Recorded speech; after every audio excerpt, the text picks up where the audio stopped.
As Xiaoye transformed into a fireball, his gigantic form launched a surprise attack through the air.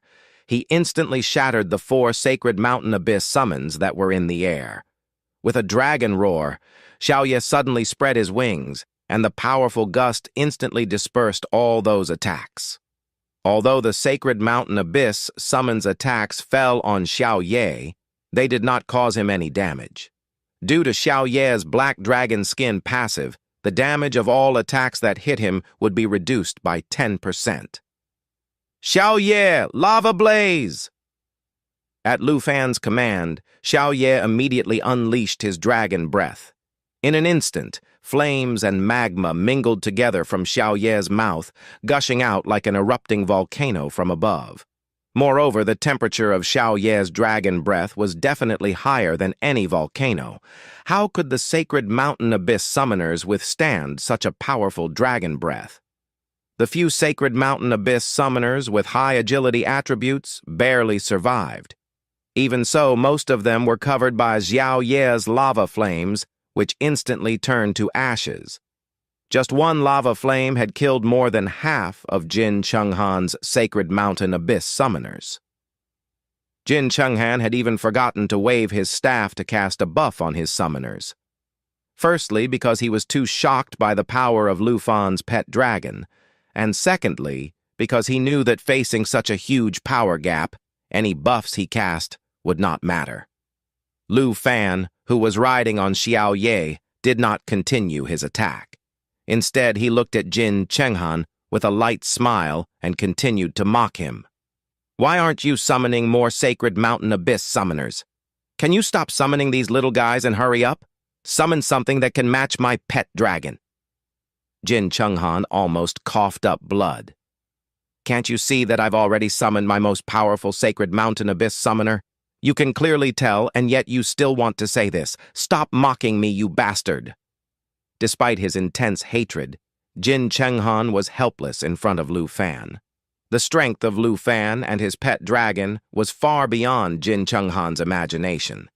Even though they had received the ancient god essence, the power gap between them was still too great. However, at this moment, an annoyed cold snort escaped. Saying Jin over and over again while imitating my way of speaking, "You really don't take me seriously, do you?" Musashi Ten rose up into the air, descending from above. Originally, he had agreed with Jin Chenghan that he would settle his feud with Lu Fan, and he wouldn't need to intervene. But now, when Jin Chenghan clearly couldn't compete with Lu Fan, he naturally couldn't wait to lose. In other words, there was really no difference between Lu Fan and Xiaoye. Lu Fan also had the Black Dragon King's skin passive. Musashi Ten tried to quickly escape, but it was too late. Lu Fan did not try to finish off Musashi Ten with a second blow. Instead, he smiled and said, "I'm not taking you seriously. To be honest, I don't take your entire country seriously. You ... Musashi Ten's face showed both anger and fear. At this point, Xiaoye's lava blaze had killed all of Jin Chenghan's sacred mountain abyss summoners. He had proudly withdrawn his dragon breath, snorting a flame from his nostrils. However, when it came to actually fighting, they were instantly suppressed. It wasn't that they were too weak, but that Lu Fan was too powerful. Musashi wondered, how could this black dragon, who was still only level 30-something, be so incredibly powerful? Musashi Ten and Jin Chenghan both knew that they couldn't do anything against Lu Fan. Lu Fan then turned his gaze to Charles. At this moment, Charles's expression was no longer as calm as before, because Lu Fan's strength had indeed far exceeded his expectations. Lu Fan smiled at Charles and said, "How generous are you? I promised Musashi Ten and Jin Chenghan that you would give them my points after you defeat me." After hearing Lu Fan's words, Jin Chenghan was silent for a few seconds and then said, "You arrogant man, you will pay the price for your ignorance." After this, Charles held the cross with both hands, and as he walked forward, clouds rose behind him. Flapping his wings, Charles rose into the air, simultaneously swinging the cross in his hands to attack Lu Fan from above. Golden light flashed from the cross. A huge cross shape appeared in the air. Its form was particularly terrifying. This blow clearly showed why Charles was considered a T0, one of his own kind among other representatives. Even Musashi Ten's earlier skills were not even half as powerful as this blow of Charles. The golden cross was intimidating, causing Lu Fan to take things more seriously. Lu Fan gathered power in his right hand, then slashed with his sword, generating an even bigger sword chi than before, which collided with Charles's attack. With a loud boom, Lu Fan and Xiao Ye stood still, but Charles was pushed back nearly 100 meters. In this clash of skills, due to Xiao Ye's attribute increase, Charles could not even match Lu Fan. That's it? Lu Fan felt the power of Charles's attack and made a rough assessment of his power attribute. He is indeed strong, but compared to my current qualities, it's not much. After Lu Fan casually retreated, Charles's expression became more serious. He did not rush to attack again, but took off a necklace from his neck. The necklace contained a silver cross, which Lu Fan had not noticed before. When Charles took off the cross, Lu Fan took a closer look at this device and found that it indeed had the aura of an ancient god. Just when Lu Fan was wondering if this device was given by an ancient god, he suddenly saw Charles crush the cross. When the cross broke, dazzling golden light burst out of it, and Charles fell back. This golden light flew upward and stopped, then spread out to form a huge heavenly gate. The golden light within the gate was flickering, accompanied by the sounds of terrifying chanting, reciting some scriptures. Soon, a holy figure emerged. This being was radiating golden light. It resembled an angel. However, since it was wrapped in golden light, its appearance and attire could not be seen clearly. All that could be seen were the 2 holy light swords held in its hands and the 12 pairs of wings on its back, which were similar to the legendary angels. However, Lu Fan felt from its aura that it must be what they called the projection of the holy mountain ancient god. This projection had power that Charles was not qualified to receive at all. Even Lu Fan felt pressured by it. Of course, that was all. After all, it was not the ancient god. The pressure this ancient god projection exerted on Lu Fan was not even as strong as the Hell Demon. It was just a little bit stronger than the Demon General. Yet, for Xiao Ye, this was an opponent to be taken seriously. Moreover, this ancient god projection could probably only be used once, as defeat was disastrous for Charles. Charles had played one of his trump cards, which Lu Fan found extremely disgusting. He asked with a cold nose, "We agreed not to use our ancient god power, yet you summoned an ancient god projection. Aren't you going back on your words?" Charles's expression remained unchanged as he said, "When I spoke of ancient god power, I meant ancient god essence. This ancient god projection is an equipment skill. Why shouldn't I use it?" Such sophistication made Lu Fan laugh. "It seems that your Star-Stripe country has become closer to extremist country over the past few years. I guess you've adopted their shamelessness. Well, never mind. If you're too weak, it's nothing." With that, Lu Fan gave a command through his spiritual connection, and Xiao Ye immediately understood.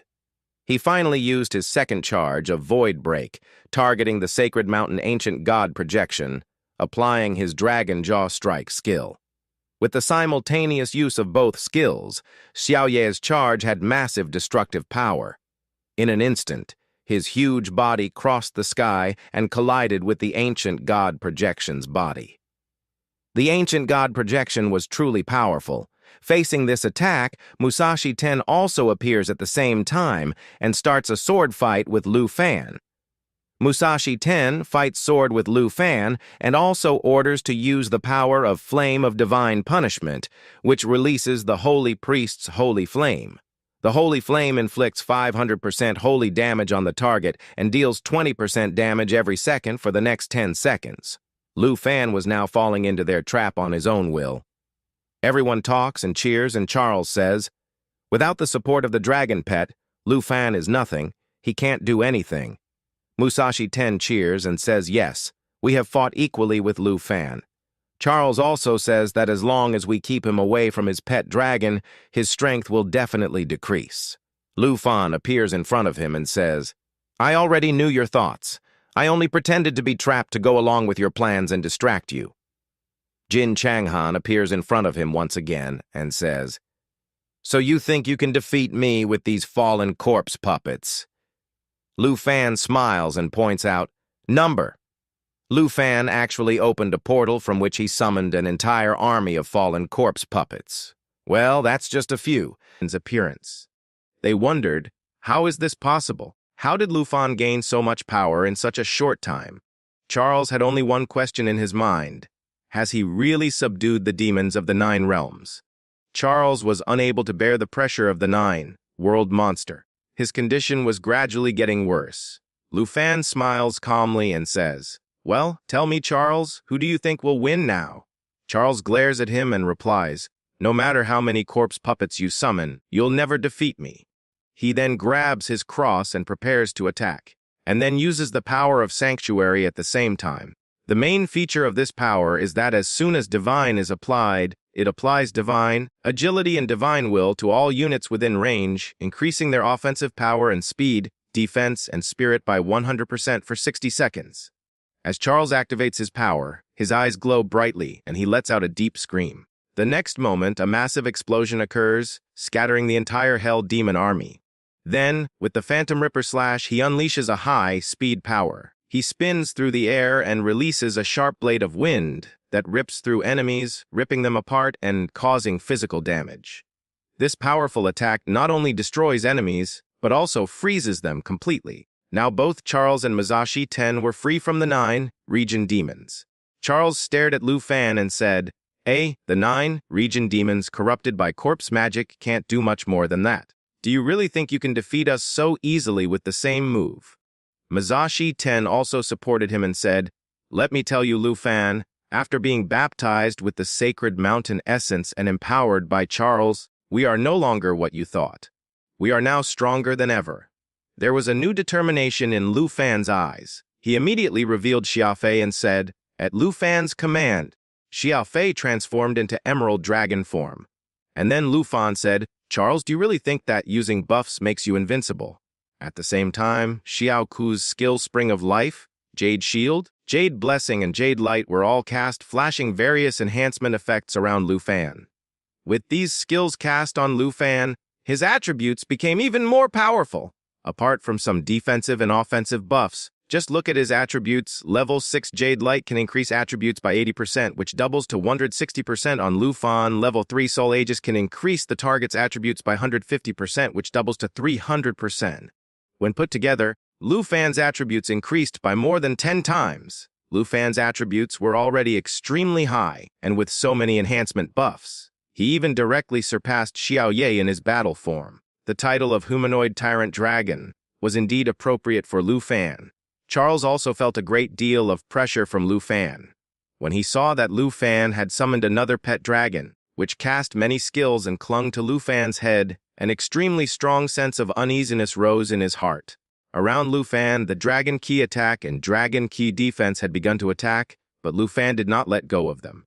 Instantly, it seemed like the world had gone quiet. The next moment, something terrifying happened. With Lu Fan at the center, the ground began to shake and shatter. Streams of Dragon Ki burst out from beneath the ground. Within a radius of 5 kilometers, the earth was not only shaking violently, but also sinking at an incredible speed. It was no different from an apocalypse. It made one wonder if the entire earth would collapse and the world would be turned upside down. Charles could not escape either. After striking him with his giant cross, he could still stand firmly on the fractured ground. In comparison, Charles' previous attack, although impressive, was far inferior to Lu Fan's. Anyone could tell whether it was in terms of attributes or attack power, Lu Fan was far superior. If Charles fought Lu Fan now, there could only be one outcome: death! At that moment, Juji explodes. She is very angry. And then she immediately goes to the monster summoned by Chan Han and grabs both of its arms and breaks it in a matter of seconds, destroys it, and then immediately grabs its head in her mouth and kills it in the next moment. Jin Jin Khan is very shocked. He doesn't understand what is happening and says that this is impossible. The sacred mountain empowered by Charles is now truly lost. He is dead. Lu Fan looks at him and says, "Open your eyes, the real adventure has just begun." Lu Fan manifested the dragon domain at the same time. As he raised his hand, a sphere appeared above his hand, with lightning flashing around it, as if lightning was striking from the sky. This was the dragon domain. This domain was 10 meters wide, and its main feature was that all dragons and their bonded allies within it had their power increased by 50%, while non-dragon entities had their special abilities reduced by 50%. In addition, they were unable to move in or out of the domain, teleport, or summon anyone. Musashi, Ten, Charles, and everyone else were stunned to see this dragon domain. Their minds were incredulous. Is this really the dragon domain? They thought in shock. That's impossible. A level 30 player can't even use advanced domain skills. Charles' anger grew even more. He held his cross tightly and spoke in a serious tone. "So what if it's a domain? You are not beyond my power. I will break it no matter what." And then he uses the power of divine flame of vengeance at the same time. The holy priest releases holy flame on the target, causing 500% holy damage and divine burning for the next 10 seconds. As soon as he uses the power, fire appears all around. Lu Fan was now flying in the air with the help of dragon wings. And he says, "Come, let me show you the difference between us." Lu Fan immediately summons a very big eagle, which comes right below him and starts flying. The three get surprised, seeing that eagle. That brother, where did this eagle come from? Lu Fan had already guessed that if Jin Chengen and Musashi Ten came after him again, they would commit suicide after losing and run away to a safe place through Abyss Summoner's profession characteristics that allows revival. Despite the boost, my attack was neutralized by a normal counter. How is this possible? Charles is surprised. He says something is wrong. My attack power has become very weak. The power of the dragon domain makes everyone very weak. I feel very weak. Charles was very scared and said, "Hey, wait a minute. Only we have become weak. And these dragons, they are getting even stronger. This dragon domain suppresses enemies and empowers allies." All the beasts had come very close. Lu Fan thinks to himself that they will not die here. I have to do something else. Then suddenly a terrifying power appears. Charles shows a card in his hand and says, "I plan to spare your life, and gave you a chance to serve the ancient god of the holy mountain. But you did not listen to me. Now you must be prepared to suffer. As my puppet of the holy mountain, you will now be my puppet." And uses the power of endless holy light. Its feature is that it transmits the power of the ancient cow, inflicting continuous holy damage and trapping the target in light. After 5 seconds, the light explodes, deals 200% damage, and applies a limited holy mark that causes the target to lose a maximum of 5% HP per second. Then suddenly, light explodes and the ground shatters into pieces. Here in the observation room, Elder Han and everyone were watching this scene. Vice Principal Zhao was shocked and said, "Hey, Old Han, can Lu Fan really become a puppet?" Old Khan was seriously thinking about this. Then suddenly we see Charles falling to the ground and he says, "How did this happen, or is it impossible? It can't be."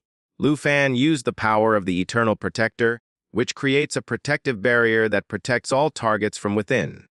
The barrier's ability matches the Eternal One's life force and reincarnation. Charles was shocked and said, "How could anyone survive a direct hit of ancient essence this time? Emerald Dragon Bloodline doubles all skill effects for dragons and their bonded allies."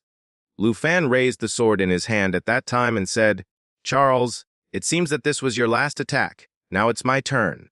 Suddenly, GOG started moving towards them, roaring very fast. Seeing this, their condition became very bad. GOG was roaring so loudly that his ears started bursting. He was not able to bear that sound. All three people were shouting with their hands on their ears, "Wait, wait, our ears will burst." Jin Chang'an looks at Musashi and says, "Hey, immediately make an unfathomable contract with me. Even if we die, we will be resurrected in another place." But then a light comes. It cuts Musashi Ten, and he falls to the ground.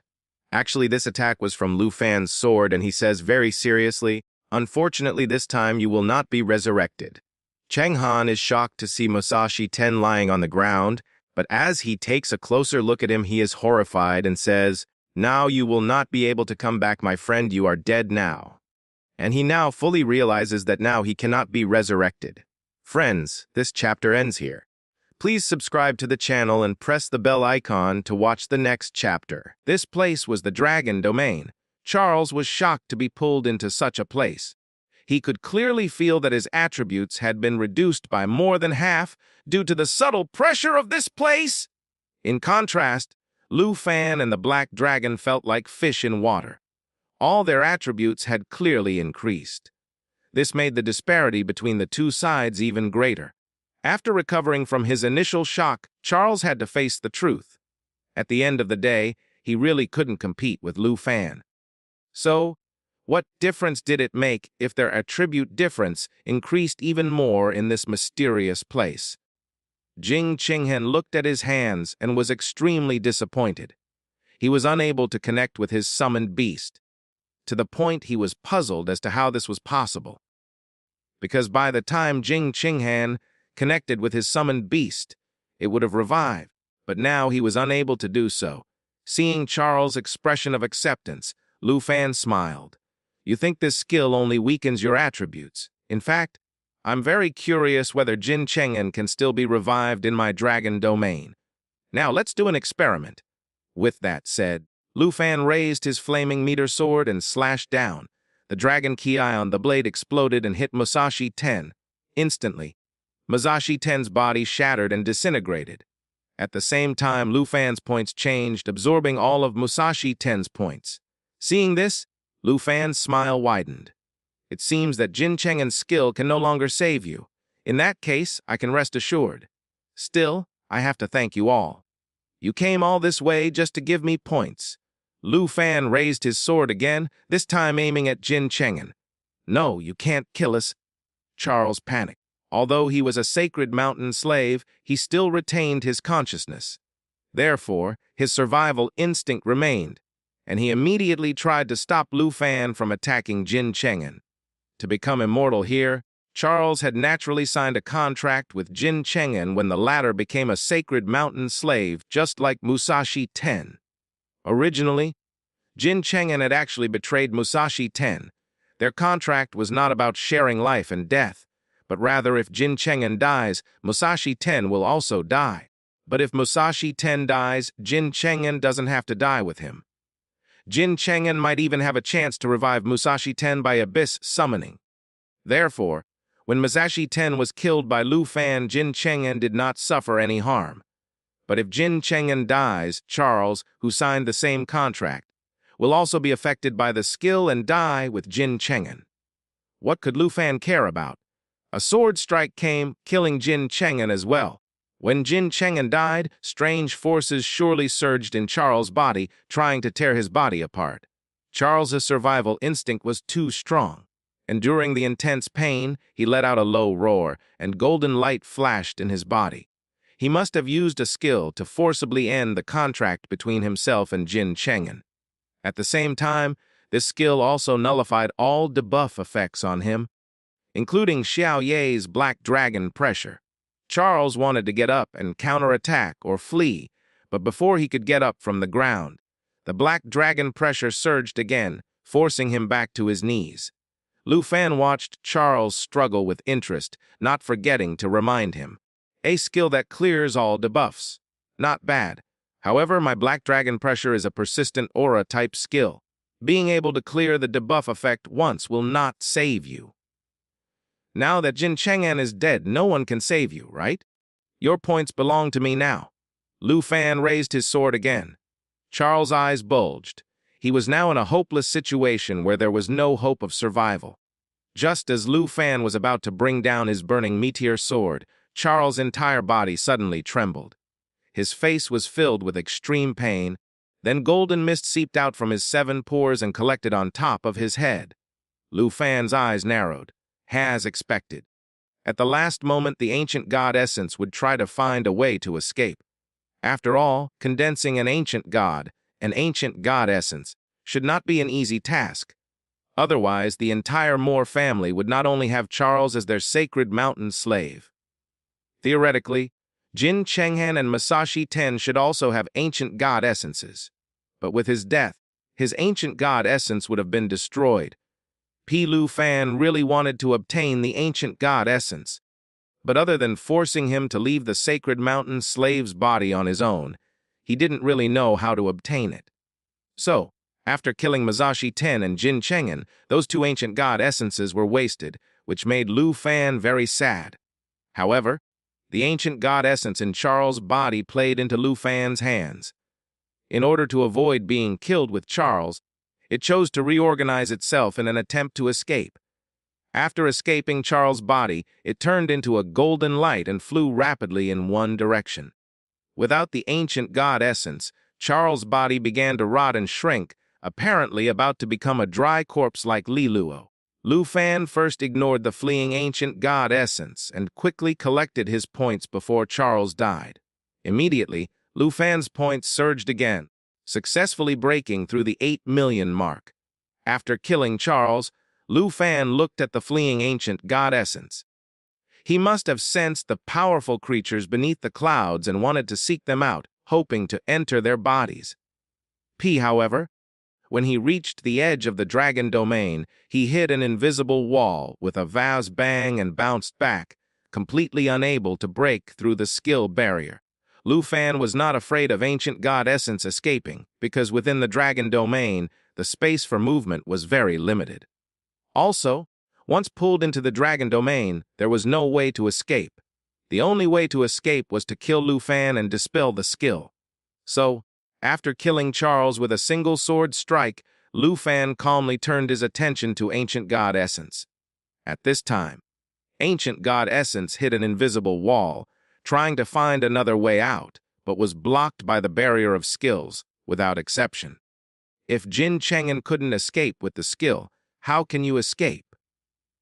You are something that only exists by connecting with others, yet you still expect to escape, Lu Fan said disdainfully, then flew towards ancient god essence. Ancient god essence, seeing Lu Fan approaching, wanted to have a final confrontation. It tried to fly into Lu Fan's body, wanting to turn him into a sacred mountain slave.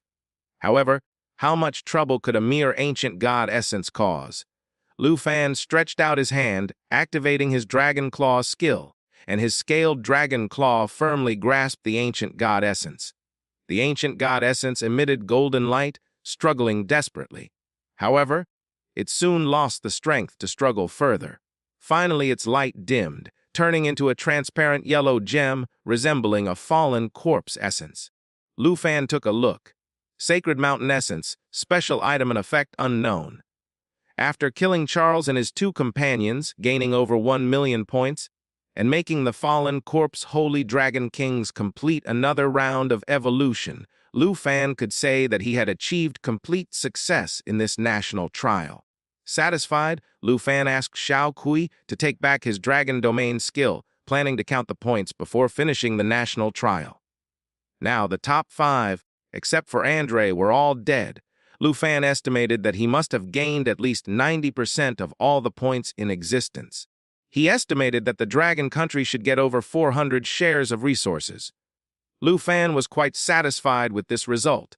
Currently, staying in the national trial secret realm any longer would hardly result in more points.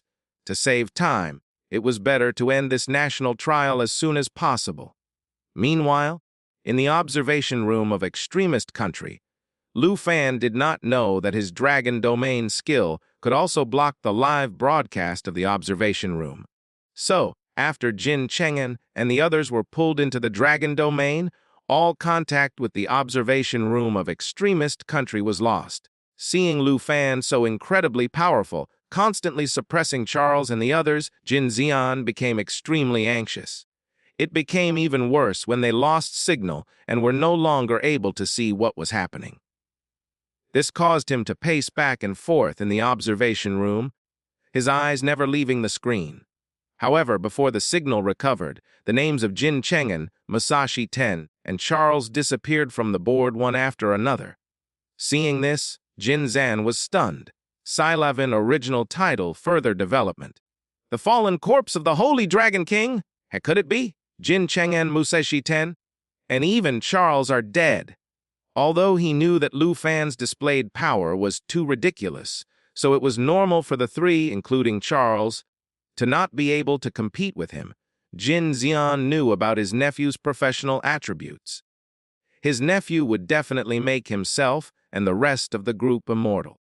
His nephew had clearly placed the Abyss Summon in the National Trial's secret realm at the very beginning, so even if he died, he should have been able to revive himself. Now, with Jin Cheng'an's name disappearing from the scoreboard panel, there could only be one explanation. Jin Cheng'an was really dead. In an instant, Jin Xian's face turned as pale as death, and he collapsed on the sofa. As the host for this event and the main representative of the extremist country, he would definitely be punished for Jin Cheng'an's death. Jin Cheng'an was the Jin family's future hope. Moreover, he was the #1 player among the younger generation of extremist country. That was the significance of his life. Moreover, with Jin Cheng'an's death, extremist country was completely out of the national trial. Extremist country had paid a great price to build this national trial secret area and had found ways to cooperate with Cherry Blossom country. It was all to recoup the costs and gain some benefits through their victory. And now out of 460 parts of resources, extremist country would get nothing. They had suffered a huge loss!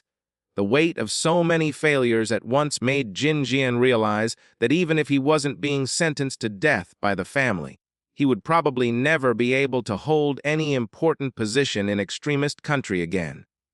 He kept watching the live stream carefully, hoping for a miracle to happen.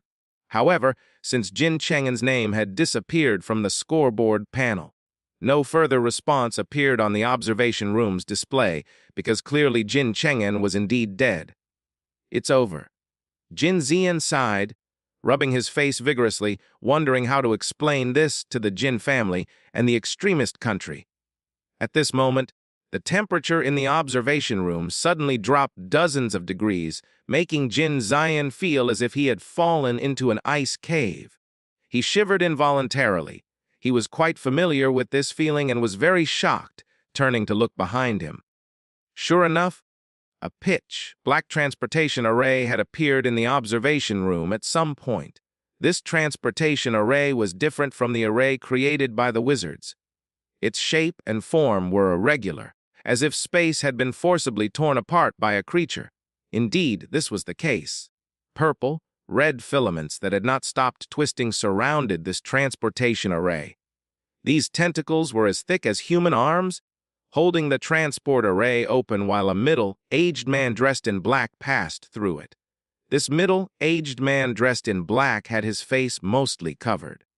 But from the exposed lower half of his face, one could see that he somewhat resembled both Jin Jian and Jin Cheng'an. Brother. Jin Jian's voice trembled, his whole body shaking even more violently. He naturally knew this person. This was his elder brother, the royal family, the ruler of the Jin family, Jin Zexi. Years ago, when the 9 hell demons plagued the country of extremists, 5 fourth profession players joined forces to defeat them.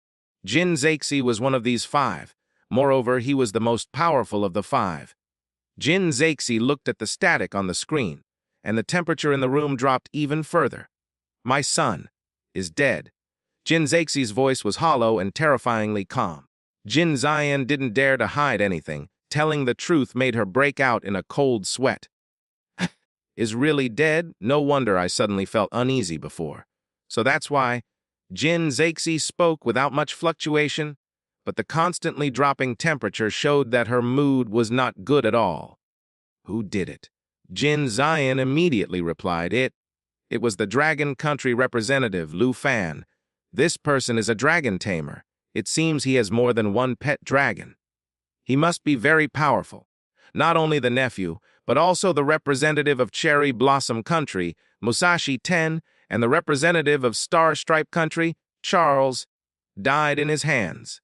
As soon as Jin Zexi finished speaking, he suddenly felt his neck tighten. A purple-red filament emerged from Jin Zexi's black robe, wrapping around his neck. Jin Zexi clearly felt that if Jin Zexi wanted, he could easily break his neck right then and there. Brother, let go of me. Jin Zexi felt he could barely breathe. Yet, he didn't dare to resist. He could only beg for mercy.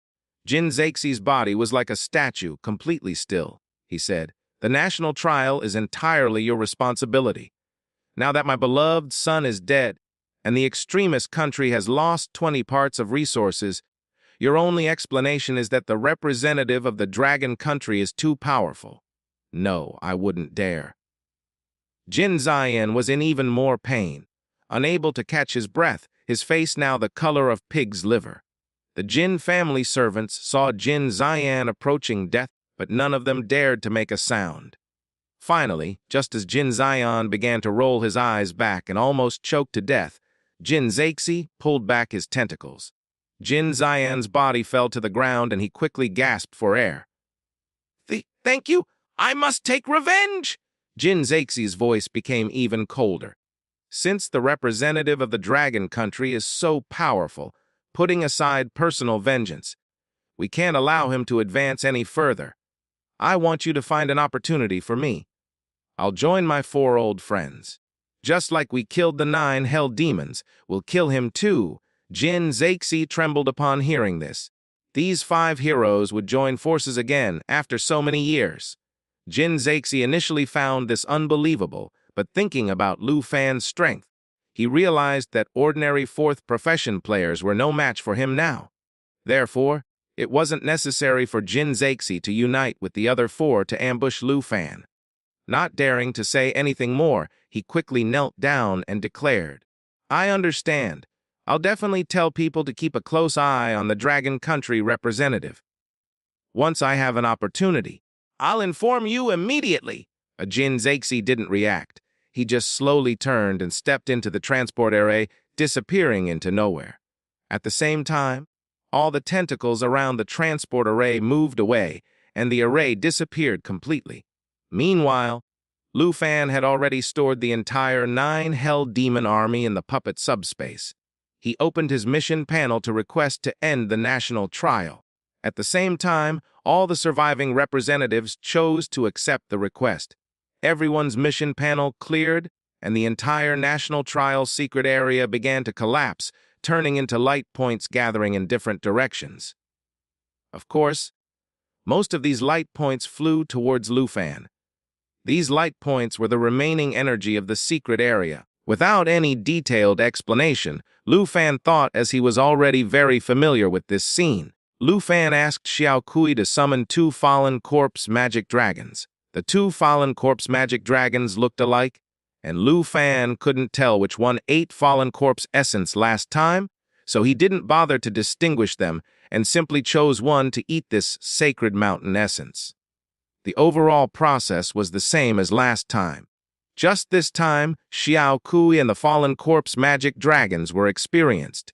They regained control of their consciousness very easily, then digested and absorbed the power of the sacred mountain essence.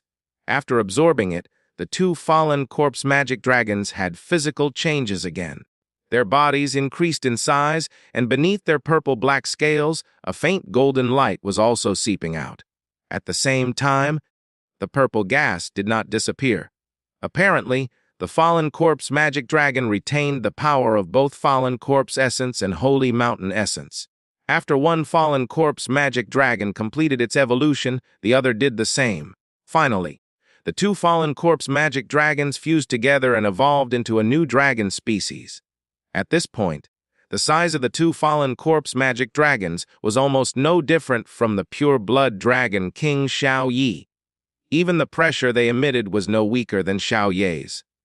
Although Lu Fan had guessed it, he was still excited and opened the attribute panel to check the attributes of the 2 fallen corpse magic dragons. Sure enough, after absorbing the holy mountain essence, the attributes of the fallen corpse magic dragon had changed tremendously. His name changed from Fallen Corpse Magic Dragon to Fallen Corpse Holy Dragon King.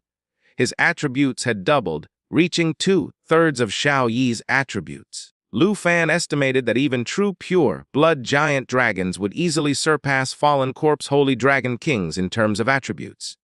Now, their attributes were slowly getting closer to real dragon kings like Xiao Ye.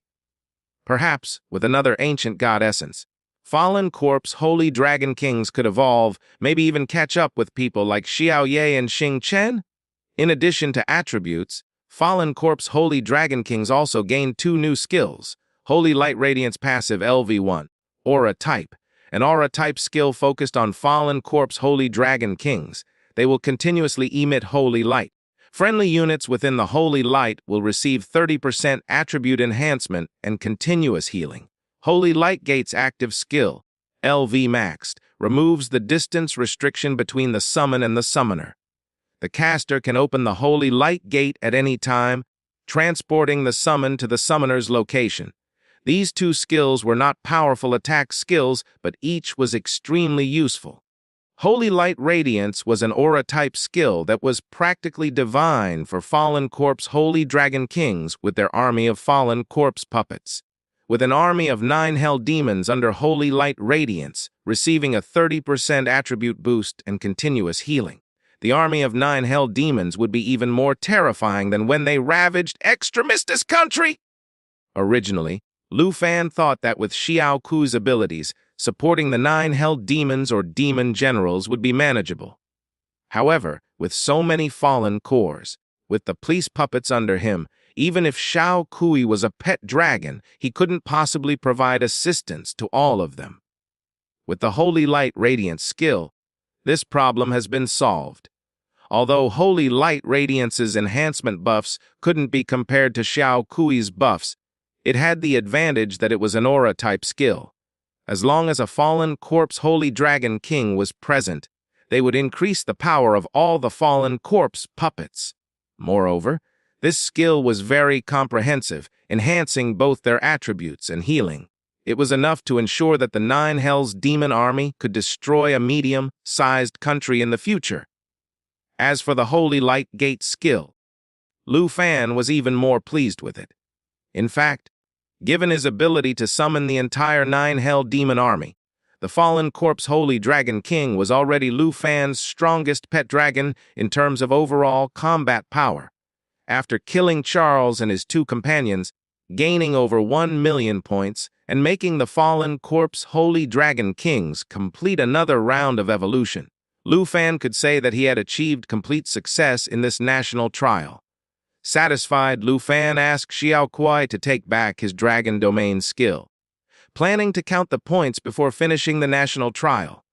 Now, the top 5, except for Andre, were all dead. Lu Fan estimated that he must have gained at least 90% of all the points in existence. He estimated that the Dragon Country should get over 400 shares of resources.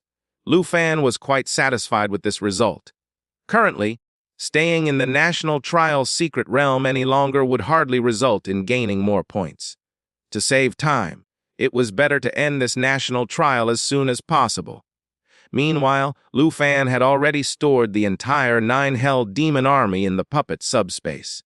He opened his mission panel to request to end the national trial. At the same time, all the surviving representatives chose to accept the request. Everyone's mission panels were cleared, and the entire national trial secret area began to collapse, turning into light points gathering in different directions. Of course, most of these light points flew towards Lu Fan. These light points were the remaining energy of the secret area, which would collectively turn into rewards for the representatives.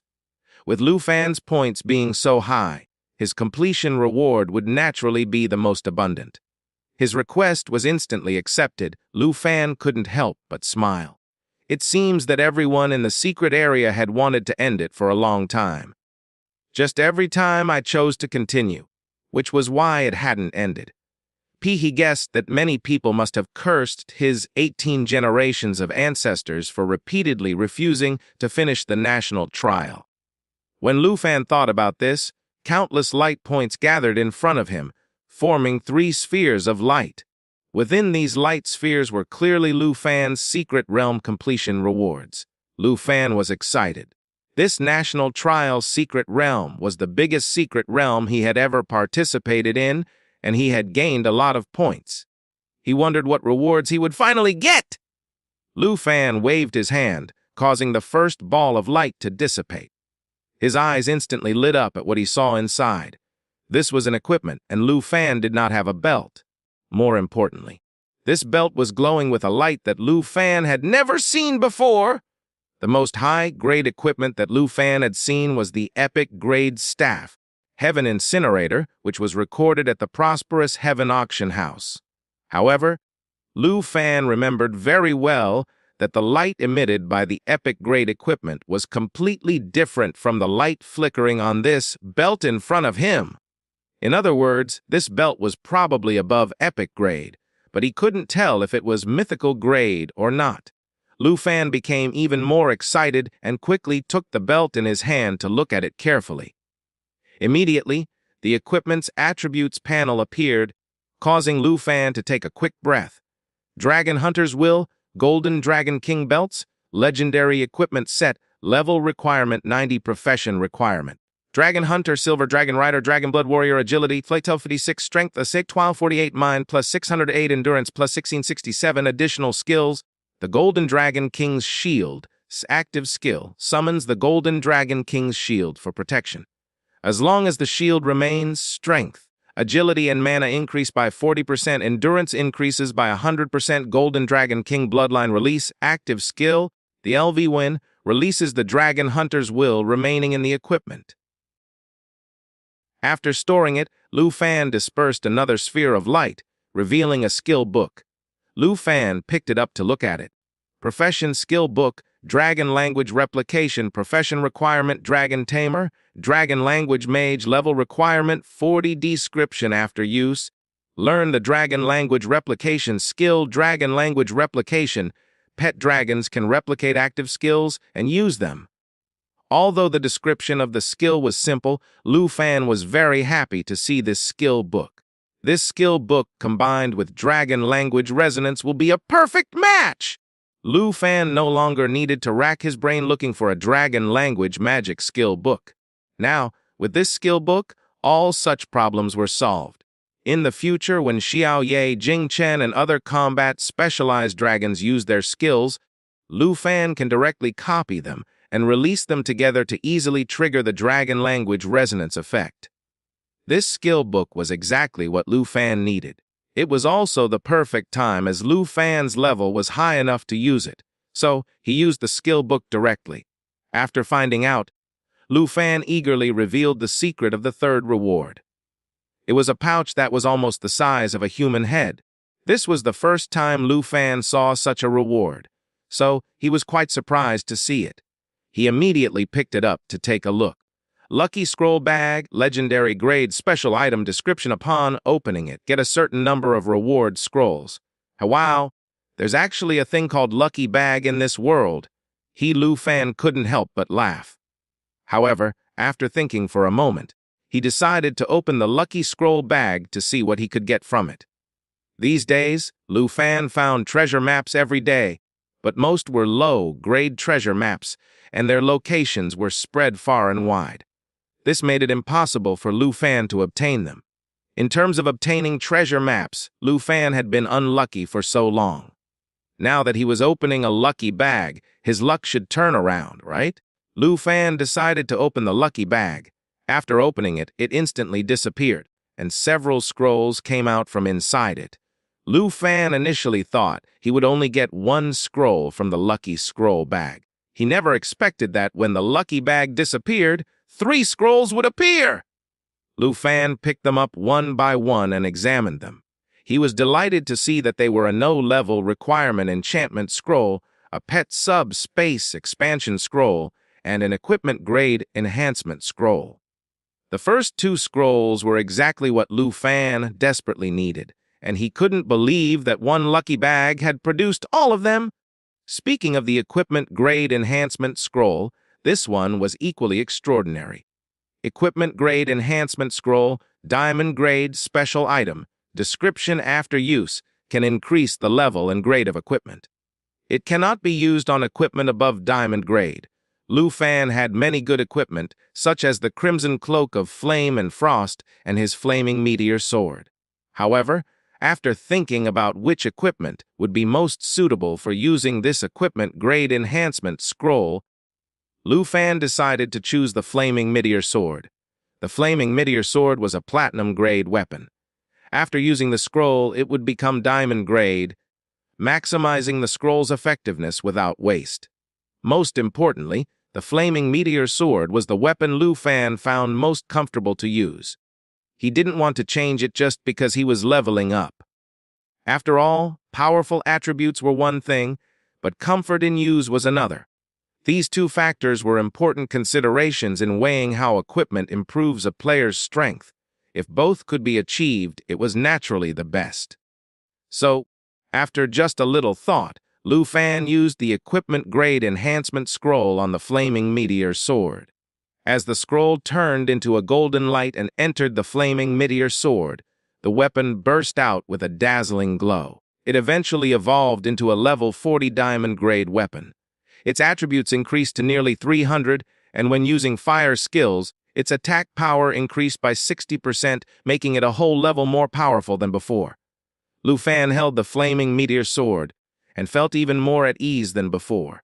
Lu Fan put the flaming meteor sword away and took out the no-level requirement enchantment scroll.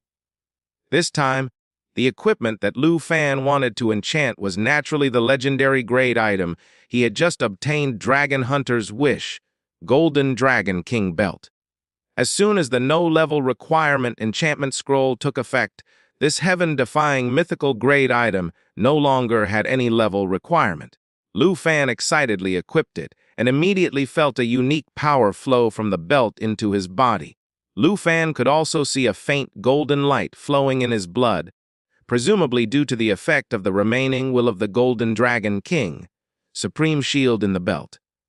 After equipping this mythical grade item, not only did Lu Fan receive a huge attribute increase, but he could also now activate the Golden Dragon King bloodline release skill to transform into the Golden Dragon King. From now on, Lu Fan would be both a silver dragon rider and partially a dragon hunter. Technically, by combining dragon language replication and dragon language resonance, Lu Fan was equivalent to being partially a dragon spellcaster. This wave of perfection rewards brought a world-changing level of increase to Lu Fan's power. Of course, the biggest increase would come from the final scroll, the Pet Subspace Expansion Scroll. After using this scroll, Lu Fan would be able to hatch the Blue Dragon King, Wrath of the Storm. This was the pet dragon he had been thinking about, and his pet dragon dream team would finally welcome their 6th pet dragon. However, after some thought, Lu Fan did not hatch it right away. After all, Zhao Shengming and Elder Han would be watching him from the observation room right now. Although these two probably wouldn't do him any harm, when it comes to trump cards, the less people know about them, the better. Also, he was in no hurry. He could wait until he was alone to take out the Blue Dragon King. After collecting all the rewards, the National Trial's secret realm was about to disappear completely. Lu Fan felt a pull in his body. As he was being teleported, the last of the secret realm's energy turned into experience points that flowed into him. Because of the final experience point reward from the National Trial, he and his pet dragon's levels all increased by 1 simultaneously. At this point, Lu Fan had leveled up from level 34 to level 42. This was an incredibly terrifying level-up speed. Lu Fan was instantly teleported back to the arena, right where the secret realm entrance was. At this time, the secret realm entrance was collapsing, and within 100 meters of Lu Fan, 3 other people also emerged from the National Trial. Real secret realm. Among the 3 was Andre, whom Lu Fan knew, and 2 others who were representatives classified as T4. They were not particularly strong, and probably had not gained that many points. However, these 2 looked extremely happy. After all, since they had survived and left the secret realm, they ranked 3rd and 4th respectively. Although their points were low, their rankings were high. Although they were in 2nd and last in points, if one looked at it positively, they were in 3rd and 4th place. For their countries, which lacked resources, this was already an unprecedented achievement. Being able to come out of the National Trial alive and receive secret realm rewards was already a huge win for them. Naturally, the 2 representatives could not stop smiling. Lu Fan and Andre were both checking to see how many country representatives had survived this year, and they naturally exchanged glances. Andrai laughed openly and waved at Lu Fan, seeming to suggest they should have a drink together after finishing up here. Lu Fan smiled and nodded in agreement. At this time, Elder Han Zhao Shengming and a few other Dragon Country delegates came out walking from the direction of the observation room toward Lu Fan. "Ha! Welcome back! This is our Dragon Country's hero's triumphant return." Elder Han was beaming, clearly beyond merely satisfied with Lu Fan's performance. He personally extended his hand to shake Lu Fan's, then patted Lu Fan's shoulder, praising, "Congratulations on winning first place in this year's national trial! You've won the most resources in history for Dragon Country." Zhao Shengming also wore a broad smile, speaking from the side. "Lu Fan, your performance these past 2 weeks has been truly outstanding. Many times your displayed power even astonished Elder Han. We originally thought getting into the top 3 would already be a great victory. We never expected you to give us so many pleasant surprises. Not only did you get first place, but you achieved it with absolute dominance." Lu Fan scratched his head and chuckled. "Vice Principal Zhao, Elder Han, you're too kind. Speaking of which, how much of the total points did I get in this national trial? Out of the 460 portions of resources, how many will Dragon Country receive?" And Elder Han smiled and exchanged glances with Zhao Shengming. About to speak when Jin Zion appeared with staff members from Extremistis Country coming up to the platform. Lu Fan could see that Jin Zion's expression was far from good. After all, with Jin Cheng'an dead, their Extremistis Country had suffered a crushing loss in this year's national trial's secret realm. Even so, as the host in this political event, Jin Zion could not shirk from his responsibilities just because Jin Cheng'an had died. They still had to properly conclude the national trial. After ascending the platform, Jin Zion cleared his throat and formally began to speak. "This year's national trial has now come to its end. Congratulations to the representatives who survived the secret realm. Your efforts during this time will win the corresponding resources for your respective countries. In particular, congratulations to this year's absolute winner, the Dragon Country representative, Lu Fan." Toward the end, Jin Zion could clearly barely suppress his rage. However, the more angry he was, the more satisfied Lu Fan felt. Lu Fan looked around and saw only a few countries' delegates had remained. It was clear those eliminated countries' teams had already returned to their hotels to rest. They were just waiting for the national trial to completely end to sign over the ownership documents of the resources before returning home. Once their representatives were eliminated, not many delegates wanted to continue waiting around here. Lu Fan could only see those from Cherry Blossom Country glaring at him. As for those from Star Strip Country, they had already left, even though Charles had just died. At this time, Jin Zion continued. "The results of this year's national trial are as follows. Ranked first this year is Dragon Country's representative, Lu Fan, with a total of 8,136, 572 points. This accounts for 91.8% of the total points. Ranked second is Feather Country's representative, Andre, 431.94 points, accounting for 6% of total points. Ranked third is... The remaining 2 people had only around 100,000 points each. Not only could they not compare to Lu Fan, they were far behind Andre as well. There was nothing to be done about this. The 2 surviving until now was partly due to luck, and partly because they knew their strength was insufficient. Once they encountered other countries' representatives, they would certainly be killed. So, these 2 had been very cautious. They had managed to survive by being extremely careful.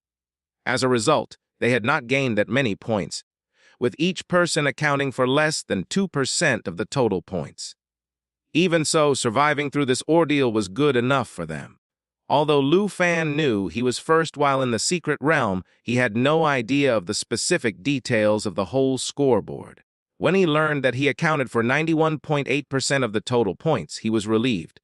This result perfectly met his expectations. By this calculation, he could help Dragon Country obtain 419 portions of resources. Dragon Country had absolutely profited enormously from this. It was no wonder Elder Han was beaming. Since the establishment of the national trial until now, Dragon Country had never won so many resources before. After announcing the results, Jin Zion suppressed his displeasure and asked each country's main delegates to come to the hotel conference room tonight to prepare for the signing over of resources. After signing the agreement tonight, early tomorrow morning, each group would be arranged special flights to leave Extremistis country. After saying this, Jin Zion announced this year's national trial had successfully concluded, then bowed and left the stage. Even someone as experienced and stoic as Elder Han could not stop smiling for a long time. He laughed and turned to Lu Fan, saying, "You performed so well in this national trial. I've decided you should receive a special reward. A few weeks back in the far north, didn't you get a Griffin Legion medal? Can you take it out and show it to me?" Lu Fan nodded and took the medal out from his inventory. Elder Han took the medal, then narrowed his eyes. He was clearly infusing military merits into Lu Fan's medal. The national trial counted as bringing glory to the country. It was reasonable for Lu Fan, who had a medal, to be granted military merits. However, what Lu Fan never expected was that after Elder Han granted him military merits, the medal actually changed from silver to gold. It was now a gold wing medal. This scene shocked Zhou Shengming. Zhou Shengming understood well what this medal represented. This was a Griffin Legion medal. Even those with ordinary Iron Wing medals were highly regarded. After all, these medals represented one of the 4 ace military units, the Griffin Legion. They represented Tu Jing's prestige. Once could say that someone holding an Iron Wing medal would be received with high regard anywhere, with authority no less than that of a special envoy. After all, among all the people in Dragon Country, those who could possess a Griffin Legion medal numbered only in the thousands. If even an Iron Wing medal received such treatment, who could have imagined that Lu Fan would directly pull out a Silver Wing medal? Zhou Shengming did know that Lu Fan had gone to the far north and had been there for some time. What he did not know was Tu Jing giving him a Griffin Legion medal and refusing to take it back, leaving it for Lu Fan to keep. Even so, one short month and Lu Fan had already received a Silver Wing medal. He must have done something earth-shattering in the far north to get enough military merits to upgrade it in such a short span of time. Even though not from the military, Zhou Shengming knew that those who could hold Silver Wing medals numbered less than 100 in the Griffin Legion. Out of these 100 people, which one of them had not followed Tu Jing for nearly 10 years to accumulate that much military merit. Yet, Lu Fan had just casually achieved this in a month. A Silver Wing medal was one thing, but after Elder Han gave Lu Fan military merits, the Silver Wing medal actually upgraded to Gold Wing, an 18-year-old Gold Wing medal holder. This was simply unheard of. Under Tu Jing's command, there were previously only 9 people who held Gold Wing medals. These 9 people's current status was comparable to Dragon Country's Guardian Generals. Lu Fan was just a student who had entered Dragon Capital University for barely half a year, yet he has already received such honors. This was simply unprecedented. If news of this spreads, it would shock the whole Dragon Country. Seeing the medal transform into a Gold Wing medal, even Elder Han could not help but show surprise on his face. "You've gained so much military merit in the far north." After giving you the military merits from this national trial, your Silver Wing medal had even turned into a Gold Wing medal, my boy. You've really given me too many pleasant surprises. Too many for a lifetime. Saying this, Elder Han smiled and returned the medal to Lu Fan. Although Lu Fan knew Gold Wing medals were extraordinary, he did not know exactly what benefits holding a Gold Wing medal would bring. Thus, he asked additional questions about what use this medal had. This question made Elder Han laugh. After thinking for a moment, he said, "With this medal, even city lords must follow your orders. In all of Dragon Country, only 4 people can command you. Besides the 3 Dragon Country elders, including myself and Tu Jing, You can consider anyone else either your equal or half a rank below you. A's for resource allocation and the privilege to act first and report later, that goes without saying. Let me give an example. Earlier you had some private grudge with Ruan Changfeng, right? Before Ruan Changfeng was demoted 3 ranks, he held considerable power and authority in Dragon Capital. But with you holding this medal, if you ordered him to kneel, he would not dare have any objections. The Gold Wing medal possessed such terrifying authority that even Lu Fan was shocked. City lords were actually 1 rank higher than high-ranking officials. Even so, such powerful figures now had to follow his instructions. This authority was simply unimaginable. Even Qin Shanhai, a city lord, was probably not worth mentioning before Lu Fan anymore. Even Ruan Changfeng, whose previous grudges against him had given Lu Fan quite a headache, was no longer an issue. Now that he had a Gold Wing medal, just showing it would make Ruan Changfeng come begging for his mercy. This Gold Wing medal is truly prestigious. Lu Fan was satisfied as he put away the Gold Wing medal and thanked Elder Han. Elder Han nodded and sincerely said, "What's there to thank? These are all things you deserve. Tu Jing and I have never been unfair. The military merits given to you are exactly what you earned. Nothing more, nothing less. My boy, you've obtained all of this through your own ability. If you need to thank anyone, thank yourself for making such contributions to Dragon Country." For Lu Fan thought this to be true. Whether it was exploring the far north, discovering the ancient god's secrets, or securing over 400 resources for Dragon Country, none of these were things an ordinary person could achieve. Becoming a Gold Wing medal holder was both luck and his own ability. Regardless, his military merits were absolutely real. Elder Han did not waste much more of Lu Fan's time. After giving him the military merits, he said, "All right, you must be tired after being in the National Trial's secret realm for so long. Go back to the hotel and rest. We can return to Dragon Country early tomorrow morning." "Oh, right, after you get back, I'll have someone send you a list of betting resources to carefully look over." Lu Fan was confused. "Why do I need to look at the list of wagers? Isn't choosing which resources your job, Elder Han?" Elder Han smiled, while Zhao Shengming beside him said with a laugh, "Isn't Elder Han's meaning obvious? He's letting you pick whatever resources you want from the list as a reward from the country?" "That's my reward!" Lu Fan was immediately delighted upon hearing this. Elder Han nodded and said, "Generally speaking, if our Dragon Country representatives achieve excellent results, the country will naturally need to reward them. The 1 resources can be selected by the representatives first. If you choose a dungeon instance, it will be temporarily closed to others, letting you clear it till you are bored. If you choose mining deposits, you can send people to mine them, with all profits belonging to you until you are willing to give it up and return it back to the country. Look, with your outstanding performance this year, this basic amount is what you deserve. I'll send you the list later. You can pick out 10 and the country will reward them to you for your own personal use. Once again, these will not be open to the public and will be for your own personal use until you wish to return them." After returning to his room, Lu Fan immediately closed the door, but he did not rest. Instead, he sat on the bed and eagerly took out the Blue Dragon King's dragon egg. Of course, Lu Fan first summoned all 3 of his main pet dragons, having them sit in their infant form in a row on the bed. He naturally had to inform them that their family was about to have a new member. Xiaoye and Xiaokui were already used to this. Having learned from Xing Chen's example, they seemed very calm about the arrival of their 4th sibling. As for Xing Chen, she just laid down to sleep after coming out, not even listening to what Lu Fan was saying.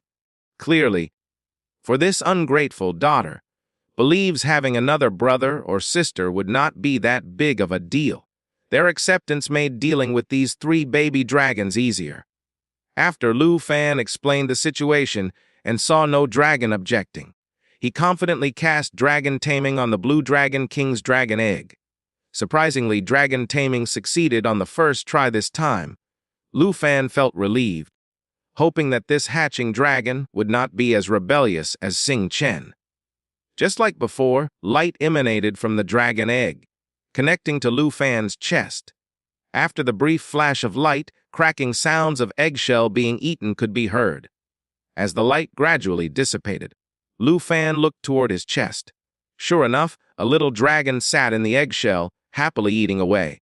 Lu Fan examined this little dragon and found that, as expected of a dragon king pet dragon, his fourth baby dragon was also flawless in appearance. This dragon was clearly a combat-specialized dragon, quite similar to how Xiaoye looked when she was young. However, unlike Xiaoye, this baby dragon's scales were blue and purple with hints of red, very much like the color of lightning. Moreover, there were purple lights flickered beneath its scales, as if storing violent power waiting to be released. Additionally, its wings seemed to be made of lightning itself, wrapped in crackling electric arcs that made Lu Fan afraid to touch them. These electric arcs were not just on the baby dragon's wings. They would occasionally spark around its body too, making terrifying explosive sounds. Finally, after finishing the eggshell, the baby dragon rose into the air, leaving trails of electric arcs in its wake, creating a beautiful sight. As the baby dragon's body expanded, it finally landed on the bed and straightened up to look at Lu Fan. Seeming to sense its strong connection with Lu Fan, the baby dragon's gaze toward him was relatively friendly, like Xiaoye and Xiao Kuai had been initially. However, its gaze quickly shifted from Lu Fan to Xiaoye, Xiao Kui, and Xing Chen. Lu Fan was not sure what this baby dragon intended to do, but he felt its gaze was hostile. In a hotel room in Extremistis country, Lu Fan watched as Xing Chen pinned down the Blue Dragon King, her forehead covered in black lines. Over the past half hour, this newly born baby dragon had challenged Xiaoye, Xiao Kui, and Xing Chen in succession. Without exception, it had been beaten all 3 times. Lu Fan discovered that this Blue Dragon King must truly have something wrong with it. It was just too combative. As a level 1 baby dragon, it feared nothing. When it saw Xiaoye and the others, its first reaction was not to accept its position as the 4th child of the family, but to pick fights with them. Even though it was a combat-specialized dragon, it naturally could not match the other 3 baby dragons. It first pounced at Xiaoye, releasing lightning from its wings. However, due to its low level and hence low attributes, it could not break through Xiaoye's defenses and was easily swatted away by her tail. Then it targeted Xiao Kui, but she simply cast Jade Shield on herself, leaving it helpless. Finally, the Blue Dragon King turned its attention to the sleeping Xing Chen, sending a bolt of lightning that immediately angered her. Xing Chen had the lowest mana attributes and the lowest level among the 3, so she was not as good against lightning element magic as Xiaoye. Moreover, since the Blue Dragon King was a combat-specialized dragon with certainly high damage output, this bolt of lightning must have hurt Xing Chen. In this regard, one could only pray. After all, what kind of temperament did Xing Chen have? Even Lu Fan did not want to provoke this queen-like creature. She had been sleeping peacefully when the Blue Dragon King shocked her awake. How could she possibly be happy about it? So the 2 dragons created more chaos, until the Blue Dragon King was thoroughly subdued, pinned under Xing Chen's claw. Looking at the mess in the room, with scorch marks everywhere from lightning bolts, Lu Fan could not help but feel a headache coming on. He had thought about breaking up the fights. However, this Blue Dragon King was just too combative. It was like a Tibetan Mastiff with nothing but kill, kill, kill in its mind. For this kind of pet dragon, the best solution was to let it suffer a bit and learn about the power of its 1st, 2nd, and 3rd sisters. Now, with the Blue Dragon King pinned down by Xing Chen, it seemed somewhat subdued. Its cries were no longer as fierce, and its eyes turned to Lu Fan seeking help. You're only level 1 and you are already so combative. What will happen when you grow up? Lu Fan felt helpless. After all, it was still his pet dragon, so he naturally could not let it be beaten too severely. I'll have Sing Chen release you, but behave yourself. Don't pick fights against them anymore, understand? Lu Fan added, still worried. The Blue Dragon King made an ang sound, seeming to agree with him. Although Xing Chen didn't care much for Lu Fan, she knew he was her master and had to give him some face. She lifted her dragon claw and flew back to the messy bed, intending to continue sleeping. Though the baby dragon had verbally agreed not to cause trouble after being released. Once freed, it made an ayang sound and immediately tried to charge at Xing Chen to fight, clearly determined to avenge all the humiliation it had suffered. Lu Fan moved quickly, immediately grabbing the little dragon before it could seek out Xing Chen and earn another beating. Though the Blue Dragon King was covered in lightning, whether due to deliberately protecting Lu Fan or because it was Lu Fan's pet dragon, the lightning didn't harm him. Lu Fan felt no discomfort, so he relaxed and held the baby dragon while advising, all right, you're only level 1. How could you be their match? Behave yourself! The Blue Dragon King was combative, but its attitude toward Lu Fan was much better than Xing Chen's. Perhaps afraid its sharp fangs and claws would hurt Lu Fan, after being stopped by him, the baby dragon indeed calmed down. It turned its head to Lu Fan and made another ang sound, seemingly quite obedient. Seeing it truly settle down, Lu Fan finally relaxed and put the baby dragon down, wiping sweat from his brow. In this short time, the room had been thrown into complete chaos. Only now did Lu Fan have the time and opportunity to check the Blue Dragon King's attribute panel. Looking at the attribute panel, it was clear why the Blue Dragon King was so combative. The numbers explained everything. As Lu Fan had guessed, this was a magic attack combat specialized dragon. Blue Dragon King Wrath of the Storm, a baby dragon form, level 1, gender male, strength 151, agility. Mana 1394, endurance 338, a skill civ, blue dragon skin, passive LV1, have the naturally tough skin of the Blue Dragon clan. Power of any attack blocked by its skin is reduced by 50%. Blue Dragon bloodline, passive LV maxed, having the bloodline of the Blue Dragon clan. Has extremely strong immunity to negative status effects and can negate all debuffs. Blue Dragon physique, passive. LV1, having the Blue Dragon clan physique, which is made for battle, increasing self-healing and stamina recovery by 500%. Lightning Spring, passive. LV maxed, blue dragons possess bodies most suited for casting dragon language magic. Endless magic power flows within them, allowing them to freely cast any dragon language magic without rest. Roaring Thunder, active skill, LV1, breathes out dragon breath forward, releasing a lightning strike that forms a lightning pool, causes terrifying damage and puts enemies in a paralyzed state. Heaven's Punishment, active skill, LV1, locks onto an enemy unit, bringing down divine punishment. Deals devastating damage that cannot be dodged! Lu Fan's dragon pet family had gained a new member, a specialized one at that. Moreover, this was their first male member. The Blue Dragon King was completely opposite to Xing Chen. While Xing Chen had overwhelmingly high strength but low mana, the Blue Dragon King had overwhelmingly high mana but low strength. Furthermore, the Blue Dragon King's overwhelming mana attribute was extraordinarily high. Xiao Kui, being a support specialized dragon, had high mana attribute. Even so, at birth, she only had about several hundred points in her mana attribute. The Blue Dragon King, on the other hand, basically doubles that. So once he grows up, he will likely be so formidable, his skills could no longer be described as dragon language magic. I think they would be called forbidden spells instead. Besides attributes, the Blue Dragon King's skills were even more extraordinary, almost all being magic attack skills. He was unlike Xing Chen, who at level 1 at least had starlight armor as a defensive skill. This clearly shows this particular dragon clan's attitude of if I can't blast my enemy to death, I'll get beaten to death instead. A true glass cannon mindset. Thinking back to the Blue Dragon King's combative personality, Lu Fan could not tell if his active nature was due to his race or maybe his gender. In any case, this Blue Dragon King would likely cause more trouble in the future. Still, It seemed relatively obedient now, which gave Lu Fan some peace of mind. If he was disobedient like Xing Chen and combative, Lu Fan would really have a headache.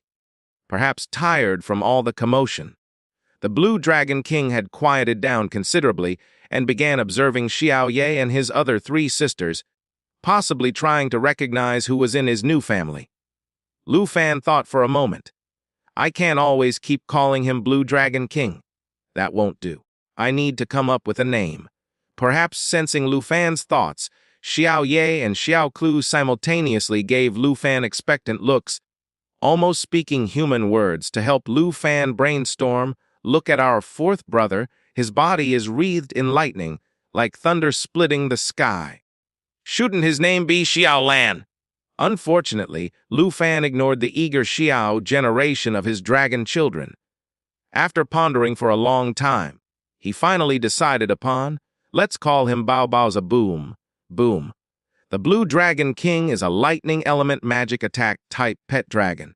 His magic attack will definitely be terrifying in the future. But calling him Nuclear Explosion would be a bit too blunt. Bao Bao seems to suit him just right. Ang! The Blue Dragon King raised his head in response, appearing very satisfied with this name. However, Xiao Ye and Xiao Q were devastated, only regretting that they had come into this world too early. The 2 dragons protested non-stop, until Lu Fan finally had to take out some grilled meat to pacify the complaining Xiao Ye and Xiao Kui.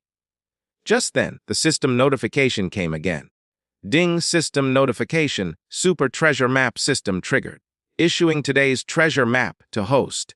Chu Ding, congratulations to host for obtaining 1 treasure map, a mid-grade. Da Chu Fan had become numb to these notifications. While petting his dragons, he opened the new treasure map. Sure enough, it was in another place he had never heard of. Lu Fan thought for a moment, counted all the treasure maps in his system sub-space, then began synthesizing those maps he could claim. Low-grade synthesized into mid-grade, mid-grade synthesized into high-grade, high-grade synthesized into peak-grade. Finally, Lu Fan was surprised to find that because he had accumulated so many treasure maps recently, after continuous synthesis, he had unexpectedly produced 3 peak-grade treasure maps. Unfortunately, the coordinates on all 3 peak-grade treasure maps were still unknown locations. Lu Fan had no idea when he would be able to reach these distant places. So without saying more, continue synthesizing! Finally, a divine-grade treasure map lay in Lu Fan's system subspace.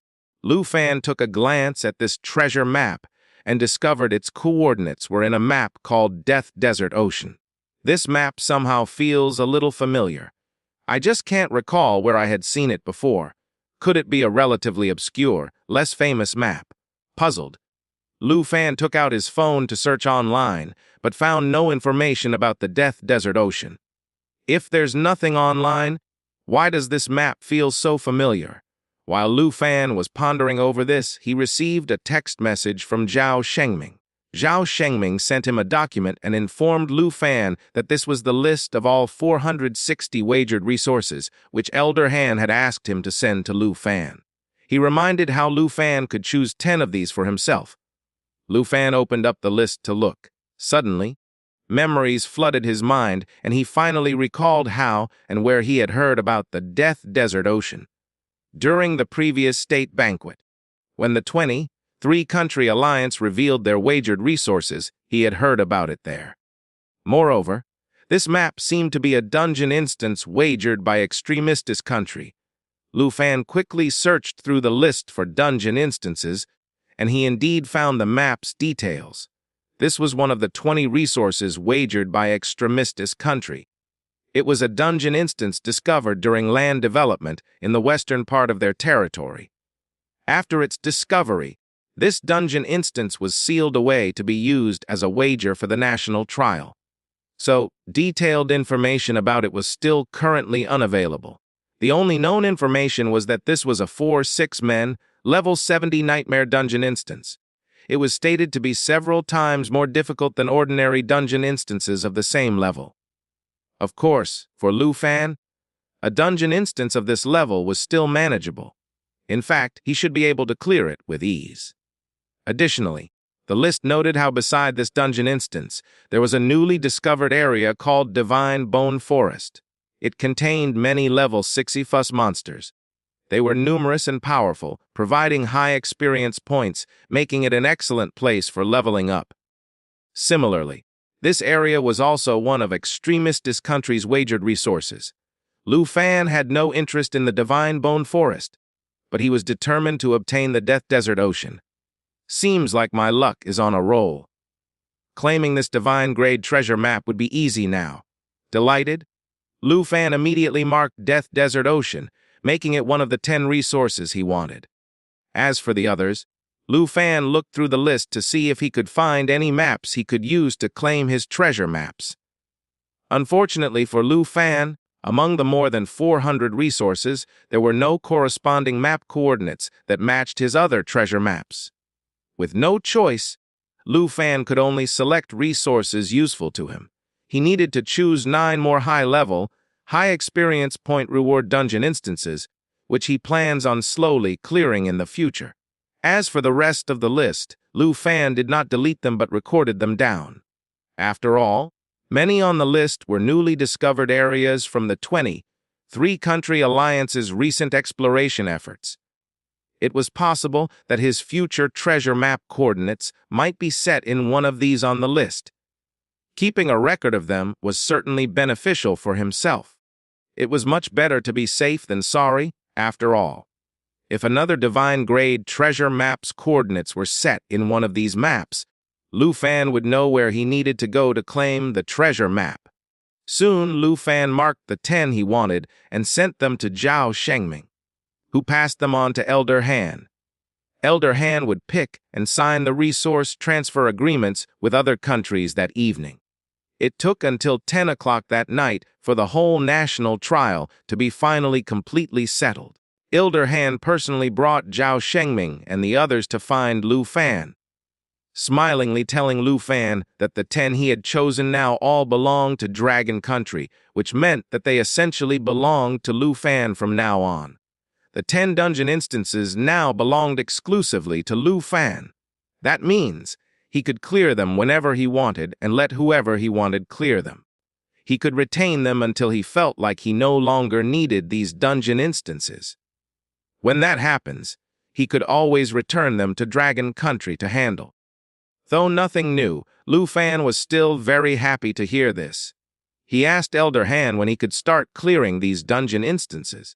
Elder Han said any time was fine, but since Dragon Country had just taken over them, they did not have any direct transport arrays to these locations set up yet. It would take about 3 days for the transport arrays to be set up. By that time, Lu Fan could go to any dungeon instance to start clearing. This was how map handovers worked. Taking Death Desert Ocean as an example, although it was currently located within Extremistis Country's territory, since Dragon Country had won over Death Desert Ocean, they had the right to build transport arrays at the dungeon instance entrance, as well as placed guard camps to protect the transport arrays. This was not in violation of international laws. Currently, if Lu Fan wanted to go to Death Desert Ocean, he either had to ride his pet dragon there or wait for Dragon Country's specialists to set up the transport arrays and use them to teleport there.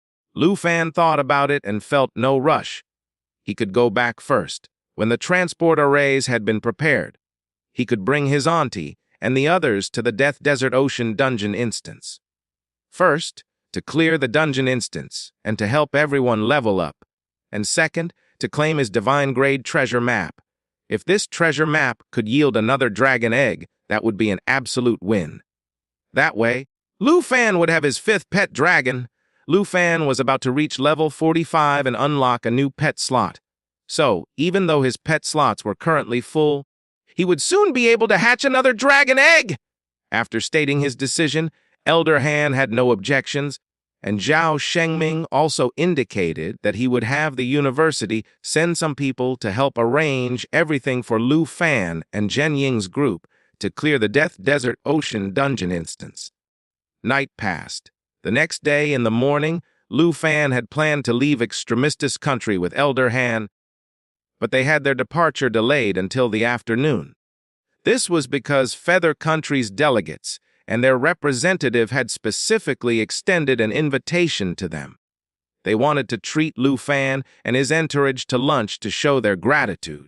Both delegations had clearly seen what happened between Lu Fan and Andrea in the National Trial secret realm. Everyone knew that if Lu Fan had wanted to kill Andre would have absolutely no way to leave the National Trial alive, and he would have died earlier than Charles. Not only did Lu Fan not kill Andre, but he also helped him clear the mission to kill the Hell Demon. The kindness he showed made the Feather Country delegation so grateful to Lu Fan that they were practically ready to kowtow. In fact, the relationship between Dragon Country and Feather Country has been great in recent years. So, when they earnestly invited them, Elder Han did not refuse. After discussing it with Lu Fan, they decided to attend the banquet. At the banquet, Elder Han discussed some future cooperation between the two countries with the Feather Country delegation. As for Lu Fan, this was not his field of expertise, so he just spent his time casually chatting with Andre.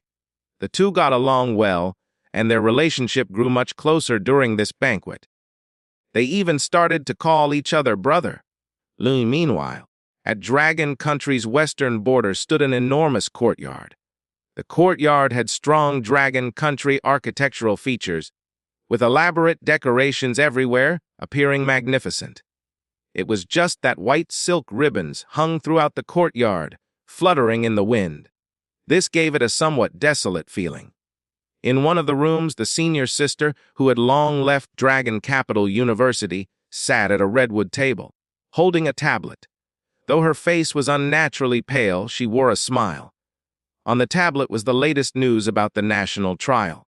It had stated that Dragon Country's representative, Lu Fan, had ranked first this year. "I knew it would all work out!" Her worried heart finally settled as she continued to say. Whether it's third profession players or extremistes country's frequent violations of the national trial rules, it is all useless. Like I thought, Lu Fan would definitely come in first place. At this point, her expression suddenly changed as she made heavy coughs. Spots of blood even dripped onto her tablet. The senior sister took out a handkerchief to cover her mouth and nose, and coughed again. It was only once her throat cleared a little that she showed some signs of improvement. After steadying her breath, she looked at the red on her handkerchief, her previous joy completely gone. The Huang family is truly vicious. The senior sister sighed. Just as she was about to get up to call a priest to help remove the debuffs from her body, hurried footsteps suddenly stopped outside her door. "Miss Yi, the Huang family has come again! Again!"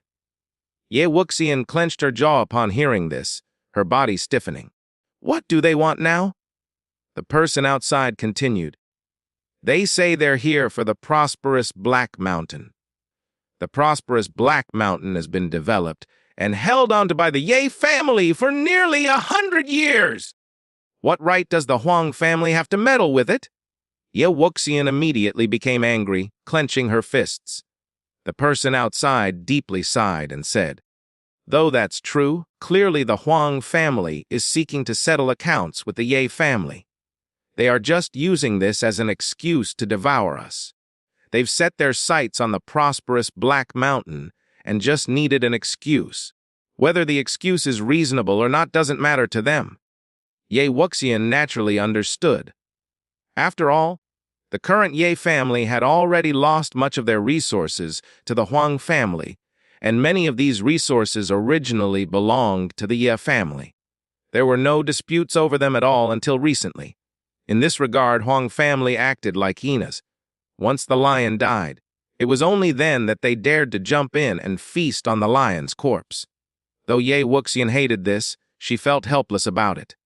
After all, the Huang family was now truly much stronger than the leaderless Ye family.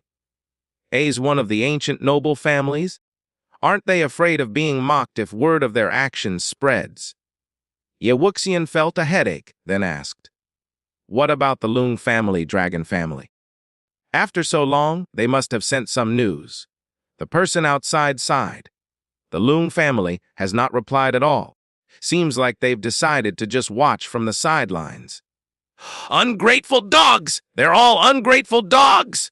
Ye Wuxian grew angrier, but this aggravated her injury, causing her to cough heavily again. The person outside quickly advised, "Miss Yi, please mind your health." "It's nothing." Ye Wuxian wiped the blood from her lips and walked toward the door. "Take me to meet those rats from the Huang family. I want to see just how shameless they can be." As the national trial came to a close, the results were immediately made public by the journalists at the scene. Everyone following the national trial knew that this year's national trial was particularly brutal, with only 4 representatives surviving at the end. Moreover, the Dragon Country representative dominated the rankings, taking first place with over 90% of the total points. This was undoubtedly the best performance since the national trial had been established. While the people from Feather Country and Dragon Country were having fun at the Jin family residence in Extremist Country, Jin Zion sat in the main seat of the conference room, his face cold with murderous intent. In front of him was a high-ranking official from Extremist Country, dressed in a suit and tie. He had just reported important news. This news made Jin Zan happy. "Is what you're saying true? The representatives from Dragon Country will clear our Death Desert Ocean dungeon instance in just a few days." The high-ranking official nodded and reported, "Absolutely true. What troubles my elder brother is that there are 4 unrivaled experts lurking around the representative team from Dragon Country. With them around, they are unable to find a chance to make a move." Jin Zan clenched his fist and sneered. "But now, the target is coming straight into our crosshairs. The Divine Bone Forest surrounds the Death Desert Ocean dungeon instance. We've recently started developing it, with 2 of our 3 finest military units currently stationed there. If that kid really goes to clear our Death Desert Ocean, we won't even need my elder brother and the other 4 seniors. Deploying these 2 finest military units will be enough to surround and kill him." Salavan, the finest military units are practically armies. I don't know if they're air or sea, so I left them as units. The high-ranking official was startled and said in surprise, "To have our extremistus country's 2 ace military units go and kill 1 person. Although he has performed exceptionally well in the national trial, isn't this a bit excessive?" Jin Zion waved his hand and glared at him rebuking. "What do you know? My older brother is even planning to personally act together with the other 5 national guardians to deal with him. They want to guarantee his death. Just look at his current level. It isn't even high yet. Even so, he could perform so well in the national trial, beating the best of the best. If he's allowed to grow any further, won't our extremistus country become no different to a province of Dragon Country? For someone like this, using all our manpower to kill him is worth it. Go, right now. Immediately order the God Slayer Legion and God Destroyer Legion stationed in the Divine Bone Forest. I want 30,000 troops to station themselves properly within the Divine Bone Forest." The high-ranking official listened and hesitated, saying, "But, Lord Jin, we've already lost the Divine Bone Forest to them. I heard the God Slayer and God Destroyer legions are currently awaiting orders, preparing to withdraw from the Divine Bone Forest to continue exploring unexplored areas. If we have these 2 legions stationed in the Divine Bone Forest, we might be crossing the line." "You think I don't know this?" Jin Zion angrily grumbled. The Divine Bone Forest wasn't chosen by Dragon Country or Feather Country, but was taken by Molding Flame Country. They are not a necessary worry.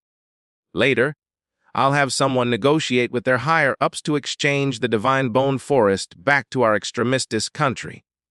This way, the God Slayer and God Destroyer legions can still be stationed near the Divine Bone Forest.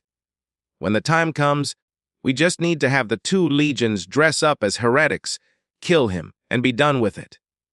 In the first place, the Divine Bone Forest is on our territory. Destroying evidence will be easy as pie for us. Although doing this will certainly incur Dragon Country's displeasure, being able to eliminate Dragon Country's genius makes everything worthwhile. Ow! Charles from Starstrip Country also died at his hands.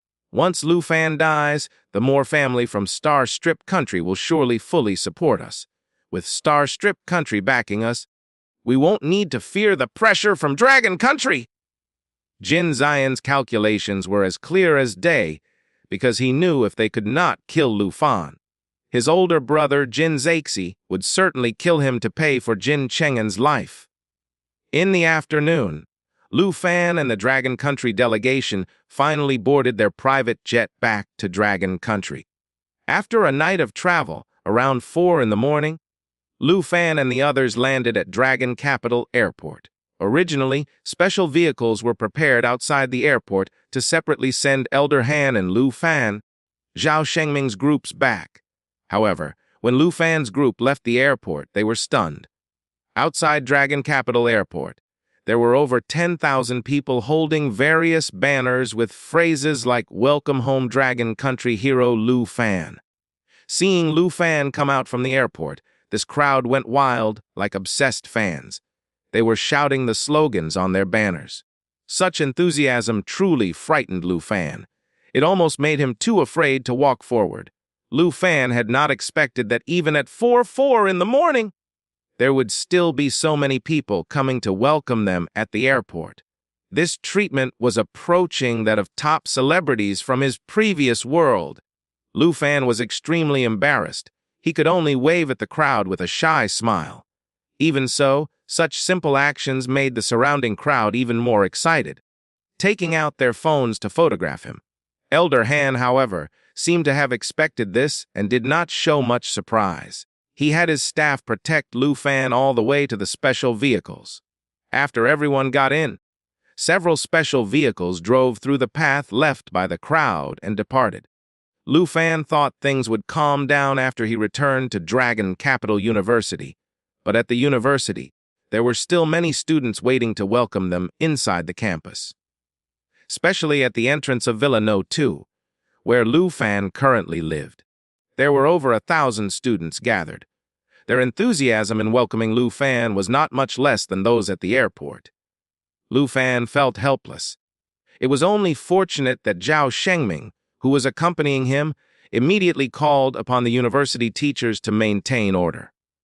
With their authority, they made these overly enthusiastic students return back to sleep. Zhao Shengming left soon after. However, before leaving, he told Lu Fan that this situation would likely continue for some time.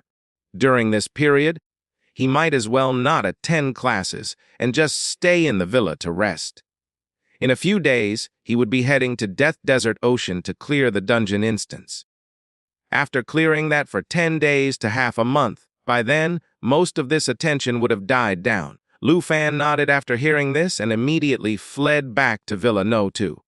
However, upon entering the villa, what greeted his eyes were the smiling faces of his auntie and the other 4 beauties, along with a banner in their hands reading, "Welcome Home Dragon Country Representative Lu Fan." For the next 2 days, following Zhao Shengming's words, Lu Fan basically did not leave the villa. He only did 4 things: eat, sleep, play with his baby dragons, and interact with the beauties. After eating so indulgently for over 2 days, Lu Fan felt like he had gained a few kilograms. Finally, on the 3rd day, Zhao Shengming came to inform Lu Fan that Dragon Country had set up transport arrays at the Death Desert Ocean Dungeon instance entrance. Lu Fan could now go to Dragon Capital University's dungeon hall to head to Death Desert Ocean. Lu Fan was overjoyed. He quickly notified his auntie, Jian Ying, and the others to prepare to go with him to the new dungeon instance to level up and get new equipment. After some preparation, Lu Fan's team, reunited after a long separation, gathered again and headed to the dungeon hall. Because Lu Fan personally owned 10 dungeon instances, Dragon Capital University specially set up a private dungeon instance transport array room for Lu Fan in the dungeon hall. Upon arriving, Lu Fan found 3 transport arrays were already available for use, with 7 more under construction, which were likely to be completed soon. At that time, Lu Fan could freely clear the monsters in these 10 dungeon instances, and his level would surely skyrocket in the future. After finding the transport array to Death Desert Ocean, Lu Fan led everyone inside. After experiencing the feeling of being torn apart, Lu Fan and others arrived at a new map. Behind them was flat ground, but ahead should be a new map. Looking out, it was a dense forest. However, looking carefully, one could discover that what stood in this so-called dense forest were not trees, but bones of unknown monsters. These bones came in all shapes and sizes. The tall ones stuck in the ground were dozens of meters high, while the short ones were about human height. Lu Fan guessed this must be the map called Divine Bone Forest, which reportedly had many level 60 fuff monsters roaming about. It did make for a good spot for leveling up. Just as Lu Fan was looking into the depths of Divine Bone Forest, a familiar voice came from not far away. "Lu Fan, nice to meet you again." Lu Fan looked towards the voice and found a dungeon instance entrance not far from the transport array. In front of the dungeon instance entrance, a camp had been set up with many people busy, including Dragon Country guards and Dragon Capital University staff. Among them, there was an elegant and graceful figure in light armor with a sword at her waist. She was the one waving to Lu Fan from afar. She was Gu Han, Lu Fan's teacher, whom he had not seen for a long time. Lu Fan and the others were delighted to see her here. They went to meet Gu Han at the camp. "Teacher Gu, why are you here?" Lu Fan smiled at the beautiful woman. Gu Han smiled like a blooming flower and said to Lu Fan, "Of course, I'm here to serve you, our Dragon Country great hero! Since you're coming to clear the Death Desert Ocean dungeon instance, the university has to send some teachers and teaching assistants to be here on standby at all times. We are here to see if you need anything. If you do, we'll help you resolve it, so you can focus on clearing the dungeon instance without worrying about other miscellaneous matters." Lu Fan knew that Dragon Capital University's service for excellent students was always very thorough. Even so, dispatching teachers and teaching assistants to serve the student when they cleared a dungeon instance, was this not too excessive? He truly had not expected to enjoy such service, though he was not one to refuse this kind of treatment. After all, he had originally planned to spend quite some time clearing this dungeon instance. Having Gu Han and the other teachers here to look after things, be it meals or rest, everything would be well taken care of, which was great. Lu Fan thanked Gu Han repeatedly, but Gu Han thought nothing of it. She jokingly said since he was Dragon Country's hero, enjoying some special privileges was only natural. Afterward, Gu Han took Lu Fan and the others on a tour of the area, giving a brief rundown of the place. In total, there were about 40 people stationed here, including 15 teachers and teaching assistants from Dragon Capital University who occupied 5 tents. 1 tent stored supplies, 2 tents were for Gu Han and others to rest in, and 2 more were prepared as resting places for Lu Fan, Jian Ying, and the rest of their group. These tents had particularly exceptional sleeping bags inside. Beyond these, there were 4 more tents for other people to live in.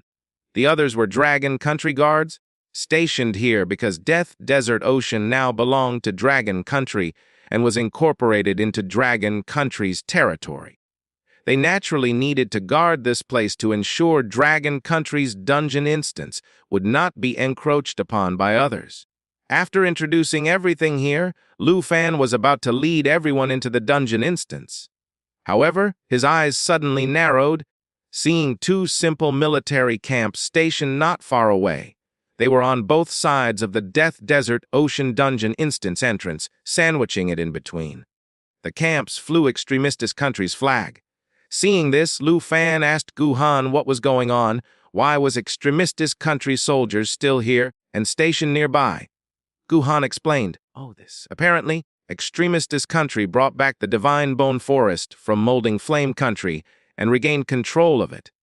So, except for the land around the Death Desert Ocean dungeon instance entrance, the other areas still belong to Extremistis Country.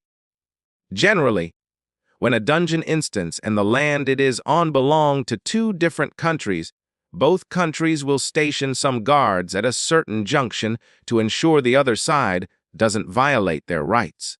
I've observed that the other side has only about 100 men or so, which is normal. Lu Fan nodded and did not think too much about it. Although Death Desert Ocean was an important dungeon instance, as long as their country's guards were watching over it, they could basically ensure the other side would not dare to encroach upon what was theirs. After all, violating another country's territory and rights was a serious crime under international laws. If Extremistis country was in the wrong, Dragon country could blame them and make them pay the price. After understanding everything here, Lu Fan was ready to lead everyone into the dungeon instance to start clearing. Guhan escorted Lu Fan's group to the dungeon instance entrance and watched as the 5 of them entered. The events outside were naturally unknown to Lu Fan and his group. At this time, they had already entered the dungeon instance. After entering the dungeon, they were transported directly to a desert wasteland where there was endless emptiness all around and nothing was visible. Fortunately, although it was a desert, it was not too hot, probably because there was no scorching sun above. Lu Fan and the others opened their mission panel to see, sure enough, there was a new dungeon mission update. Dungeon instance, Death Desert Cease, Nightmare required participants 46 people, recommended level 70, clear, bet find lost treasure $0. 1 Lu Fan pondered over the words hidden dangers and quicksand vortex in the mission panel. Every dungeon had its own backstory. These stories were not only interesting, but also provided clues about the nature of the dungeon. Lu Fan felt that the dangers in this dungeon surely was not limited to just monsters. Meanwhile, beside him, Tao Xiaoman clearly had different concerns. Her eyes sparkled as she excitedly said, "This dungeon mission isn't about killing a boss! It's about finding a lost treasure!" Looking at the description, the treasure chest contains the wealth of an entire kingdom. If we can find it, wouldn't we become super mega rich? You only think about getting rich! Chin Chu lightly tapped Tao Xiaoman's head, saying helplessly, "You should know that even if we find the so-called lost treasure, we won't get wealth equal to an entire kingdom." Qin Q retorted, "This is a dungeon, at most we'll just get some normal dungeon rewards." At this point, Jian Ying nodded and said, "Right? This is ultimately a dungeon. It definitely won't be too different from the past dungeons we've been to. Although they say we're to find a lost treasure, but this lost treasure will definitely be guarded by the final boss. We'll most likely only get the clear reward after we kill the final boss. So, in the end, it's just a normal dungeon." Seeming much more familiar with everyone now, Jian Ying spoke more than before. Hearing Qin Chu and Jian Ying say this, Tao Xiaoman's enthusiasm diminished. Lu Fan smiled and said to everyone, "Q Chu and Jian Ying are right. We definitely won't get rewards that rival the wealth of an entire kingdom. Still, we have to take into consideration that this is a level 70 nightmare dungeon. What's more, we're going to be the first group to clear it. The clear rewards definitely won't be small." "Oh yeah!" Tao Xiaoman's eyes immediately lit up again. "That's right! This is a level 70 nightmare dungeon instance that's being cleared for the first time. The rewards must be generous!" Het, let's hurry. Unlike secret realms that can only be cleared once, dungeon instances can be cleared multiple times. We need to get all the possible rewards from this dungeon as quickly as we can. Speaking thus, Tao Xiaoman drew out her sword first and continued. "Lu Fan, later have Xiao Q cast some Jade Shield and Jade Blessing on me. Today, I won't hold back. I will let you see how much I have grown during the time you were away." Lu Fan looked at her. Calculating the time, he had not run dungeons with her and the others for about 2 months now. Naturally, he would find it hard to estimate how much stronger they have gotten. Lu Fan knew that everyone's level had increased by 2 levels, showing that while he was away, everyone had been working hard on leveling up, improving from their previous levels. However, Unlike Lu Fan, who had returned from the far north and the national trial with exponentially increased strength, their growth was more limited. Jian Ying and the others had certainly gotten stronger, but their improvement would still be limited. Seeing Tao Xiaoman so confident, Lu Fan became interested and said he really wanted to see how strong she had become. Just then, the sand in front of everyone began to move, forming a small vortex. This strange phenomenon caught everyone's attention. Under everyone's gaze, a skeletal hand holding a broken machete crawled out from the sand vortex. It appeared to be one of the king's guards from the dungeon's backstory, who had died in the desert and eventually turned into a monster. This skeleton monster was called the Tyrant's Attendant, a level 65 elite monster that Lu Fan did not even consider worth noticing. However, Tao Xiaoman was very excited, shouting that she would handle this monster. As she spoke, Tao Xiaoman opened her left palm, immediately forming a water sphere which she threw. This water sphere skill looked familiar to Lu Fan. He recognized it as a skill he had previously seen used by the South Country representative, Yasenglai, which had quite good crowd control effects. When the water sphere hit the Tyrant's Attendant's skeleton, it immediately expanded, successfully encasing and controlling the Tyrant's Attendant. Tao Xiaoman was very proud as a clear spring began flowing along her sword blade. Hanky smiled beside her and said, "This is from the Splitting Waterfall/skill book that Tao Zi got. It was quite the bargain at the university's auction house a few days ago. She's been using it often when clearing dungeons. It's quite effective." And after Han Ke finished speaking, Tao Xiaoman brought her sword down. Immediately, spring water gushed from her blade, transforming into a waterfall that rose to the sky that fell like a whip when she slashed the monster's body. While the attack power had yet to be seen, the spectacle of this skill was already impressive. The Splitting Waterfall Slash was definitely one of the highest damage-dealing skill for the water sword god profession. When it hit the Tyrant's Attendant's skeleton, it broke through the water sphere's crowd control effect and forced it back several steps. However, while Tao Xiaoman's series of moves looked fierce, the actual results were negligible. The Tyrant's Attendant's skeleton barely took any damage. Lu Fan laughed heartily after seeing this. "Is that all? Seems like you haven't even managed to scratch it." Tao Xiaoman blushed and angrily retorted, It's a skeleton. Where can I possibly leave a scratch? Besides, it's a level 65 elite monster. I'm only level 32. It's normal that I can't break through its defenses. Didn't I ask to have Xiao Q cast Jade Blessing on me? With that buff, I can defeat it in seconds." A Lu Fan deliberately quipped back. "But that would be thanks to Xiao Q's Dragon Q attack, not your skill." Hua! Tao Xiaoman's face reddened further. She gritted her teeth, unable to think of any rebuttal. She could only turn to Han Ke for help. "Sister Han! Look at Lu Fan! He's making fun of me!" Han Ke gave Lu Fan a stern look and scolded. "Fanner, why are you bullying Tao Zi?" Lu Fan was speechless, realizing that Tao Xiaoman had found a true pillar of support. One he could not go again, though this was just like before. Whenever she could not win an argument, she would go complain to his auntie. I just hadn't summoned Xiao Kui to give her buffs before she rushed in to attack. Tao Xiaoman put her hand on her hip, appearing unwilling to let the matter drop. "Humph! You clearly did it on purpose, wanting to see me make a fool of myself." At this moment, Qin Q helplessly asked, Can you all show a little respect for the monster in the dungeon?" She said this because the Tyrant's Attendant was now charging toward them. Just as Qin Chu finished speaking, two swords appeared beside the silent Jian Ying, the Ocean Freezing Sword and the Army Breaker Sword.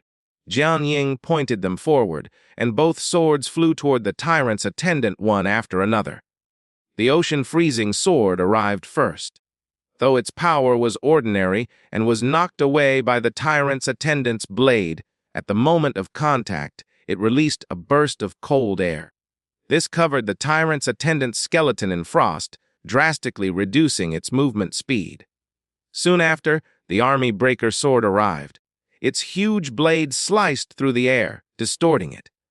This was clearly the army breaker's sword skill, Mountain Quake, being activated. The army breaker sword, carrying the might of this skill, struck the tyrant's attendant. The massive damage sent the skeleton flying, nearly falling back into the sand vortex. This strike was far more powerful than Tao Xiaoman's splitting waterfall slash. The tyrant's attendant's skeleton clearly had several ribs broken. Furthermore, its rusty machete now had a huge nick in it. Being able to damage a level 65 elite monster showed that Jian Ying's strength had indeed improved significantly, which made Lu Fan view her with newfound respect. That was not all. At this moment, Qin Qiu also waved her staff, releasing a skill. Countless points of light appeared around her. These light points flew into the air, seemingly random, like a starry sky. The points of light's brightness intensified, instantly shooting out numerous thumb-sized light beams that chaotically struck the tyrant's attendant as it was trying to get up from the ground. While each light beam was not particularly powerful, when all of them hit a single monster, even one of a high level could not fully withstand it. It caused the monster to continuously howl in agony. Moreover, since the tyrant's attendant was an undead-type monster, Qin Qiu's holy light magic naturally dealt additional damage. Therefore, this skill's damage to the tyrant's attendant was no less than Jian Ying's Mountain Quake. Lu Fan was slightly surprised. The damage difference was clearly visible after she changed her profession to Inquisitor. Her damage output had skyrocketed compared to before, although Tao Xiaoman had not dealt much damage to the monster earlier. The water sword god profession was meant to be balanced. The fact that her skills could crowd control such a high-level monster at half its level was already quite impressive. The other members of Lu Fan's team were clearly individually strong. Seeing her two sisters perform so brilliantly, Tao Xiaoman naturally did not want to fall behind. She stopped arguing with Lu Fan and thrust her sword into the ground, casting another skill. From her blade, clear spring water flowed out, seeping into the sand. Beneath the tyrant's attendant, which Qin Qiu was keeping occupied, a spring suddenly burst forth. Its water flowed like chains to wrap around the target. This was clearly another crowd control skill. The tyrant's attendant was already agitated from Qin Qiu's skills, and now, with another skill applying a debuff effect, it became even more maddened. However, just as it was about to struggle free, Jian Ying silently controlled the ocean-freezing sword to attack, targeting not the tyrant's attendant, but at the spring water at its feet. As the ocean-freezing sword plunged into the spring water instantly froze, dramatically increasing the crowd control effect of Tao Xiaoman's skill. The water chains transformed into ice chains, firmly binding the tyrant's attendant. Even though it was a level 65 elite monster, it could not break free for the moment. Lu Fan was amazed. He never expected that Tao Xiaoman and Jian Ying's skills could work together so well. It was clear that during his absence, the team must have been frequently practicing in dungeon instances. Without Lu Fan to carry them, they had developed such better teamwork and coordination. Qin Qiu's damage output far exceeded that of ordinary mages. Tao Xiaoman and Jian Ying's coordination allowed them to utilize the ocean-freezing sword and water sword god profession characteristics, providing even stronger crowd control. Under the three's combined efforts, the tyrant's attendant struggled to move. Despite being many levels higher than Jian Ying and the others, it ultimately could not escape the fate of being killed. After killing the tyrant's attendant, Tao Xiaoman was very proud. She waved her sword at Lu Fan and said, "How about that? Isn't our teamwork perfect?" Lu Fan nodded and smiled. "The coordination is indeed great and everyone's strength has improved significantly. You're all only level 32 or 33, yet you can kill a level 65 elite boss without taking damage. All of you must be unmatched among Dragon Capital University's freshmen." "Of course," Tao Xiaoman proudly said. "If we have another freshman exam, the three of us teaming up would definitely place in the top 3. Qin Qiu was not as boastful as Tao Xiaoman, though. Even so, she still proudly said, "When you weren't around, we even cleared the poison spider forest with a senior sister that Han-Ki knows. Although it took a long time, we eventually succeeded in clearing it." "You cleared the poison spider forest." Lu Fan was very surprised. The poison spider forest was a level 45 terror dungeon instance. Usually, it was only attempted by a full team of fourth-year students who averaged around level 50. For Jian Ying and the others to attempt this dungeon at level 30 with Han-Ki, who had a lifestyle-specialized profession, and actually clear it, this news would definitely astonish many at Dragon Capital University. Even at Dragon Capital University, there probably were not many teams who could accomplish this. Seeing Lu Fan being so surprised, all three women felt proud. Jian Ying even showed a faint smile and said, "After you left for the far north, we had a discussion. As you grow stronger, we, as your teammates, need to work harder to get stronger too. Otherwise, we would just continue to hold you back. So these past 2 months, we've been working hard every day to level up and learn."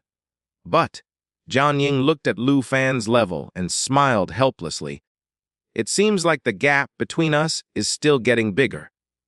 Seeing Jian Ying's disappointment, Lu Fan could not help but feel touched. Given Jian Ying's independent personality, it was quite significant for her to openly express wanting to work hard in keeping up with Lu Fan's pace.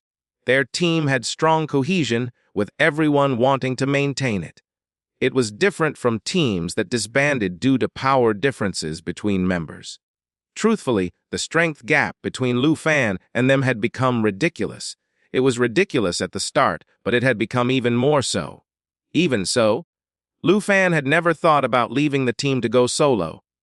He smiled and said, "I've seen how hard you've all worked.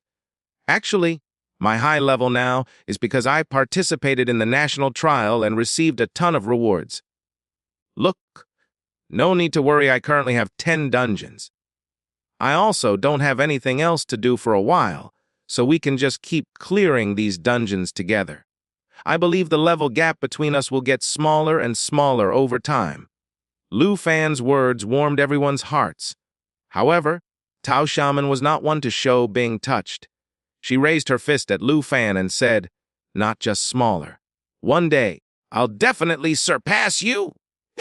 "My profession is balanced in the early stages without many highlights, but it has great potential and will become a true all-rounder later. When that time comes, I'll challenge you to PvP. I'll string you up to beat you up." Just as Tao Xiaoman finished speaking, there was movement from the sand vortex in the distance. This time, 3 tyrants' attendants crawled out. Lu Fan glanced at these 3 monsters and casually drew out his underworld serpent's cry. He used Summon Divine Arrow to enchant it with Magma Burst, then casually shot an arrow. The arrow transformed into a ball of magma, landing precisely between the 3 tyrants' attendants. Soon after, a pillar of fire shot towards the sky, engulfing the monsters. In an instant, the 3 tyrants' attendants were burned to ash by the magma and flames, with barely any resistance. The flames took a long time to dissipate. At the monster's location, only a still burning magma pool remained, with surrounding sand grains glittering. They had clearly turned to glass shards by the intense heat. Such a shot left all the women present stunned. They knew exactly how strong a tyrant's attendant was from their fight earlier. Yet, such a high-level, high-attribute elite monster was instantly killed by Lu Fan's casual arrow? Looking at everything before her, Tao Xiaoman almost bit her tongue. Lu Fan put away his underworld serpent's cry, picked his ear, and asked Tao Xiaoman, "Tao Zi, what were you saying earlier? I think I heard something about stringing up someone to beat them up." "Well." Tao Xiaoman's expression became interesting. "No, nothing! I didn't say anything just now." Everyone burst out laughing. Han-Ki covered her mouth and chuckled, looking at the distant sand vortex and said, "Fanner, it looks like more monsters are about to spawn. Stop teasing them and let's focus on clearing them out." "En. All right." Seeing the true bosses speak, Lu Fan stopped teasing Tao Xiaoman and got serious. He planned on releasing his dragons to get a share of the experience points here. The girls were already quite familiar with Xiao Ye and Xiao Kui. After all, the two dragons had been living and eating with everyone for some time, eating until their bellies were round and rolling their eyes at the dinner table. Xing Chen had also gone through many poison spider forest runs with everyone. Although she was aloof and basically would not let anyone touch her, everyone recognized her. As for the last dragon, Bao Bao, Lu Fan had only mentioned him, never actually showing him to everyone. After all, Lu Fan understood Bao Bao too well. Just like a Tibetan mastiff, he would attack anyone except Lu Fan. For some reason, he was incredibly fierce and aggressive.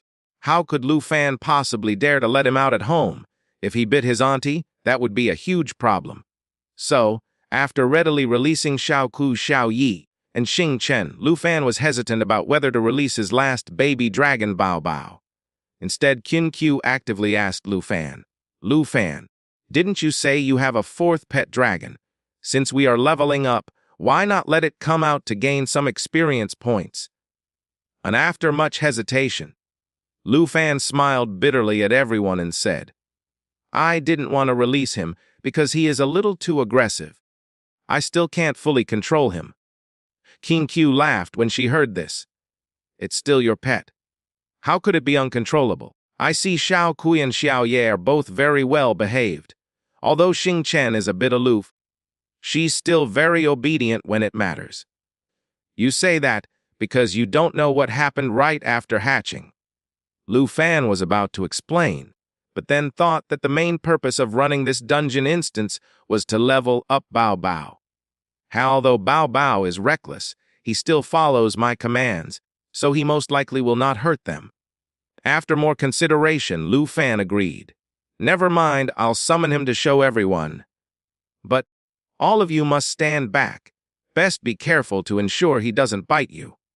Hearing Lu Fan say this, everyone's curiosity was thoroughly aroused. The previous 3 pet dragons were all well behaved and deeply loved by the girls. Just how strange was this 4th pet dragon's personality that even Lu Fan was reluctant to summon him. Lu Fan pursed his lips and drew out a summoning array. When the array formed, thunder immediately roared from within. The impressive atmosphere startled Jian Ying and the others. Blue, purple lightning ravaged within the array, as if the other side of the transport array was connected to a sea of lightning. With a thunderous boom, a not-so-big figure flew out, carrying countless crackling thunderbolts wherever it went. "Whoa, what a cool baby dragon!" Tao Xiamen unconsciously blurted out, eyes wide as she watched Bao Bao fly out from the summoning array and soar through the air. Undeniably, Bao Bao's entrance was extremely impressive. As a magic attack profession-type pet dragon, Bao Bao's special effects were maxed out. Wrapped in lightning, his wings seemed to be formed from crackling heavenly lightning, with lightning streaks spreading everywhere he passed, illuminating the sky. However, Bao Bao's magnificent entrance was destined to be just a fleeting moment, because after Bao Bao appeared from the summoning array, several more tyrant's attendants emerged from the sand vortex in front of everyone. Bao Bao circled once in the sky and immediately discovered the monster's presence. He let out a happy ang, releasing a dragon roar, followed by the sound of thunderclaps. Without needing any commands from Lu Fan, the battle-loving Bao Bao had already acted. He opened his mouth and released his dragon breath, which transformed into a mighty lightning strike, directly striking the sand vortex. The several tyrants' attendants that had just appeared were naturally enveloped within, not only falling into a paralyzed state from the lightning strike, but their bodies also beginning to crack under the constant lightning bombardment. This should be Bao Bao's skill, Roaring Thunder. It was very similar to Lu Fan's skill, Roar of the Blue Dragon King. Even when Bao Bao released this skill, Lu Fan felt a dragon language resonance within his body, giving him the urge to release Roar of the Blue Dragon King together. Lu Fan guessed that Roaring Thunder and Roar of the Blue Dragon King were probably the same skill. If he released Roar of the Blue Dragon King, it would trigger dragon language resonance. However, Lu Fan did not release his dragon language skill because there was no need to. Although Bao Bao was only level 1 with attributes that were not that high yet, and this skill's power was not as strong as if Lu Fan had casted it. This was still dragon language magic.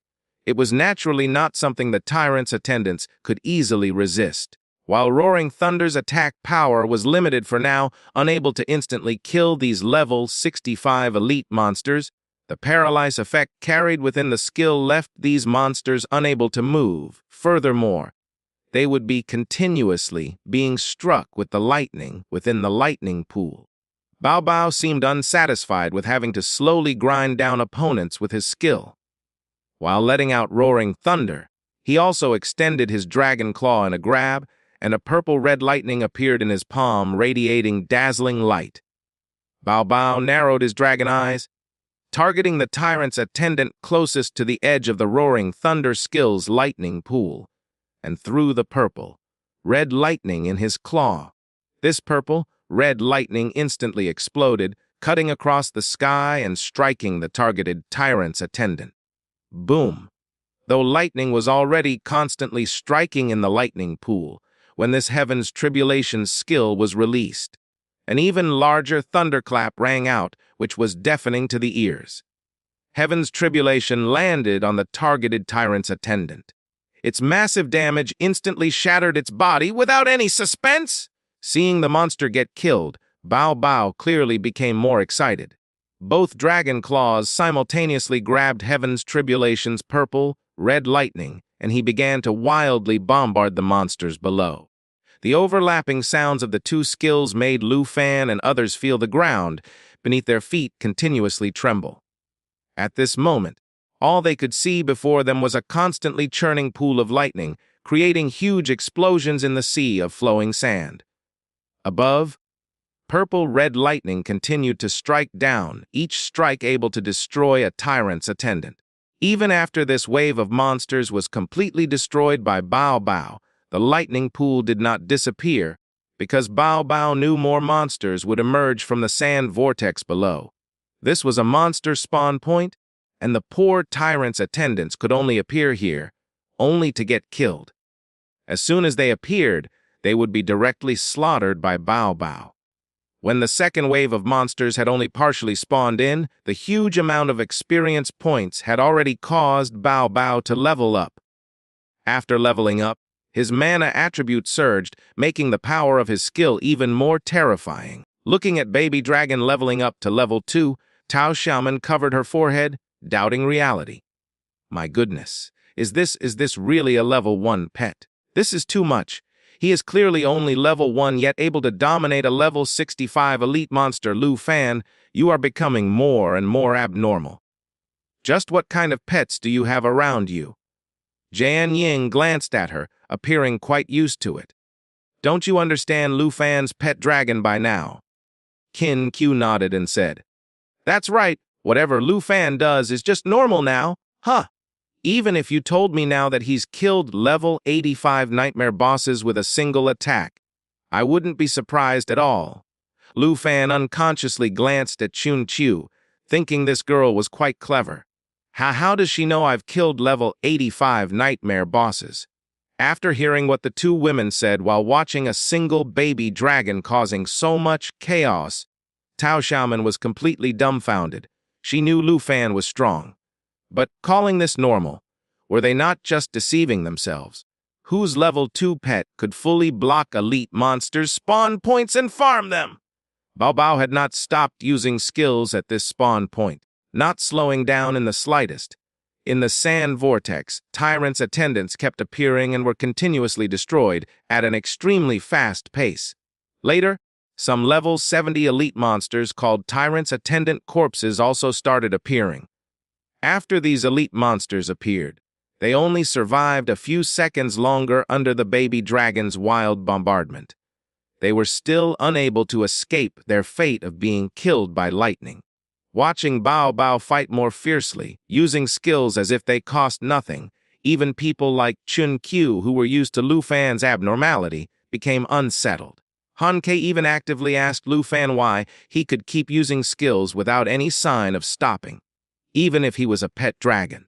Continuously releasing such powerful skills, could his mana pool really sustain it all? Lu Fan chuckled and revealed Bao Bao's Lightning Spring Passives panel. After seeing this skill, everyone fell silent. After all, this skill meant that Bao Bao basically had mana pool to draw from. For a magic attack pet dragon, having an infinite mana pool was no different from a Gatling gun with unlimited bullets. Pull the trigger, and it just goes errata, tat, tat, shooting out blue flames like nothing. Who could possibly compete with that? Since she had a mage profession, Chun-Kyu was moved to tears with envy. No, the ones who should really be crying were the monster being blocked at their spawn point, without needing anyone's help. Bao Bao thoroughly enjoyed his time battling here. Finally, until the sand vortex stopped, indicating no more monster would appear, Bao Bao reluctantly put away his skills. His hungry gaze soon turned toward Xiao Ye and the other pet dragon. But he quickly looked away.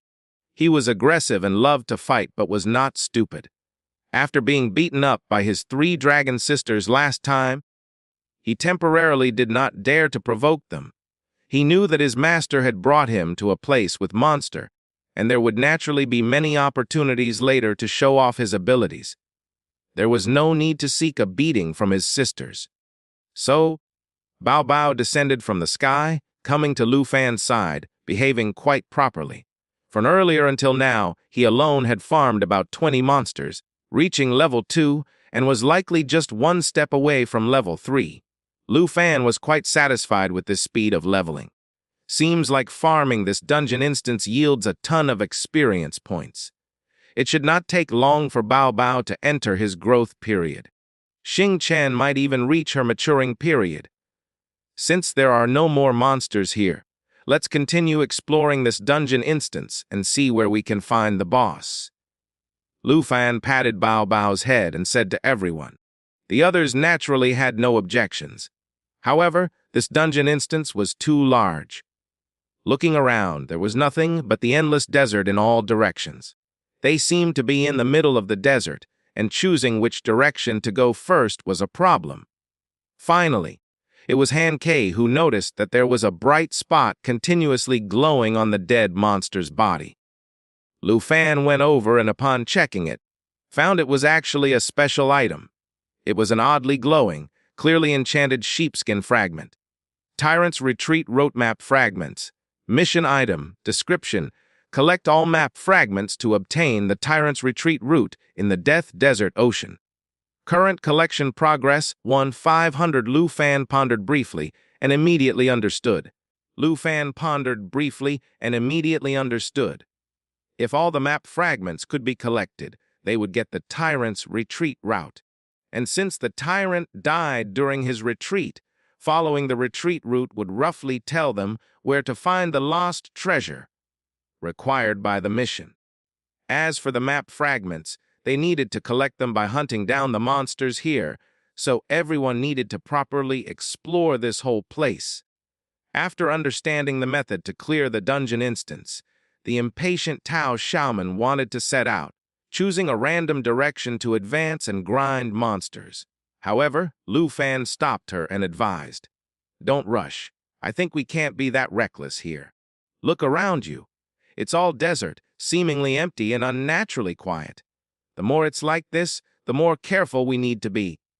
Kao saying this, Lu Fan pointed out the issues he noticed in the dungeon instance's description. Thus, he had to remind everyone here. Everyone agreed with Lu Fan's speculation, feeling that though this desert looked quiet, it definitely harbored many hidden dangers. Be it monsters that might be lurking under the sand or the so-called quicksand vortex. For this type of map, the optimal solution would definitely be to explore using sky mounts. But among everyone, only Lu Fan had pet dragons.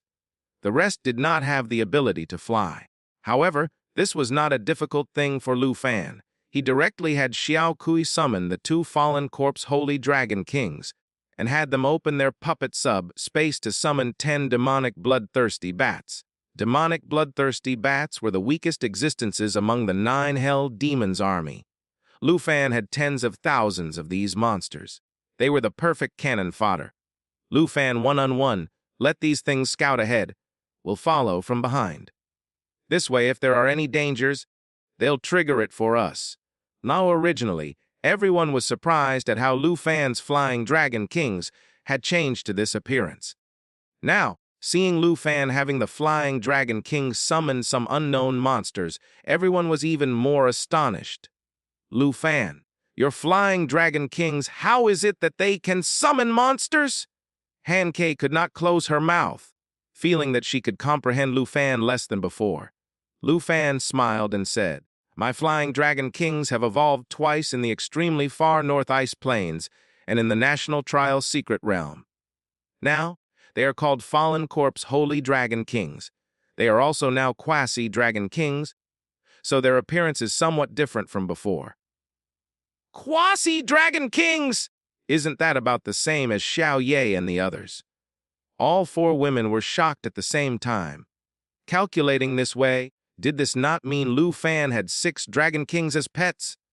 Lu Fan thought for a moment and said, in terms of attributes and combat power, they still have some gap compared to proper Dragon Kings like Xiao Ye and the others. Even so, they have a special trait that's very useful.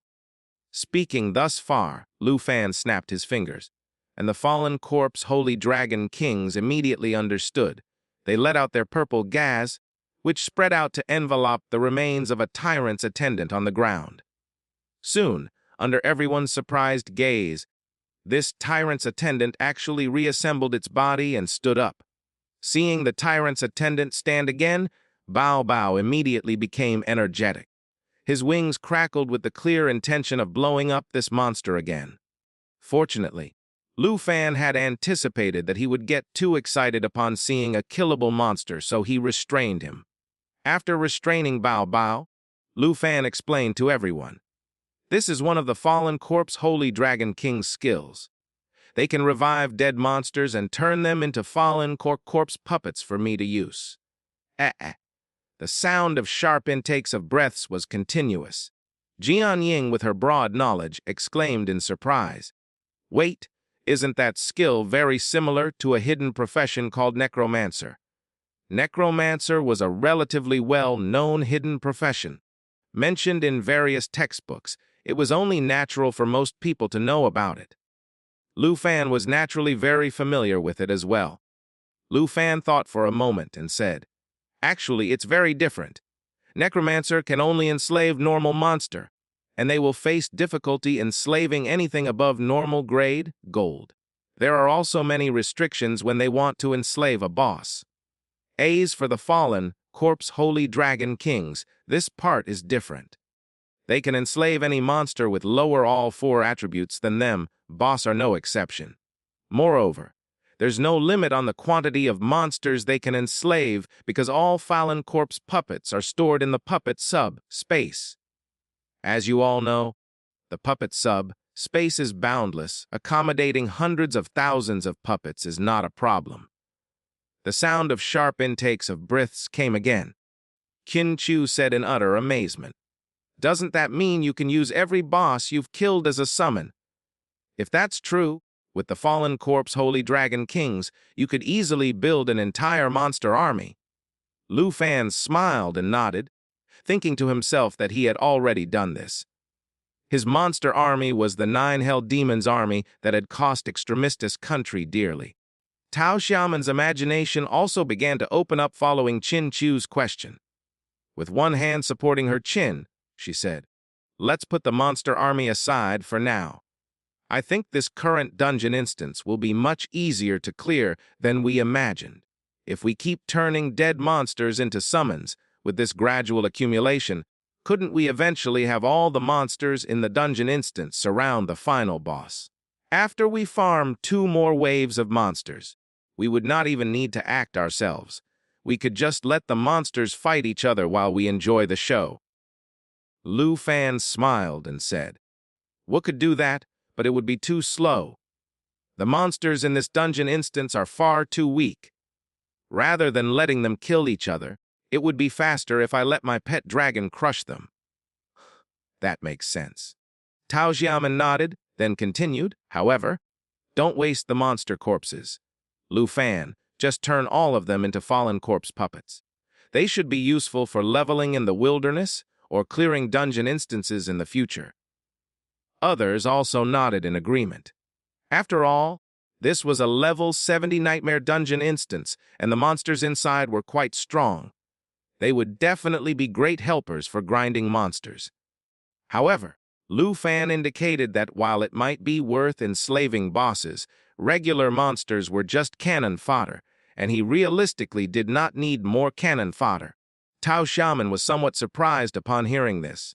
After all, these were all at least level 60 elite monsters with considerable combat power. Yet, he was too lazy to enslave them when it just took him in order to do so. Realistically, it was the fallen corpse Holy Dragon Kings that was doing all the work. Lu Fan did not even need to do anything but move his mouth.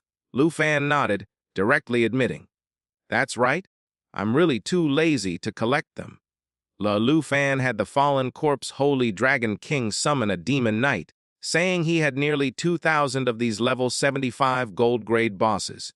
Summoning a war drummer next, Lu Fan said he had about 30 of these main stage bosses. The demon general was also summoned by Lu Fan, and he mentioned he had 9 of these level 85 diamond-grade boss. Originally, when Lu Fan said he had 9 demon general fallen corpse puppets, it had already left all the girls rigid with disbelief. Finally, Lu Fan summoned the Mad Hell Demon. This boss is a level 85 epic grade boss, and I have 9 similar ones. Lu Fan's tone was casual, but in the ears of Jian Ying and others, it was like a thunderbolt during a clear sky. A level 85 epic grade boss! This was an existence that could easily flatten a city. Yet, this kind of boss had been enslaved by Lu Fan, and he had enslaved 9 of them. This was simply outrageous!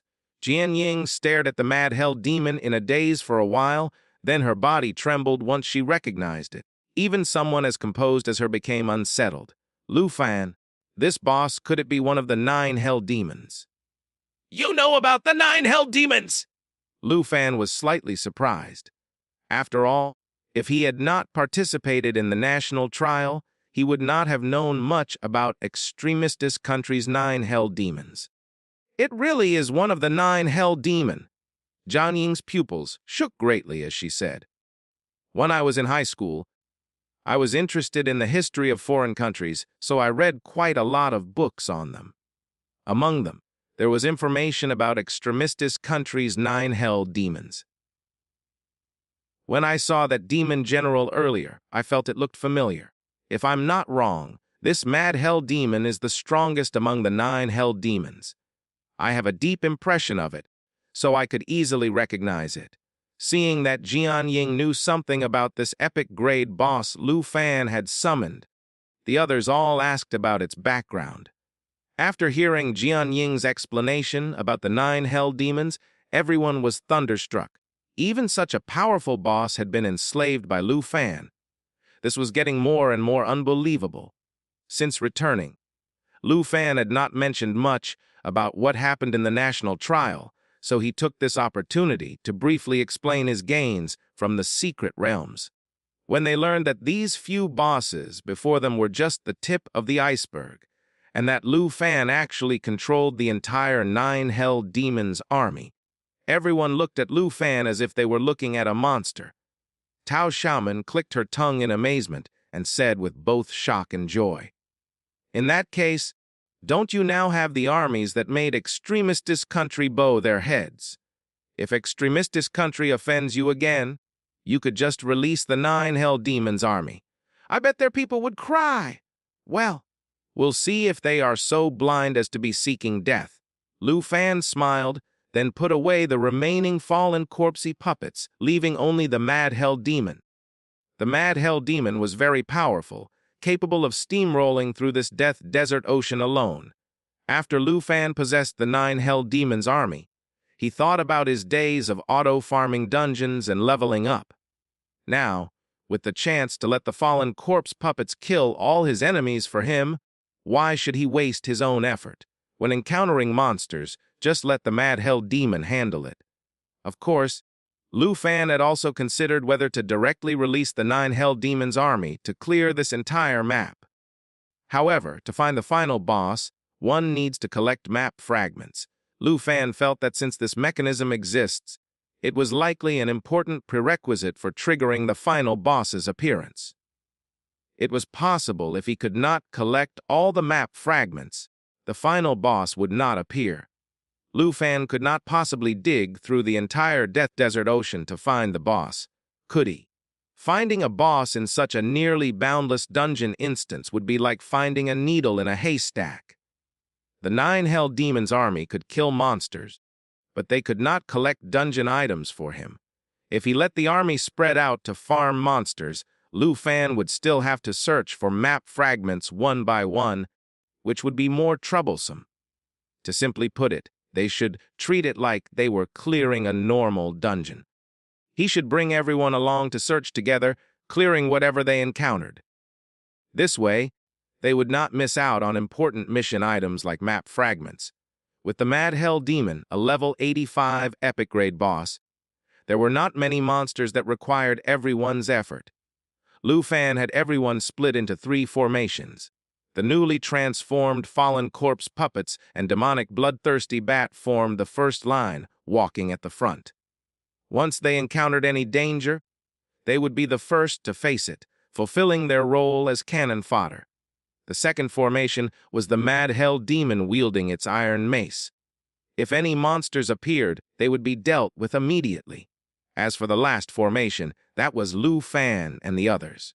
Everyone only needed to leisurely explore without worrying about anything else.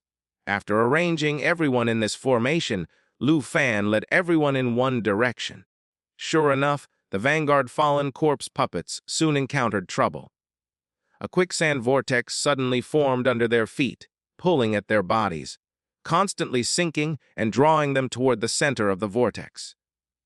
Although the fallen corpse puppets had no intelligence, they had combat instincts. After falling into the quicksand, they struggled desperately, trying to escape the vortex.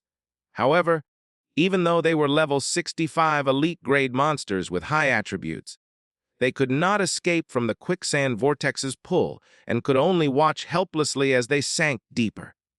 Once swallowed by the quicksand, the result was predictable. Seeing the front, most fallen corpse puppets sink into the quicksand, all the girls present breathed sighs of relief while casting admiring glances at Lu Fan. They had not been trapped by the quicksand vortex because of his foresight. If Lu Fan had not warned everyone about possible dangers here, and had cannon fodder walk in front, they might have been the ones caught in the quicksand vortex. Chun Q repeatedly sighed in admiration. After all, Lu Fan was now so experienced, able to so easily find the safest method to explore an unfamiliar dungeon. This wave of monsters gave Lu Fan another map fragment, and Bao Bao reached level 3. Looking at the current situation, collecting 500 map fragments would be quite time-consuming. Fortunately, this dungeon instance gave high experience points. What came next was relatively simple. Lu Fan had Xiao Q cast Jade Shield on everyone to prevent sudden accidents. Then, he had the fallen corpse puppet scout ahead.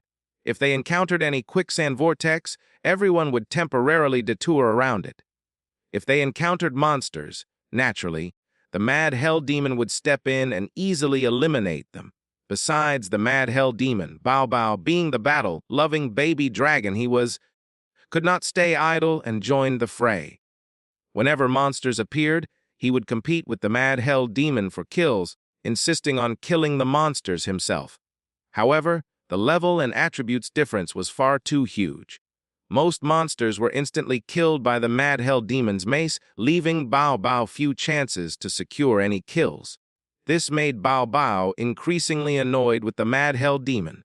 Several times, if Lu Fan had not quickly stopped him, he would have attacked the Mad Hell Demon.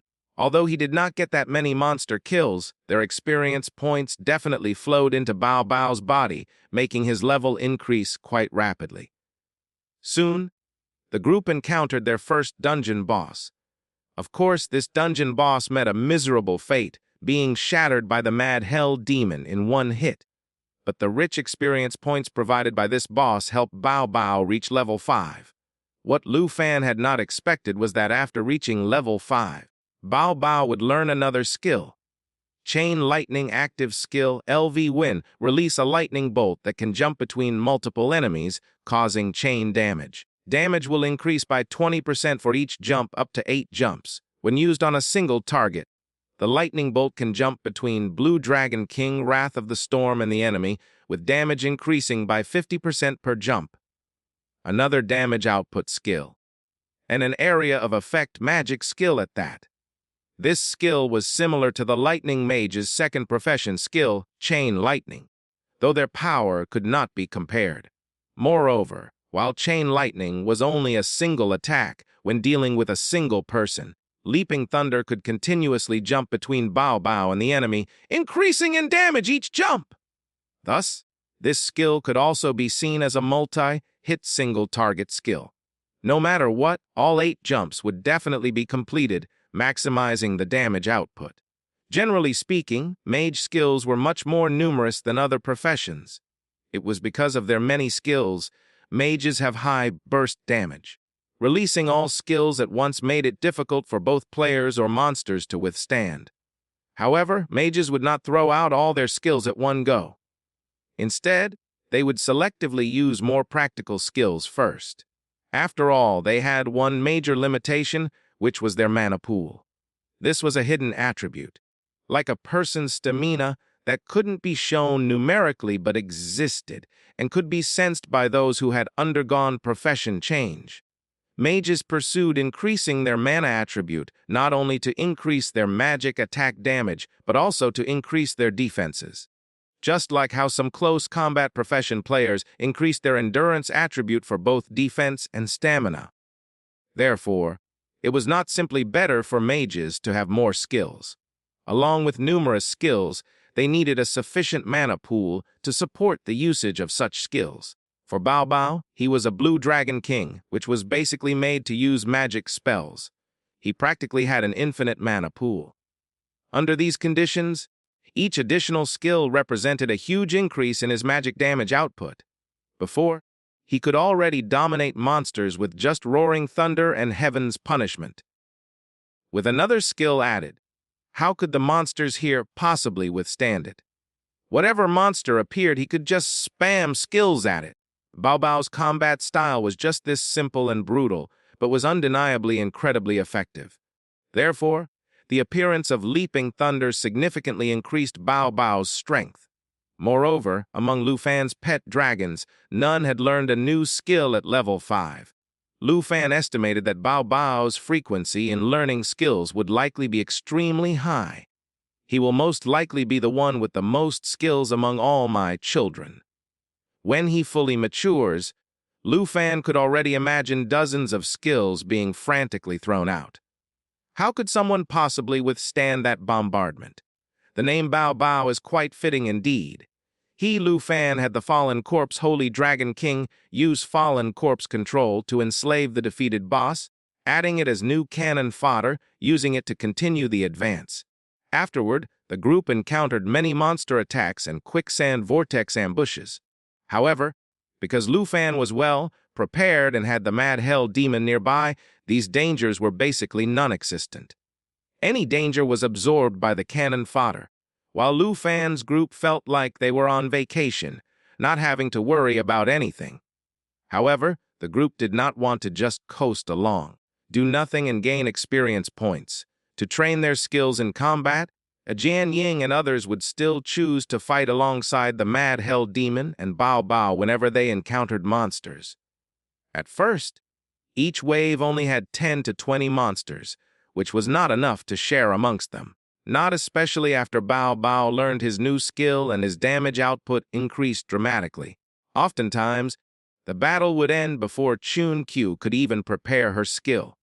Later, the number of monsters gradually increased, with the group encountering 5 or 6 quicksand vortexes forming at once, from which various monsters would emerge, numbering around 50. Once that started happening, Jian Ying and the others finally had the chance to engage with the monsters. Soon, the group had spent a full day in the dungeon, killing countless monsters and collecting over 400 map fragments. Throughout their journey, Lu Fan had not been leading everyone around aimlessly like headless flies. He had not forgotten his mission in coming to the Death Desert Ocean. It was to claim the divine-grade treasure map! After a day's journey, Lu Fan finally arrived at the coordinates marked on the treasure map. Using the excuse of taking a break, Lu Fan had everyone sit down to eat something, while he sat down at the treasure map coordinates and quietly opened his system panel. He covertly chose to claim the divine-grade treasure map. He wondered if this divine-grade treasure map would unearth another dragon egg. Ding, the coordinates of the host matches the coordinates of the treasure map. Divine grade. Treasure map used successfully. Ding, congratulations host on obtaining 1 Dragon Hunter's Will Golden Dragon King helmet. 1 Shadow Dragon King contract crafting recipe. The divine grade treasure map was claimed, but its reward surprised Lu Fan. Previously, every time Lu Fan claimed a divine grade treasure map, he would get a mythical grade dragon egg. Lu Fan naturally assumed he would get his 5th dragon egg this time. He would soon reach level 45 and unlock his next pet slot. After getting the dragon egg, he could quickly hatch it to further increase his combat power. However, what Lu Fan had not expected was that the divine grade treasure map he claimed did not contain a dragon egg. My luck ran out. Lu Fan felt slightly disappointed but decided to check the rewards first. After all, it was from a divine-grade treasure map. These 2 items should be anything but ordinary. Lu Fan first looked at the Dragon Hunter's Will Golden Dragon King helmet in his system panel.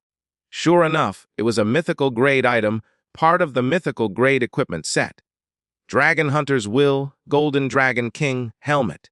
A mythical equipment set, level requirement 90, profession requirement, Dragon Hunter, Silver Dragon Rider, Dragon Blood Warrior, Agility Ain 43, Strength Liton 81, Mana plus 433, Endurance plus 48, additional skill, Golden Form, active skill, transforms the entire body into gold.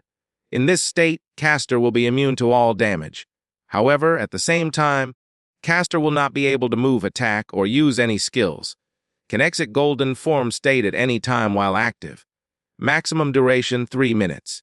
Golden Dragon King Bloodline Release. Active skill, LV1 releases the Dragon Hunter's Will remaining in the equipment. Gains the Golden Dragon King Ultimate Shield's Bloodline power. Enable one's body to transform into the Golden Dragon King.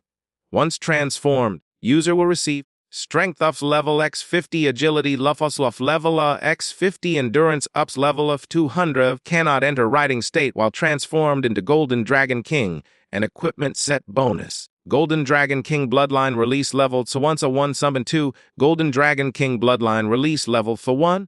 Gain skill, Golden Dragon King's Judgment Wings 1 and 3, Golden Dragon King Bloodline Release level 1. Gain skill, Golden Dragon King's Blood Eruption I-14, Golden Dragon King Bloodline Release level for 1. Gain skill, Golden Dragon King's Light Ender Talent L1 Gullah 5. The attributes were somewhat lower compared to the belt. Though this was normal, as helmets generally had the lowest attribute bonuses among all equipment types. This helmet also had an additional skill, Golden Form. After one look, Lu Fan realized it was just like the invincibility skill from games he had played before. This skill was quite useful for Lu Fan. In the future, if he encountered particularly strong opponents where his attributes were too low to fight and they were pursuing him, this skill would prove invaluable. Lu Fan could use Golden Form to avoid damage while watching how his opponent dealt with his 6 pet dragons and his 9 Hell Demons army. In 3 minutes, how many people could withstand being surrounded by 6 dragons plus the 9 Hell Demons?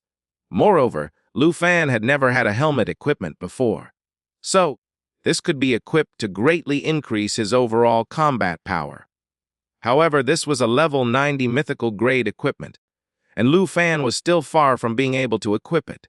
After returning to Dragon Capital, I would need to find another no-level requirement enchantment scroll. After reviewing its details, Lu Fan decided to put the helmet in his inventory first. He began examining the other item, the contract crafting recipe. This crafting recipe was called the Shadow Dragon King Contract Crafting Recipe. It seemed to actually be the only thing that was directly related to his pet dragons. Can this make up for not getting a dragon egg? Lu Fan thought before checking it out. However, when he looked over it, Lu Fan's heart skipped a beat. Shadow Dragon King Contract Crafting Recipes. Mythical grade special item description after use can craft the special item Shadow Dragon King Contract. Require Radiant Shadow Stone 0 to 3, Ancient God Crystal Laceramancy 1, Shadow Isle Essence 0 to 300, Shadow Spring Water 050, a Shadow Dragon King Contract, a mythical grade special item and description. After use, summons Shadow Dragon King Blade of Darkness to fight for the caster. Duration 1 hour. Contract can be used 3 times. Shadow Dragon King Blade of Darkness will be the same level as the caster. What a great item! Its effects are basically no weaker than a dragon egg! If he could craft the Shadow Dragon King Contract, Lu Fan could summon a Shadow Dragon King of the same level as himself. He would be skipping the leveling process, and it could immediately join battle! Such a powerful special item was only mythical grade surely because it could only be used 3 times. Still, this limitation had no effect on Lu Fan at all since Xiao Qiu had her Devar and Assimilate skill. In other words, she could eat the Shadow Dragon King Contract and turn it into a permanent skill. After all, there was already a precedent with the dragon's summoning bone flute. This greatly increased the significance of the Shadow Dragon King Contract. This was essentially the same as being given a dragon egg, one which could participate in battle immediately after hatching. The divine grade treasure map certainly did not disappoint. In his excitement, Lu Fan looked at the required materials for the crafting recipe. It required over 1,000 items in total. The dense list of materials required made Lu Fan's teeth ache, because among these materials, only the Radiant Shadow Stone and a few others near the end were relatively common. They were purchasable just at a high price. As for other items like the Ancient God Crystal, Shadow Isle Essence, Shadow Spring Water, and so on, Lu Fan had not even heard of them. Those that I have not heard of must be very rare. Gathering them wouldn't be simple. With no other choice, Lu Fan could only plan to post a purchase advertisement at Dragon Capital University's auction house, while also asking the Prosperous Heaven auction house. The Prosperous Heaven auction house was now Dragon Country's top auction house. With its backing, he believes he should be able to purchase most of the materials needed for the crafting recipe. Though the divine grade treasure map had been claimed and yielded excellent rewards, none were usable right now. So, Lu Fan could only eagerly put them away and rest briefly with Han Ke and the others, eating some food and drinking some water to calm him down. After the short break, Lu Fan continued leading the team forward. With the divine grade treasure map claimed, Lu Fan had no other concerns. Next, he just needed to properly run this dungeon several times to see what rewards clearing it for the first time would yield. The group continued forward, encountering several waves of monster attacks. In the largest monster wave so far, there were over 100 monsters. Of course, over 100 monsters were still nothing to Lu Fan's group. The Mad Hell Demon and Bao Bao easily divided and conquered them all. In this dungeon instance, the group had cleared over 5,000 monsters, including 3 main stage bosses.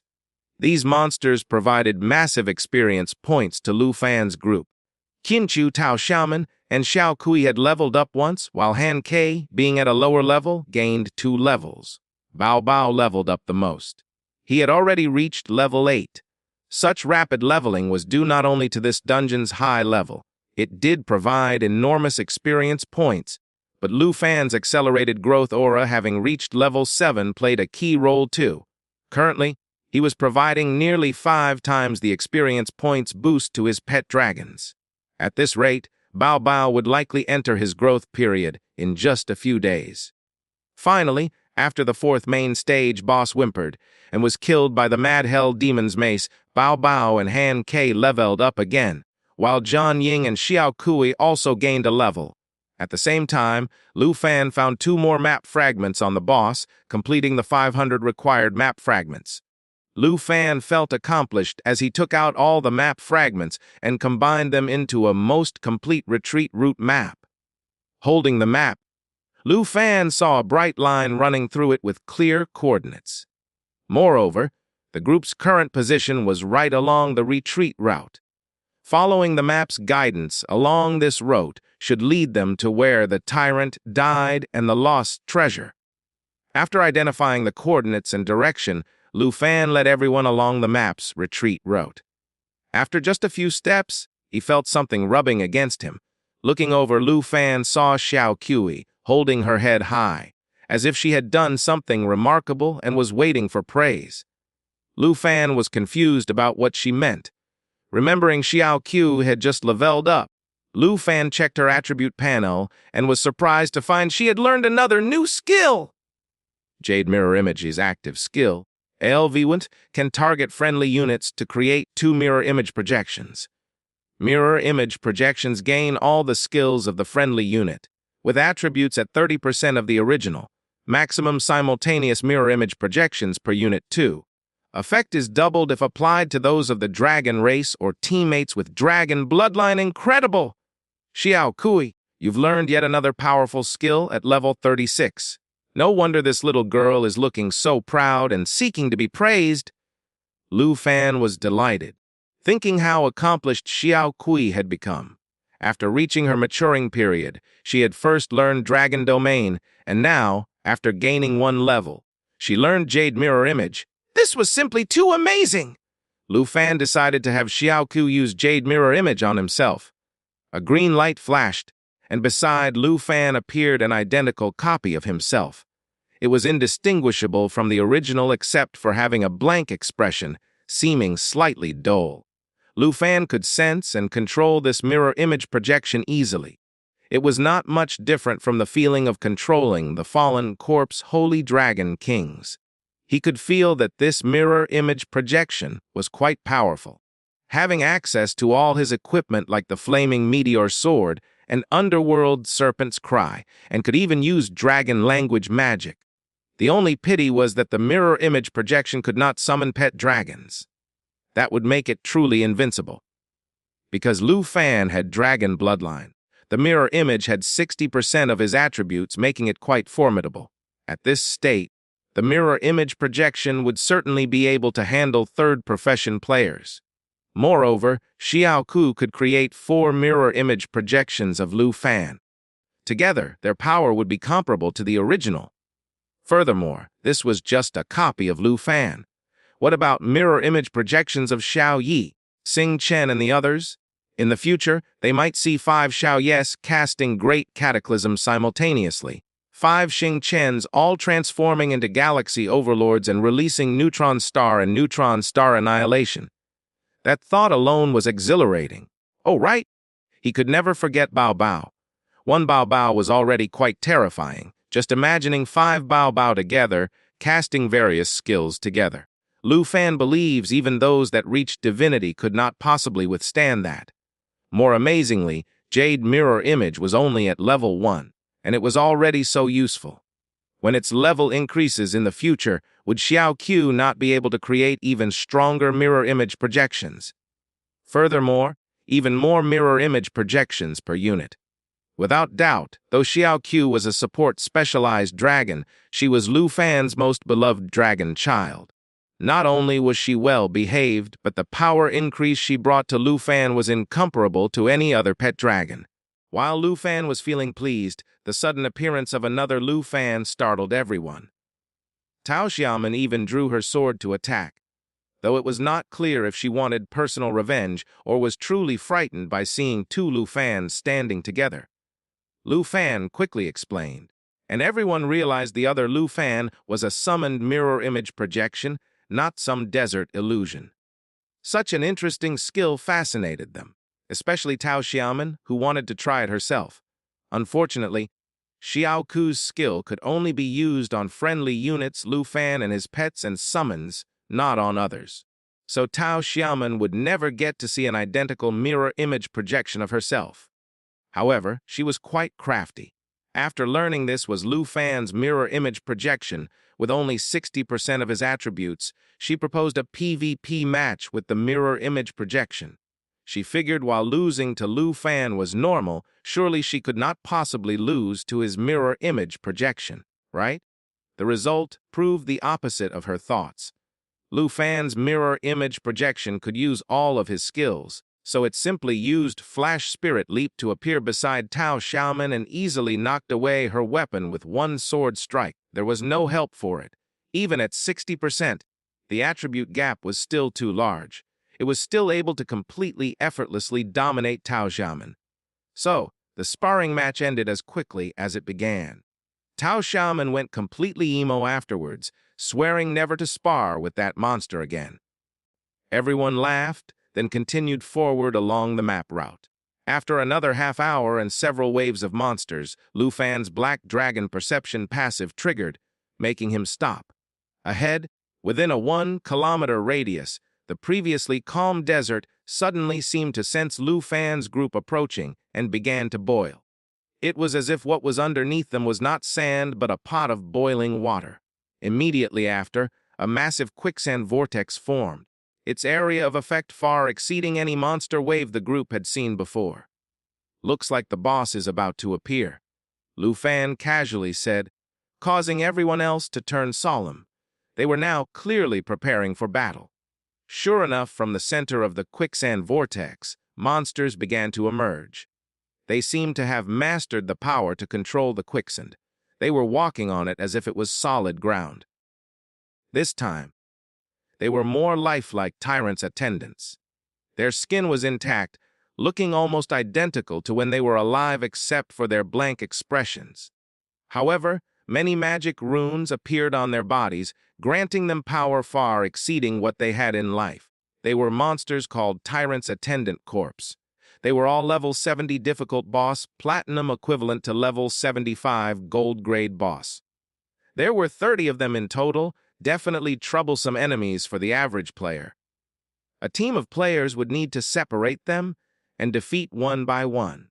After the Tyrant's Attendant Corps emerged from the quicksand vortex, a chariot gradually appeared. It was made of pure gold, decorated with countless gems, clearly invaluable at first glance. On the chariot stood a monster with a massive body over 5 meters tall. It had a unique appearance. Its upper half was that of a giant with crimson skin, wielding a steel trident, wearing a crown with runes covering its body. Its lower half was similar to that of a scorpion, with armor and 8 limbs, plus a huge black scorpion tail. Lu Fan immediately cast appraisal on it. As expected, this monster was called the Cursed Tyrant. This was the king who had sunk into the quicksand vortex who knows how many years ago. The attribute panel had a brief introduction about him, basically saying, the king's greed caused him to sink into the depths of the Death Desert Ocean, along with his treasure chest. However, he remained alive till this day, not able to part this world with death. At the depths, he triggered a mysterious power beneath the Death Desert Ocean. This mysterious power merged with the original shaman's curse.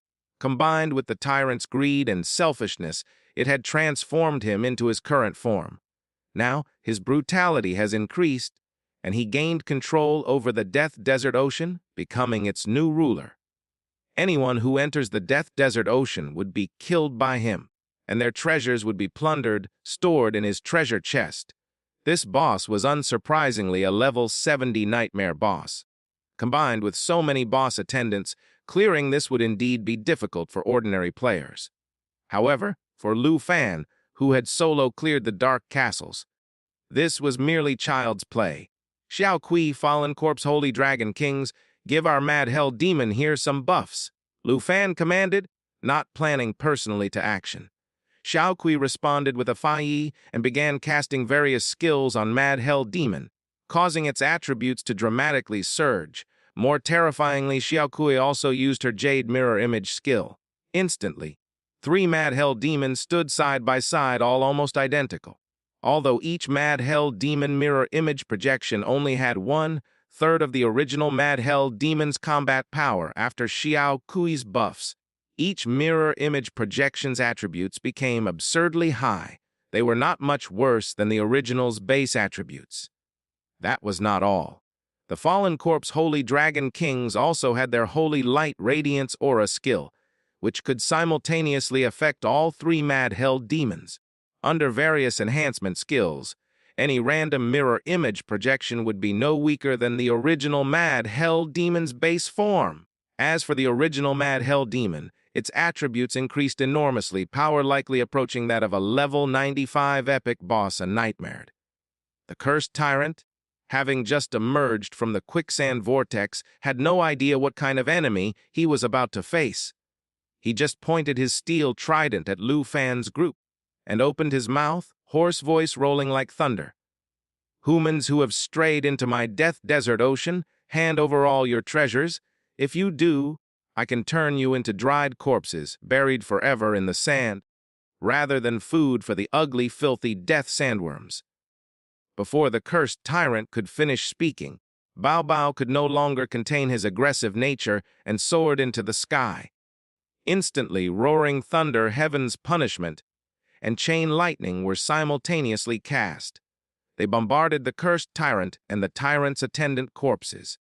The entire quicksand vortex was filled with lightning, turning into a pool of lightning, with lightning bolts frantically bombarding all the bosses there. Bao Bao's unreasonable attack caught the Cursed Tyrant completely off guard. Although Bao Bao's skill damage was impressive, his level was still far too low to instantly kill the Cursed Tyrant.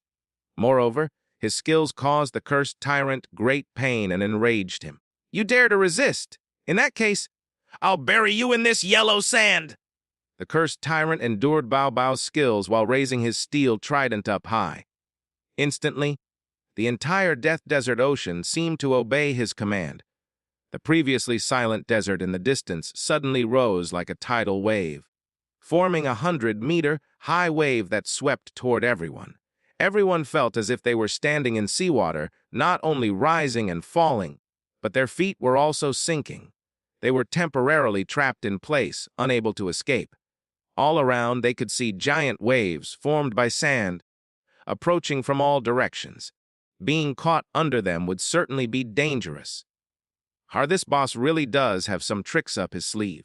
This skill alone could most likely wipe out teams of players coming to clear this dungeon. Seeing the girls getting nervous, Lu Fan had Xiao Qi give everyone Jade Shield while ordering the Mad Hell Demons to attack.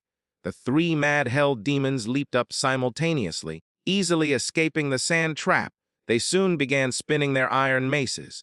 In the blink of an eye, the iron maces in the three Mad Hell Demons' hands expanded to hundreds of meters long, as thick as two humans' embrace, like three pillars supporting the sky.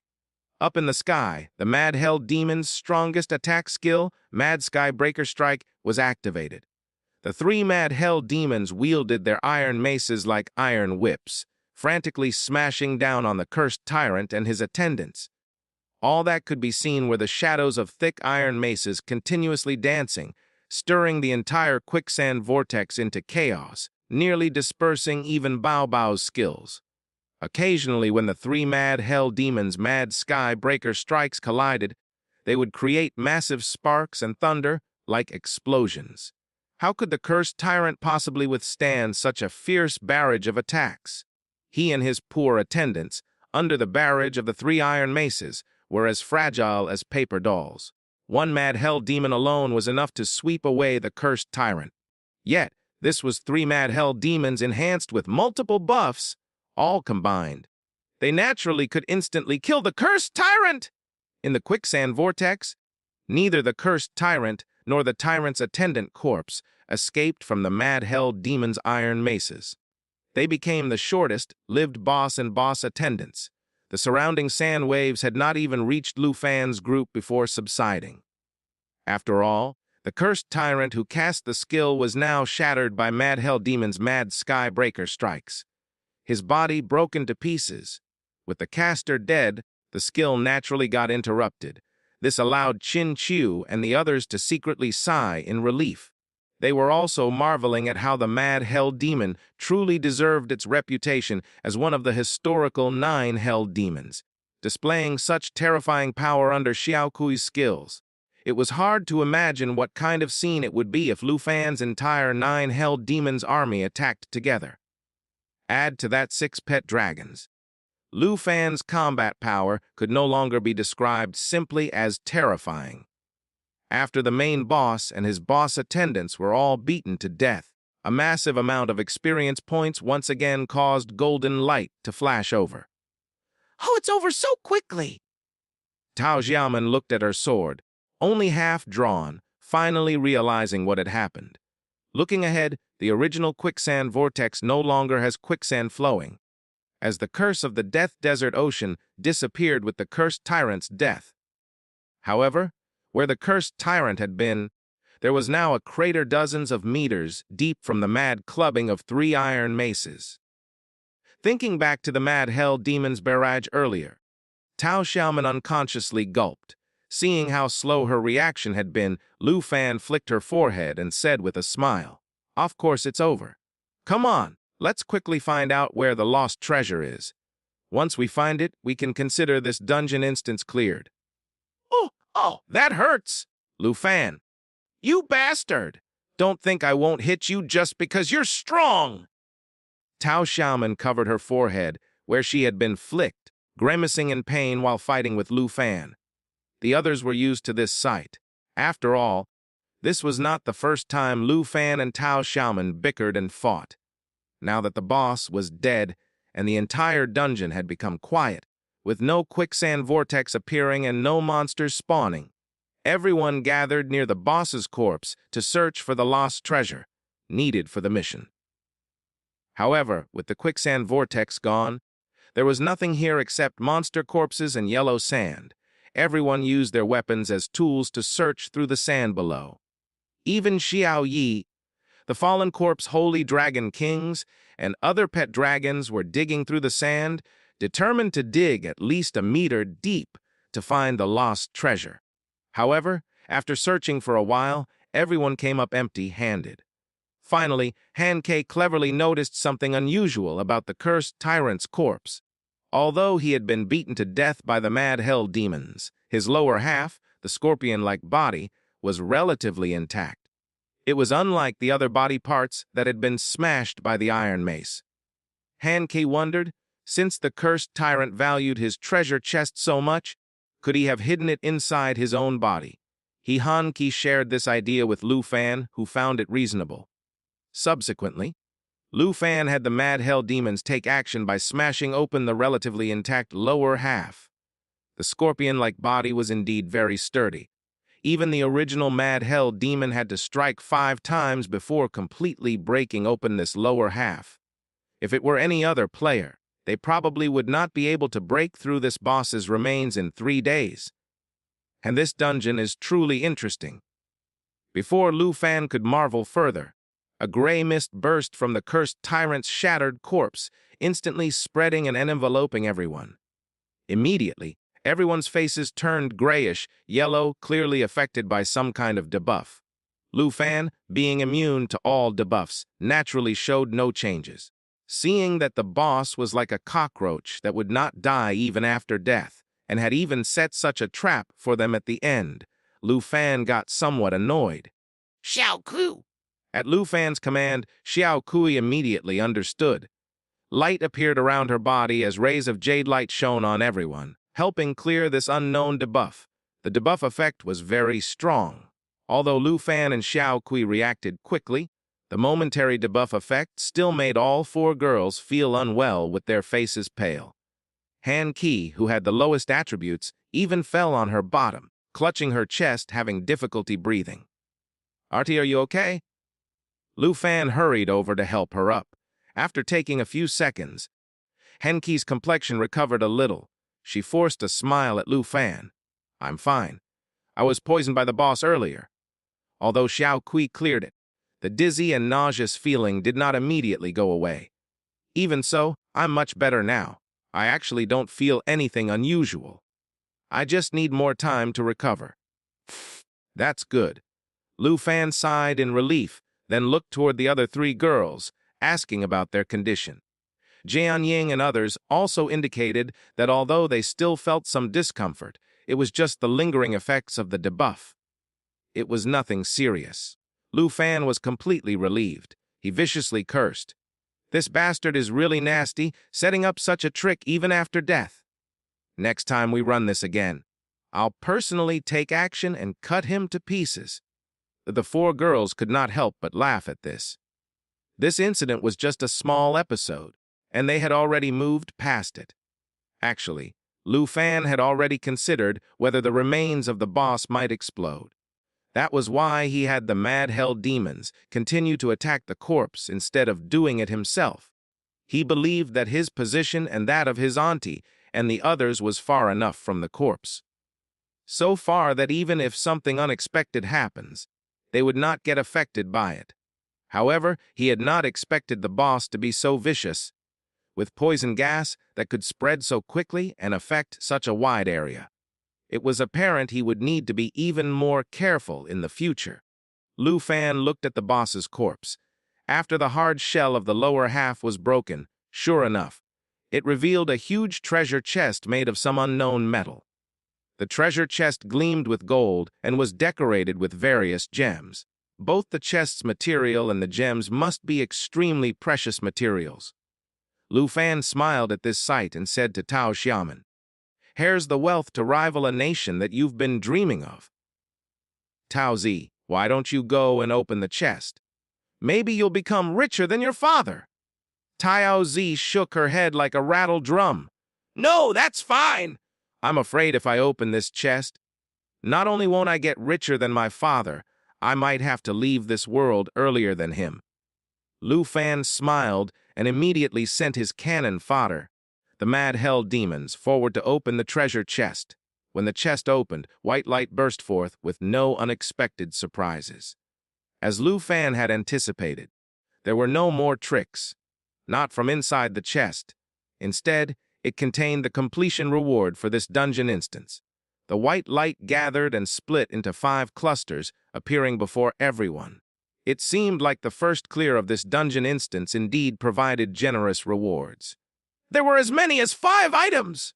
However, everyone was very conscientious and did not move to take the rewards. They were clearly waiting for their team leader, Lu Fan, to distribute the items. Lu Fan did not stand on ceremony. He immediately stepped forward to disperse the white light of the first reward. The first reward made Lu Fan break into a huge smile. After all, this was all just too perfect for him. It was actually a no-level requirement enchantment scroll. Seeing that the first reward was such a valuable scroll, the other girls also smiled with joy. They all knew this item was worth a lot, able to sell for a good number of dragon coins. Lu Fan naturally did not hesitate. After taking the scroll, he said to the others with a smile, "I'll take this scroll first, because I have a good piece of equipment that could make best use of this." The other girls naturally had no objection. In fact, to them, even if all the rewards went to Lu Fan, they would not mind. After all, this dungeon was essentially entirely cleared thanks to Lu Fan. He basically carried them. They were already satisfied just getting experience points. Lu Fan did not waste time holding the scroll. He immediately took out his Dragon Hunter's Will, Golden Dragon King helmet, and enchanting it. Instantly, the helmet's level requirement was removed, and Lu Fan could equip it. This helmet actually looked quite impressive, appearing quite majestic when worn. However, Lu Fan was still not used to having something like this on his head, so he chose to hide it. This was a function similar to the Flying Dragon King's bone wings. When the girls saw Lu Fan use such a precious scroll on a helmet, they naturally became very curious about it. For Lu Fan to use such a precious scroll, this helmet must not be any ordinary item. Tao Xiamen was not reserved in the least. She directly asked if the helmet was diamond grade, which warranted the use of a no-level requirement enchantment scroll. Lu Fan smiled and directly showed the item panel for the Dragon Hunter's Will, Golden Dragon King helmet. He directly showed it to everyone. Instantly, everyone fell silent. They exploded. This is a mythical grade item, and a level 90 mythical grade item at that! Currently, among all the girls' equipment, the best was Jian Ying's swords, which were just top-quality gold-grade weapons. Yet, Lu Fan was already equipping mythical grade items? Never mind mythical grade. For ordinary people, having even one diamond grade item would be enough to be considered a high flyer in everyone's eyes. Epic grade items could be considered a pipe dream. In fact, being able to see one in item panel form would be worth bragging about for years. As for mythical grade items, everyone had only seen them in textbooks. In this world, the item panels for mythical grade items could be counted on one hand. So, seeing that Lu Fan's helmet was a level 90 mythical grade item, even someone as cool and composed as Jan Ying could not retain her composure. No, she basically lost all composure. Han Qi was even more observant. Looking at the 2 in Lu Fan's equipment set bonus column, she hesitantly asked, "Fanner, your equipment set bonus shows that you've activated 2 pieces of the equipment set's additional traits. Doesn't that mean you have another mythical grade item currently equipped?"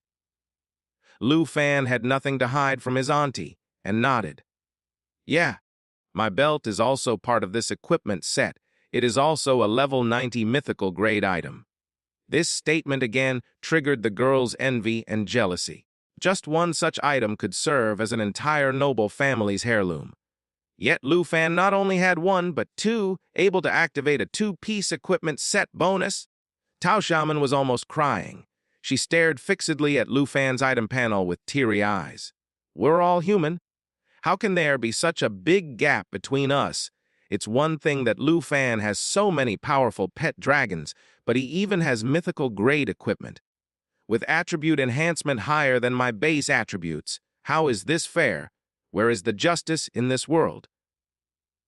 Just looking at this one equipment, everyone could already guess that Lu Fan's attributes could not be measured by level alone. Perhaps his attributes were already equivalent to 4th profession players.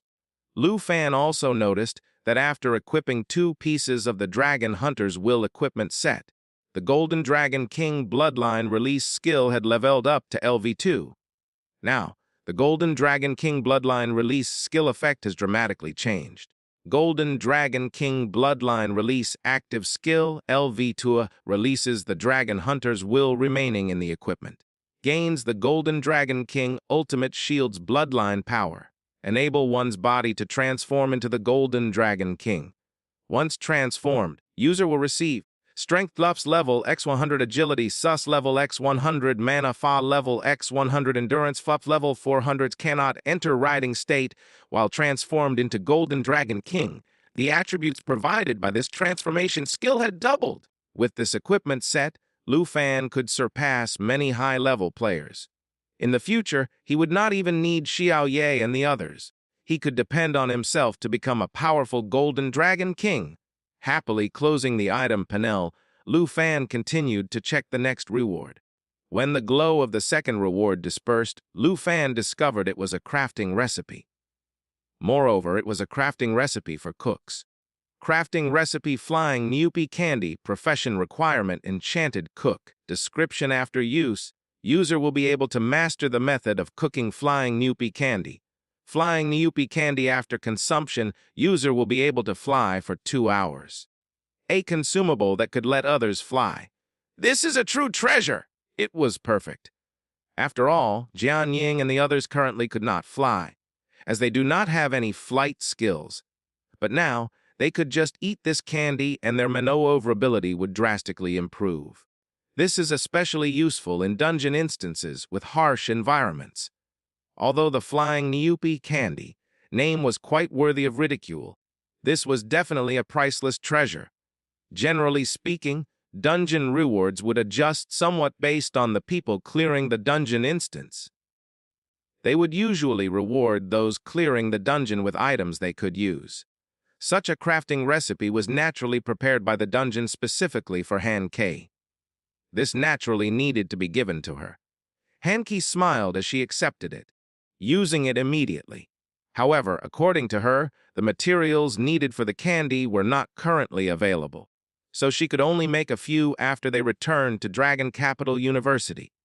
Fortunately, it was not an urgent need for the team, so it was fine if it could not be made right now. Lu Fan continued opening boxes, starting to check the third reward. Searching paper doll, special item. Description, when used, provides guidance to the target's location. Can only be used on those who have undergone their first profession change. This item can only be used 3 times. This item caught Lu Fan's attention. After all, if he had this in the National Trial Secret realm, he would have hunted Charles and his group down long ago. This searching paper doll is quite useful. As for its 3-use limitation, that can be completely ignored with Xiao Q's devour and assimilate. So, Lu Fan took the searching paper doll and directly fed it to Xiao Qi. Thus, Xiao Qi gained another functional skill. In the future, if Lu Fan wanted to find someone, he could use the searching paper doll skill. Next, Lu Fan looked at the 4th reward. The 4th reward was a pair of platinum-grade mage boots with high attribute bonuses. Not only did it come with a skill, it also increased light element magic damage. It was perfectly tailored for Qin Q. This equipment naturally went to Qin Q. The 5th reward was also a platinum-grade equipment, but it was a longsword this time. Although it was also platinum-grade, its attributes were extremely good, even surpassing Qin Q's mage robe. By all rights, this weapon should be given priority to Lu Fan. However, Lu Fan saw that Tao Xiaoman clearly wanted it. She even deliberately turned her head away, pretending to be indifferent. He could not help but smile and directly gave the sword to her. Tao Zi, this sword is yours. What? For me? Tao Xiaoman was overjoyed, but a moment later she became solemn and hesitantly asked, "But you use swords too. Shouldn't this sword be given to you first?" Lu Fan smiled, taking out his flaming meteor sword, explaining, "I already have my perfect weapon. I don't need any other. Unless you want to look at mine for comparison." I don't want to look at it. Tao Xiaoman could tell, just by looking at its impressive appearance, that it must be much stronger than the reward. It was most likely at least a diamond-grade weapon. After all, this was Lu Fan who was showing off. How could his weapon be anything ordinary? Tao Xiaoman did not want to get depressed. Not by this bastard again, or she would question life even more. The platinum-grade longsword from the dungeon rewards would certainly be of no use to Lu Fan. Since that was the case, Tao Xiaoman did not stand on ceremony anymore and happily accepted the sword. She even caressed it in her hands with obvious love. However, since this was a level 70 dungeon instance, Tao Xiaoman's longsword and Qin Chu's mage robe had high-level requirements, a minimum level of 50. These 2 girls were still far from being able to equip their new equipment, so they next needed to focus on leveling up. The 5 rewards were quickly distributed, but honestly, Lu Fan still felt somewhat unsatisfied. After all, this was a newly cleared level 70 Nightmare Dungeon instance. Although it gave everyone 5 rewards, the items overall did not satisfy Lu Fan, who held higher expectations. For the first clear of this dungeon, the rewards seemed rather stingy. Lu Fan pursed his lips and said to the girls, "I think if we run it a few more times, we should be able to get better rewards." Jian Ying nodded, saying, "Yes, the first few clears of a dungeon usually have very generous rewards. After about 7 or 8 runs, the rewards gradually decrease. Perhaps if we run this dungeon again, we might get even more rewards than this." "Yeah," Lu Fan smiled. "Let's try to get some rewards that Jian Ying can use next on our next run."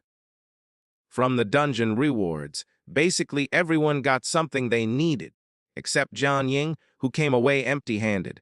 Hearing Lu Fan say this, Jian Ying's face turned slightly red. Though she tried to show no reaction, she still had to say, "I don't mind, we can just wait until the next time." Ha ha. Lu Fan chuckled. That won't do.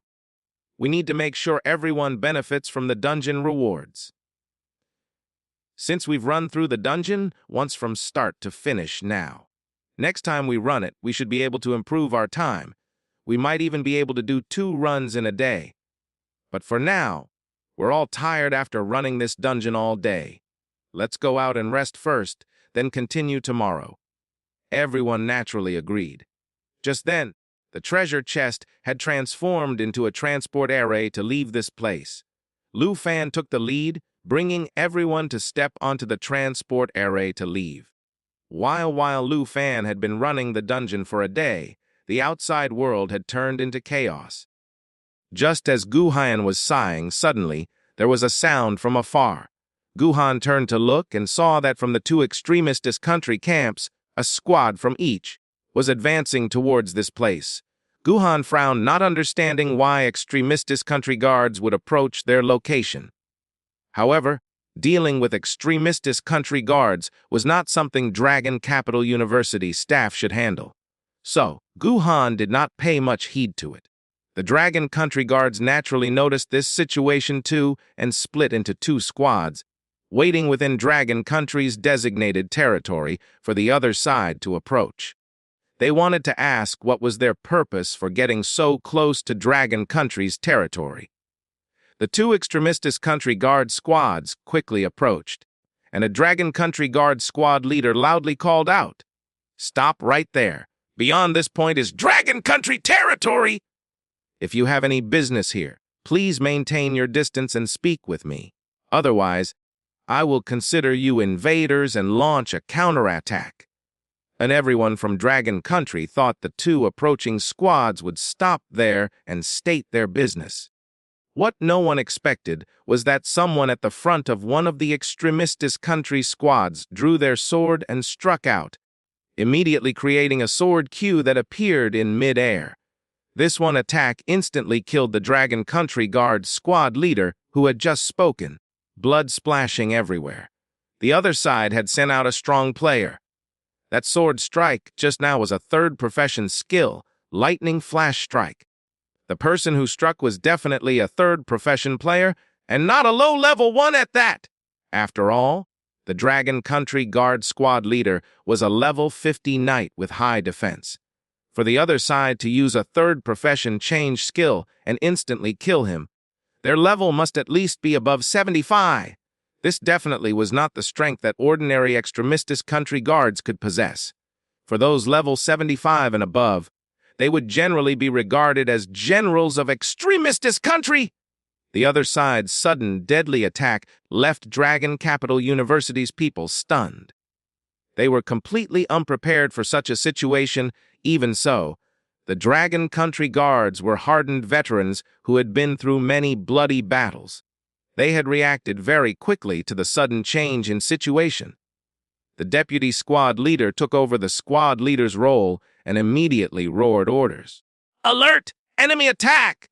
Quick, crush the signal stone and send a message back to Dragon Country!" Understood. None of the guards retreated, forming ranks to prepare for battle. Among them, one guard took out a milky white stone from his inventory, about to crush it. This was a signal stone, which always came in pairs when made. Once one was crushed, the other would break as well. Because there was no signal in the wilderness, this was the only way to notify Dragon Country of an enemy attack. Just as this guard was about to crush the signal stone, the air distorted, and a dagger appeared from nowhere, piercing into his neck. Slash!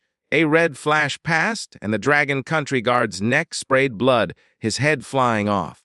A nearby Dragon Country Guard roared upon seeing this. "Everyone be careful! There are assassins using concealment!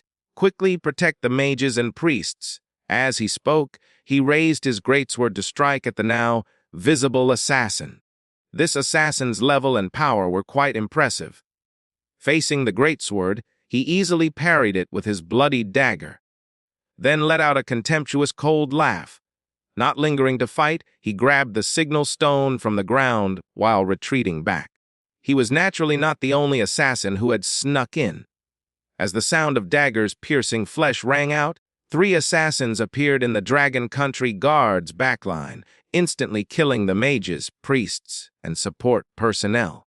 Even the transport array leading to Dragon Capital University had its gem shattered by an assassin, immediately rendering it useless and cutting off everyone's last escape route. By now, all the Dragon Country Guards had realized the problem. The squad leader had been killed by a single sword strike, and so many assassins had snuck up on them without anyone noticing. The enemy definitely were not ordinary guards. They were extremistist country's elite forces. Quick!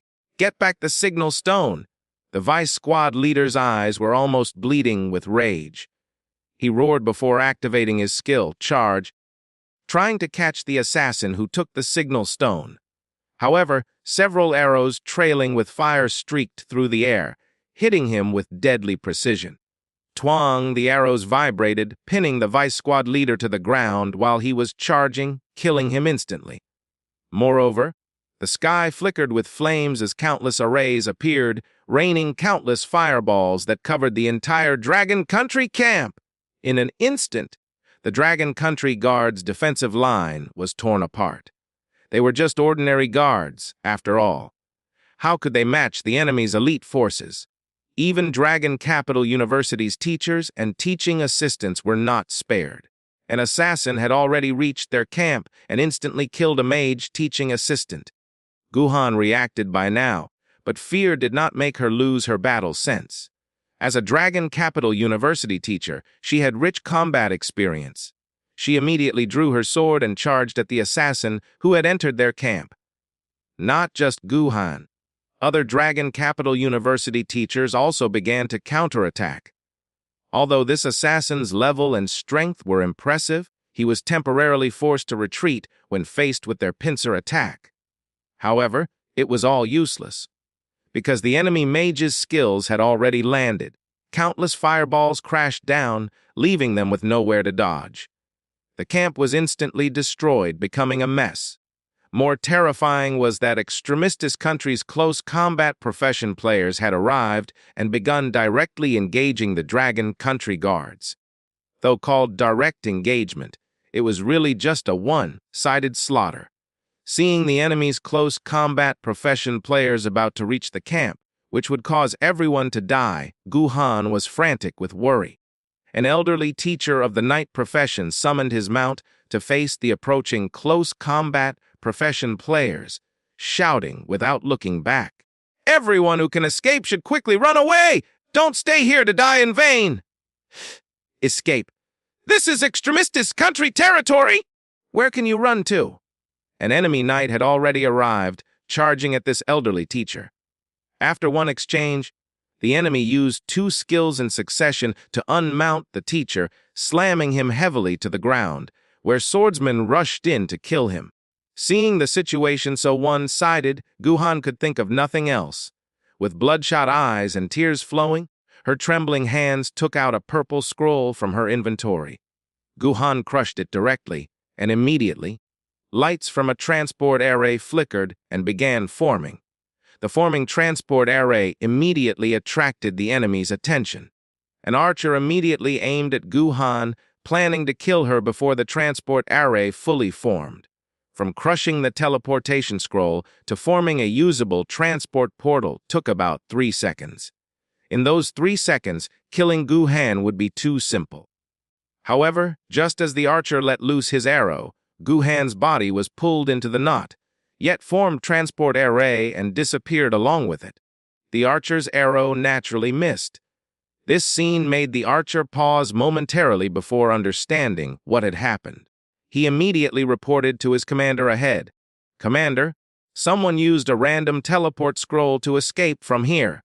The so-called random teleport scroll was actually a defective teleportation scroll. It even had another name, Suicide Scroll.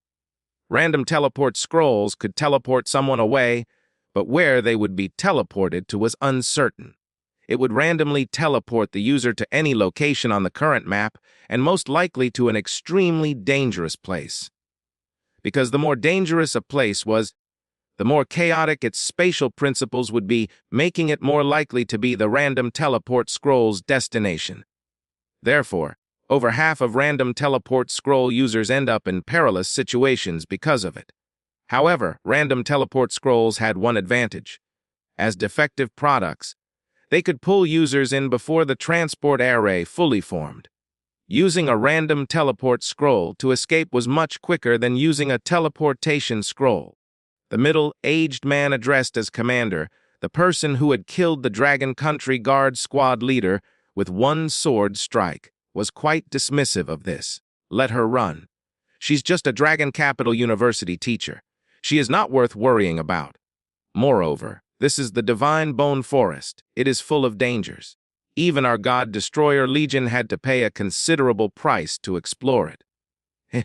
Random teleport scrolls can only teleport her to a random location on this map. If she gets teleported deep into the divine bone forest, she's dead. Even if she escapes, so what? Our people are everywhere. Besides, the transport array to the dungeon instance has already been destroyed. Everyone here is trapped, and reinforcements will not be here anytime soon. His gaze turned to the Death Desert Ocean dungeon instance entrance as he sneered. The same goes for those inside the dungeon instance? Meanwhile, the slaughter continued, but soon everything returned to silence. Of course, the individual combat capabilities of the God Destroyer Legion soldiers were still a little inferior compared to Dragon Country's Griffin Legion. After all, the Griffin Legion's minimum requirement was level 70.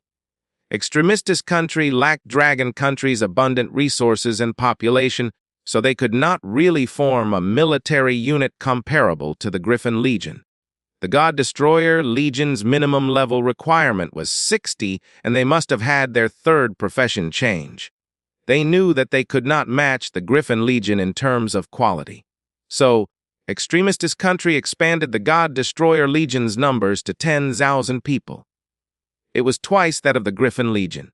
Extremistis Country always claimed that the God Destroyer Legion was qualified to challenge the Griffin Legion.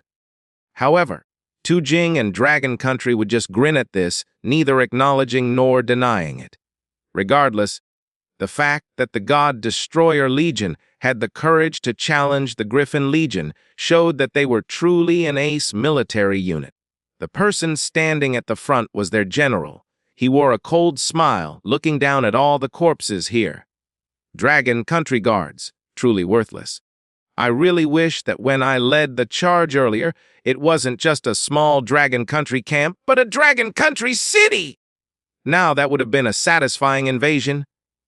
Beside him, someone like an adjutant knelt on one knee and reported, General Li Tai, the God Destroyer Legion's 1st Battalion, 2nd Company commander just reported. During this mission, we've killed a total of 43 Dragon Country personnel, but one person escaped using a random teleport scroll. Should we continue the pursuit? Liu Tai waved his hand and said, Send 2 squads to the Divine Bone Forest to find that woman who escaped. They must bring her back. Bring her back alive, if possible, dead if necessary. Li Tai's final words had a strange tone to it. The adjutant before him naturally understood. Li Tai's meaning was clear. If they could find her, bring her back. If not, just kill her and bring back her corpse to complete the mission. The adjutant responded with a "Yes, sir," and went to relay the orders. Afterwards, Li Tai called another person and said, Go, have the messenger Eagle report to Lord Jin that the entrance to the dungeon instance has been cleared. Now, we're just waiting for the Dragon Country representative to emerge so we can capture them all at once. Just as Li Tai said this, suddenly a transport array silently opened. From within the transport array, countless tentacles emerged, holding open the edges of the array, forcibly maintaining the passageway. Seeing such a transport array suddenly appear, all present God Destroyer Legion members were greatly startled and immediately knelt down.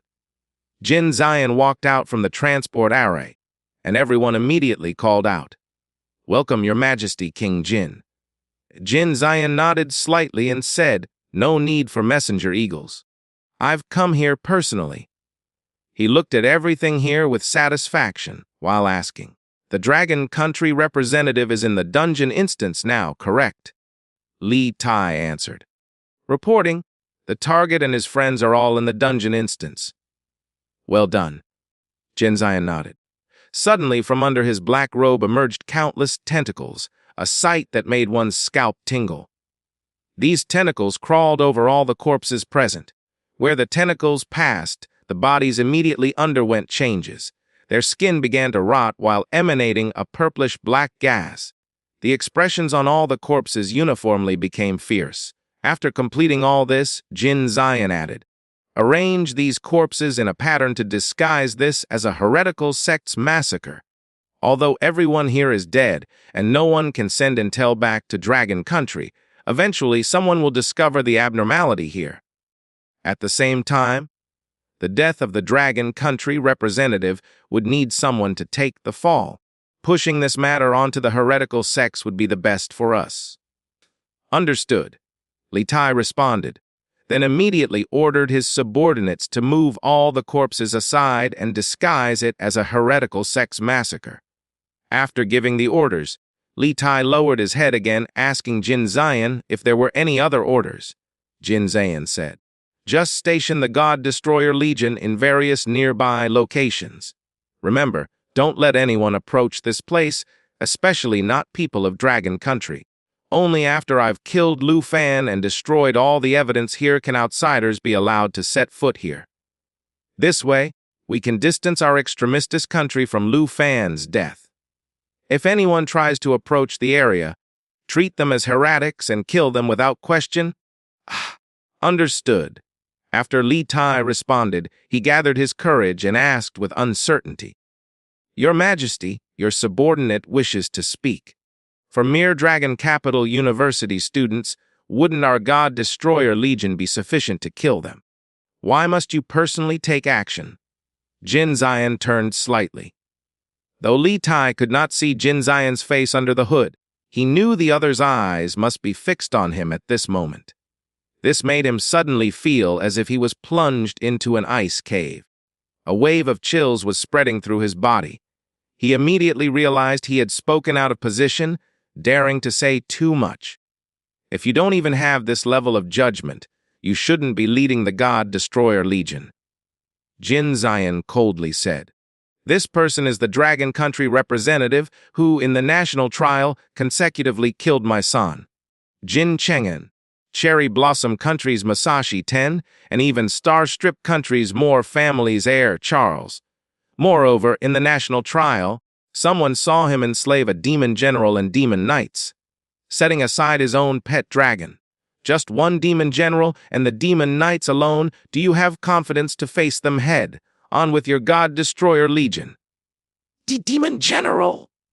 Hearing this name, Li Tai's expression immediately changed drastically. How could he not know of the demon general? Each of the 9 hell demons had a top general. The demon generals were such beings. They alone could level a small city in extremistis country. If they really had to kill demon generals and demon knights, even if their God Destroyer Legion could win, they would surely suffer heavy casualties. Such a being had actually been enslaved. This was simply inconceivable! Jin Zion continued. Furthermore, what level is this dungeon instance? It is a level 70 nightmare difficulty dungeon instance. He dares to bring second profession students with him to clear it. Just how strong do you think he is? These words sent chills down Li Tai's spine. He had overlooked such important information. To clear a level 70 nightmare dungeon instance, if it was a 5-man team, would they not all need to be around level 85? Could this one boy's strength match 5 level 85 players? If that's true, it would be extremely difficult for the God Destroyer Legion to kill him. Most likely, he would escape from Ustai. Little did Li Tai know, if the God Destroyer Legion really encountered Lu Fan, the result would not be as simple as Lu Fan escaping from them. "Enough. Just do your job and keep quiet," Jin Zion said gravely, unwilling to say more to Li Tai. "Your God Destroyer Legion and the God Slaying Legion only need to form a defensive line around this place to prevent anyone from coming. The rest does not concern you. A lion uses everything it has, even if it is to catch a rabbit. Whatever force, whatever cost is needed to kill this person is worth using." As he spoke, 4 more people walked slowly out of the transport array Jin Zion had created. These 4 each had terrifyingly powerful auras. Every piece of their equipment was at least platinum grade, with some of diamond and epic grades. They were definitely all 4th profession players, experts among experts at that. The last 4th profession player to emerge was a middle-aged man with considerable facial hair, appearing around 50 years old. Though his clothes were tattered, the long sword on his back glowed with an unusual light, clearly extraordinary. holding a white jade wine flask. He glanced around after emerging and grinned. "So this is the God Destroyer Legion. Boss Jin. Seems like our extremistis country really still can't produce that many decent players. The so-called God Destroyer Legion is far too inferior compared to Dragon Country's Griffin Legion. No wonder when extremistis country boasts that the God Destroyer Legion could match the Griffin Legion, that old batard Tu Jing would sneer. Thinking about it now, I feel embarrassed for you." His words showed no regard for the many God Destroyer Legion members present. If anyone else had spoken this way, Li Tai, as the Legion's general, would certainly have exploded in fury. However, Li Tai currently did not dare make a sound. He recognized that these four who had just arrived were four of the 5 national guardians of extremistis country. The speaker, named Kong Qing, was second in power only to Jin Zion among the 5 national guardians. It was said that he had personally beheaded the strongest of the 9 hell demons, the Mad Hell Demon. The 9 hell demons incident had shocked all of extremistis country, and when the 5 national guardians killed them in succession, it was recorded in history. Thus, almost everyone in extremistis country knew of their appearances and powers. If Li Tai remembered correctly, these 5 had already reached around level 95 years ago. They had also undergone their 4th profession change many years before. After all these years of leveling up, they might have already exceeded level 100. 5 such powerful 4th profession players, all gathered here just to kill someone who had only undergone his 2nd profession change. Who would believe such a thing? True, a lion uses everything it has even to catch a rabbit, but this did not feel like that analogy. This was like a lion trying to catch a mosquito. Shocked, Li Tai gulped hard, knowing that with the 5 national guardians here, his God Destroyer Legion and God Slaying Legion were completely unnecessary. Even after being mocked by Kong Qing, Li Tai did not dare complain. He immediately slinked away with his people to set up a defensive line nearby and watch out for suspicious individuals. While Lu Fan had been running the dungeon for a day, the outside world had turned into chaos. The God Destroyer Legion had destroyed the 2-way transport array set up between the dungeon instance entrance and Dragon Capital University. This naturally caused the transport array at Dragon Capital University to stop working, attracting the attention of the university staff. After inspection confirmed that the transport array on the other end had been destroyed, the teachers reported to Zhao Shengming, who was currently managing everything in Dragon Capital University.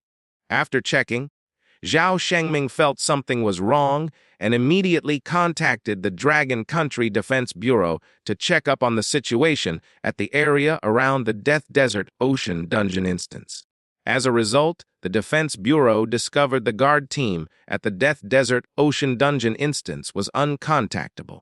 Even crushing the signal stone got no response from them. Thus, the Defense Bureau and Dragon Capital University immediately sensed something was extremely wrong. They contacted the relevant departments in extremistis country, asking them to investigate. After all, extremistis country usually stationed guards near the Death Desert Ocean Dungeon instance, too. At the same time, although extremistis country had been quite thorough, killing the Dragon Country guards and preventing news from leaking, they knew that no matter how careful they were, Dragon Country would definitely be alerted when a guard team and so many university teachers died. They had prepared their explanation early on. When Dragon Country raised questions, extremistis country maintained complete innocence, saying they had sent people to check on the situation and would quickly respond to Dragon Country if something came up. After some delays, they reported that after their guards went to the area outside the entrance of Death Desert Ocean, they found the Dragon Country guard team had been completely wiped out, supposedly attacked by heretics. The specific situation was still under investigation. Extremistis country had also dispatched additional personnel to search for survivors and perpetrators near the Divine Bone Forest, saying they would definitely help Dragon Country catch the heretics responsible and give Dragon Country an explanation. When Dragon Country received this news, Everyone was in uproar. This was outrageous! Their people had been killed by heretics in extremistis country's territory, while their representative, Lu Fan, had led his team to run the dungeon instance with their safety unknown. The Defense Bureau immediately asked extremistis country to build a transport array near the Death Desert Ocean, wanting to send people to check up on the current situation. Extremistis country agreed on the surface, but when asked when the transport array could be built, they kept hemming and hawing, constantly using excuses to stall for time, like the Death Desert Ocean is deep within the wilderness. Transport array materials are difficult to transport, so we can't determine when the transport array can be completed. The Death Desert Ocean dungeon instance was located within extremistis country's territory. Although it had been allocated to Dragon Country, once the transport array was cut off, the area around this dungeon instance became no different from an isolated island. It made it extremely difficult to reach that place, especially when they needed to go through extremistis country. So, even though Dragon Country was extremely anxious, extremistis country could keep stalling, and there was nothing anyone could do about it. Naturally, Dragon Country had dispatched forces toward the Death Desert Ocean dungeon instance, hoping to reach the site of the incident as quickly as possible. However, due to the distance, it would still take a considerable amount of time. Right now, with the situation around the Death Desert Ocean dungeon instance being unclear, by the time Dragon Country's people arrived, it was hard to say what the situation would be like. The initiative in this matter was clearly in extremistis country's hands. At this time, in extremistis country's capital, overseeing Heaven City, in the Jin family meeting room, Jin Zion, who had been made fully in charge of this matter, leaned back in his comfortable office chair. He watched report after report come in with a satisfied smile on his face. Compared to Dragon Country, who was almost completely in the dark about the area around the Death Desert Ocean, Jin Zion, who had already made massive preparations, knew everything about the place like the back of his hand. Days ago, when Dragon Country was still building their transport array, the God Slayer Legion and God Destroyer Legion had already set up 24 military camps around the Death Desert Ocean. They even had their communications facilities completed before the operation began. The 2 ace military units were all assembled and spread across the 24 camps, completely surrounding the Death Desert Ocean. With this iron blockade formed by the 2 legions, plus no transport array to and from Dragon Country, Lu Fan was completely isolated without support. Within the encirclement, the 5 national guardians of extremistis country would be waiting, and they had been waiting for a long time. Once Lu Fan came out of the dungeon, he would have absolutely no chance of escape. It was only with Lu Fan's death that Jin Zayan's life could be spared. However, Jin Zayan was now completely at ease. After all, it was now his older brother's turn to end it. In his mind, how could his older brother possibly fail? Just as Jin Zayan was rejoicing, a subordinate quickly pushed open the door and entered with a tense expression. "Lord Jin, there's more news from Dragon Country!" The person knelt on one knee and reported as soon as he entered. "What news could make you so flustered?" Jin Zayan leisurely asked, not even bothering to open his eyes. The subordinate broke out in cold sweat and said, "2 more letters just arrived from Dragon Country. This time, they're from Han Fai Bai and the Northern Marquis, Lord Tu Jing." What? Jin Zion nearly fell from his seat, all his previous composure gone. "Those 2 have spoken up. What did their letters say?" The subordinate reported. "The content of both letters is similar. They're criticizing our extremistis country for being ineffective, as we have not provided Dragon Country with specific information about the situation at Death Desert Ocean for far too long. They state they're unable to wait any longer. So, they will be sending high-level players to cross over the border directly into extremistis country. They hope that if any conflict arises, extremistis country will be understanding." They are going to directly cross the border? Dragon Country sure is bold. Jin Zion was furious upon hearing this. He slammed his fist onto the table. Elder Han and Tu Jing's talk of being understanding was merely sweetened words, barely courtesy. The real meaning of the message was, if you dare to stop us, we'll kill everyone, and don't say we didn't warn you! Though Jin Zion was livid, he was also at a loss for words. After all, he could not afford to offend either Tu Jing or Elder Han. Tu Jing commanded the Griffin Legion, while Elder Han had numerous mighty players under him, with the 4 ultimate swordsmen being world-class players comparable to the 5 national guardians. If their men really crossed the border, should extremist country even try to stop them? If they tried, who would do it? The God Slayer Legion and God Destroyer Legion were all currently surrounding Death Desert Ocean. Sending other military units would just be sending them to their deaths. If they did not stop them, and the other side reached Death Desert Ocean and discovered that it was not the heretics that had killed those of Dragon Country, but rather extremist country trying to ambush their national hero Lu Fan, then the grudge between Dragon Country and extremist country would be irreparable. In fact, at that point, Dragon Country might directly declare war. Extremist country naturally dare not to go to war with Dragon Country. If Dragon Country did not have sufficient reason for war, extremist country could still draw in neutral forces to their side. However, if Dragon Country had a just cause and extremist country deserved to be attacked, which neutral force would stand on extremist country's side? With Tu Jing and Elder Han both getting involved, Jin Zion was sweating profusely. He remained silent for a full 5 minutes before gravely saying, "Send out the God Annihilator Legion, under the pretext of securing the border, toward our border with Dragon Country. If they encounter people from Dragon Country trying to force their way through, try to hold them back as much as possible. Delay them." "Yes!" The subordinate accepted the order and hurried off to make arrangements. After the subordinate left, Jin Zion wiped the sweat from his brow and looked toward the Death Desert Ocean, hoping. All domestic transport arrays have already been closed off under the pretext of purging the heretics. So, reinforcements from Dragon Country can only force their way in from the border. Even from the nearest transport array, crossing extremist country's border will still take some time. Within that time, my brother should be able to kill Lu Fan and make it look like the work of the heretics. That way, Dragon Country can only swallow this bitter pill.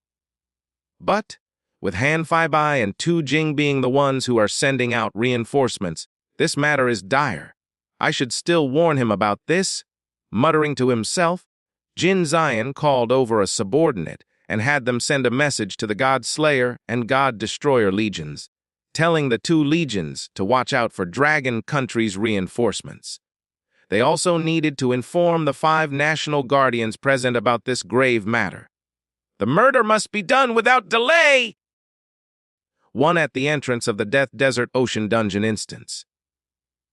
After several flashes of white light, Lu Fan's group walked out chatting and laughing. Although it was just dawn with the sun rising, everyone was tired after running the dungeon instance for a whole day. They were planning to eat something before sleeping in their tents. However, as soon as they exited the dungeon instance, Lu Fan immediately sensed something was wrong. Battle instincts made Lu Fan immediately summon Xiao Kui to give everyone buffs. By now, Jian Ying and the others also noticed something was wrong. The dungeon instance entrance was in complete disarray, with the smell of blood permeating the air. Looking ahead, there were gruesomely killed corpses arranged in an eerie pattern. Han Ke let out a startled scream, her face instantly turning pale. Jian Ying's brows furrowed as she drew out 5 swords simultaneously, protecting everyone behind her. What happened? Qin Chu's complexion was not much better than Han Ke's. She never imagined they would see such a gory sight upon exiting the dungeon instance. Jian Ying looked at the corpses, noting their horrific state and strange arrangement. She hypothesized. Could heretics have attacked this place? It looks like the Dragon Country guards and our teachers and teaching assistants are all dead. What? All dead. The others' expressions became even worse, filled with grief and anger. As for Lu Fan, he had never been this furious before. Looking at the corpses, he coldly declared, "This wasn't done by heretics. Heretics are people who avoid exposure, since they still like to live in populated areas. Else, how could they gather more followers and have contact with ordinary people? This can't be their doing. It just doesn't make sense why they would appear here of all places. After all, this is deep within the wilderness. Although slightly more developed compared to other areas of the wilderness, there are no ordinary people here for them to convert. There are only players, and there are even guards around. This is not somewhere heretics would want to appear in, much less expose their existence in." After Lu Fan finished speaking, his eyes narrowed, because after saying those words, he suddenly understood who might be responsible for the deaths of these people. Sure enough, as soon as Lu Fan's voice fell, a cold laugh came from not far away. "As expected of Dragon Country's hero. You sure are clever, too clever. But unfortunately, that won't save you today." Lu Fan looked toward the source of the voice and saw someone riding what looked like a mechanical bird-like creature flying out from within the divine bone forest. This person looked rather unkempt, constantly drinking from a wine gourd. On his back was a longsword, which was clearly no ordinary item. However, Lu Fan did not recognize who this person was. The drunkard's face was red from all the drinking, and he quickly flew above Lu Fan's group on his mechanical mount, looking down at them with an upturned smile.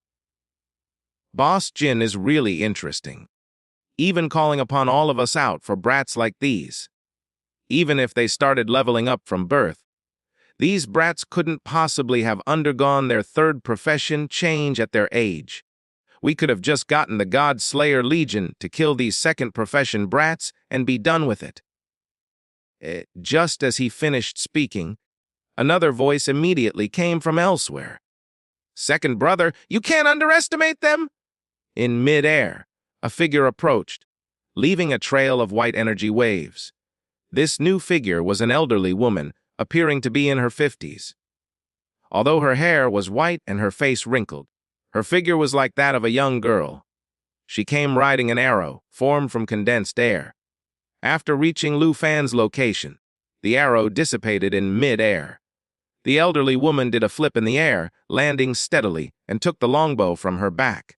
Holding it, she smiled at the drunkard. Boss Jin said that though this person's level isn't high, but he is strong, and he has some unusual pet dragons. Moreover, I heard he even has a skill that allows him to enslave an old friend of ours, a demon general. Since Boss Jin has asked all of us to come together to kill him, he must have his reasons. We can't afford to be careless." Lu Fan looked at the elderly woman and recognized the skill she had just used was Wind Arrow Mastery. This was a skill that could only be mastered by an archer who changed to ranger for their second profession and then became a great wind walker after their fourth profession change. In other words, this person in front of them was actually a fourth profession change player. The elderly woman was not the last one to come, though. The ground began to violently shake as if an earthquake was occurring. Everyone could feel that this trembling was not random, but rather due to the footsteps of a massive being charging toward them. The ground began to crack, and looking toward the direction of the cracks, Lu Fan's group saw a person bathed in surging bloody aura, covering dozens of meters with each step as he charged toward them. At the same time, he carried an enormous battle axe on his shoulder. The axe was clearly incredibly heavy, its blade covered in bloodstains from countless battles. Finally, he leaped high and landed firmly on the ground, steadily planting his shoulder, carried battle axe into the earth with a loud thud. The ground shook from his series of actions. Han Ki, being a non-combat specialized profession player, nearly lost her balance. Fortunately, Tao Xiaoman's helping hand stopped her from falling. The third person to appear retracted his bloody aura, completely ignoring Lu Fan's group, and grinned at the elderly woman. "Sister Ren Ying, I think you're being too cautious." What about a demon general? Didn't I split him in half with one axe strike back then? As for dragons, hey! I've long heard that the dragon race in our world has power comparable to divinity, but I've never seen it before. Those are just hearsay. Those's gaze soon fell on Xiao Kui, showing obvious disdain. After all, Xiao Qiu was just a support specialized dragon. She naturally appeared to be less threatening than combat pet dragons like Xiao Ye. This gave this muscular man a rather unimpressed first impression of the dragon race. Still, my luck is good today. To think I'm actually encountering a real-life pure-blood dragon. Not bad at all. Later my axe can have a taste of its dragon blood. I wonder if drinking dragon blood will make me stronger. 3 high-level players had appeared in succession, and all were in the 4th profession. This pressure had already caused great discomfort to Jian Ying and the others, their faces all pale. However, this was not the end. In the clear sky, a massive bolt of lightning suddenly struck down, hitting the ground not far from Lu Fan's group. After the lightning disappeared, a black, robed figure appeared where it had struck, holding a staff made of green wood with a gem at its tip that was flickering with lightning. It was clearly no ordinary item. This person was extremely silent, standing motionless after appearing, unlike the other 3. Seeing him arrive, the drunkard sneered. After so many years, Old Hai is still the same. We've been waiting here for the whole day, and he still hasn't said a single word. Sometimes I really wonder if he's mute. The elderly woman smiled. Hey, Old Hai has always been a man of few words. You know this. Speaking of which, isn't that exactly what Boss Jin likes? Strong, quiet, just does whatever task he asks of him without asking why. The muscular man shook his head, disagreeing. Old Hai is just too boring. Being around him is always so suffocating. The group began chatting casually, none of them truly taking Lu Fan's group seriously. Jian Ying, with her broad knowledge, quickly recognized their identities from their characteristics. These 4 people, they are 4 of Extremistis country's 5 national guardians. What are they doing here? Huff, 5 national guardians. The ones who subdued the 9 hell demons. Lu Fan asked. Jian Ying nodded, watching them. Yeah. The first one that came is nicknamed Extremistis country's Sword Saint. His profession is the hidden profession, Wandering Sword Saint. He specializes in physical attacks. The second one, the elderly woman, and the 4th one, the black-robed man, don't have hidden professions. They have regular 4th professions, Great Windwalker and Lightning Mage God. But we can't compare them to ordinary 4th profession players. These 2 have developed their profession characteristics to the extreme, making them even stronger than some hidden profession players. As for the 3rd one that came, the muscular man, he has a hidden profession called Hellblood Axe. His profession characteristics supposedly allows him to use various bloods to nurture his bounded weapon, that axe. This gives him an extremely high potential for further growth. After a pause, Jian Ying frowned and said, besides them, there's one more among the 5 national guardians. He is the strongest one Extremistis country's ruler, Jin Zexi. He has a hidden profession called Abyss Parasite Master. If he's here too, then all 5 national guardians have truly assembled. He's been here all along. Lu Fan coldly smiled, looking toward an empty space. Lu Fan had already sensed the presence of the 5 national guardians after realizing that something was wrong. Even though Jin Zexi had hid pretty well, he still could not escape Lu Fan's black dragon perception. Sure enough, after Lu Fan mentioned Jin Zexi was here, a transport array supported by tentacles suddenly appeared in the empty space before everyone, and Jin Zexi walked out before it closed.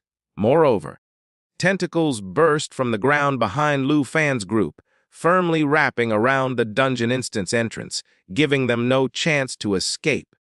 You've finally come out. I've been waiting for you for such a long time. Jin Zexi spoke without much inflection.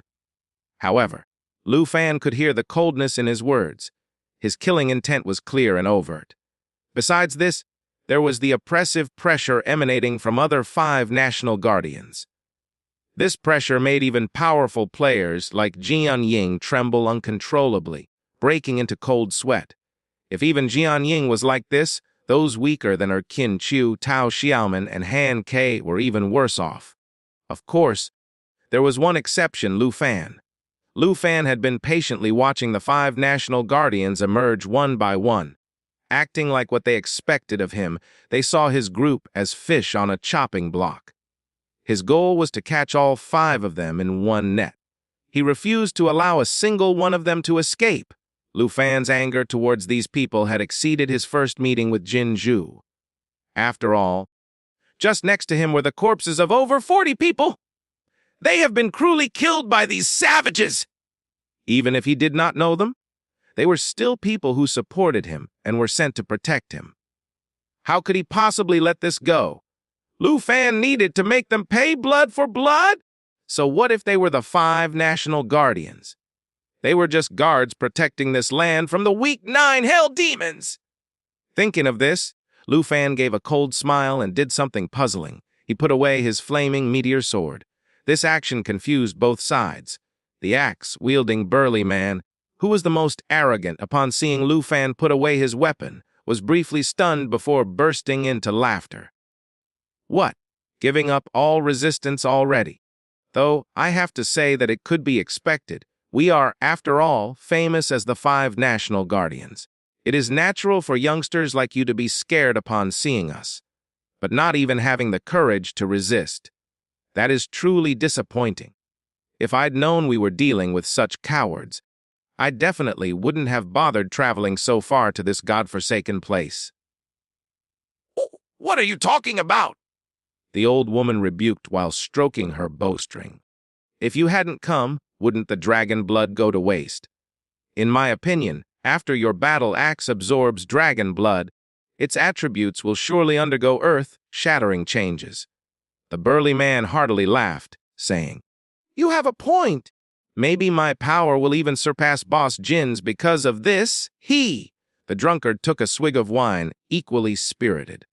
Looks like today, we 5 national guardians will gain another honor to our name.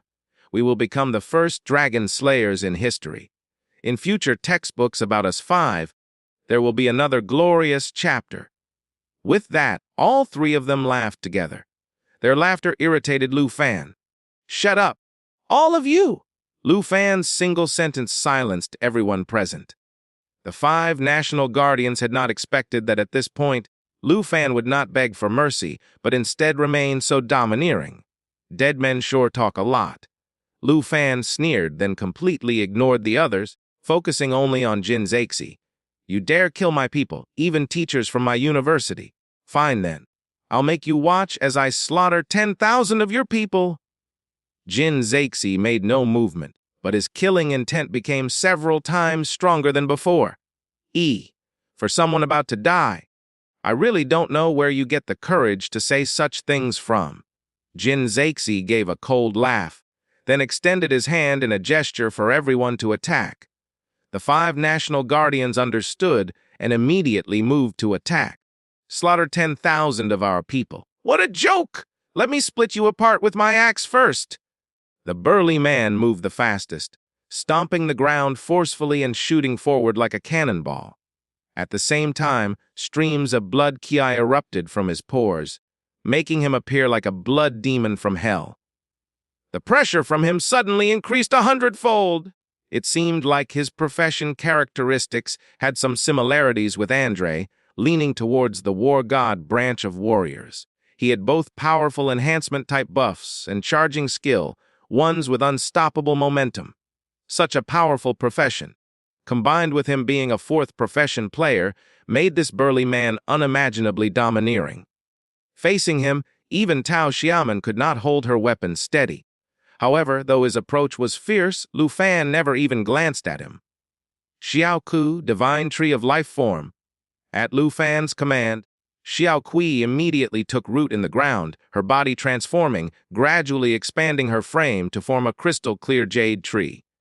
Following this, waves of life pulse rippled out from Xiao Ku's body, washing over Jian Ying and the others.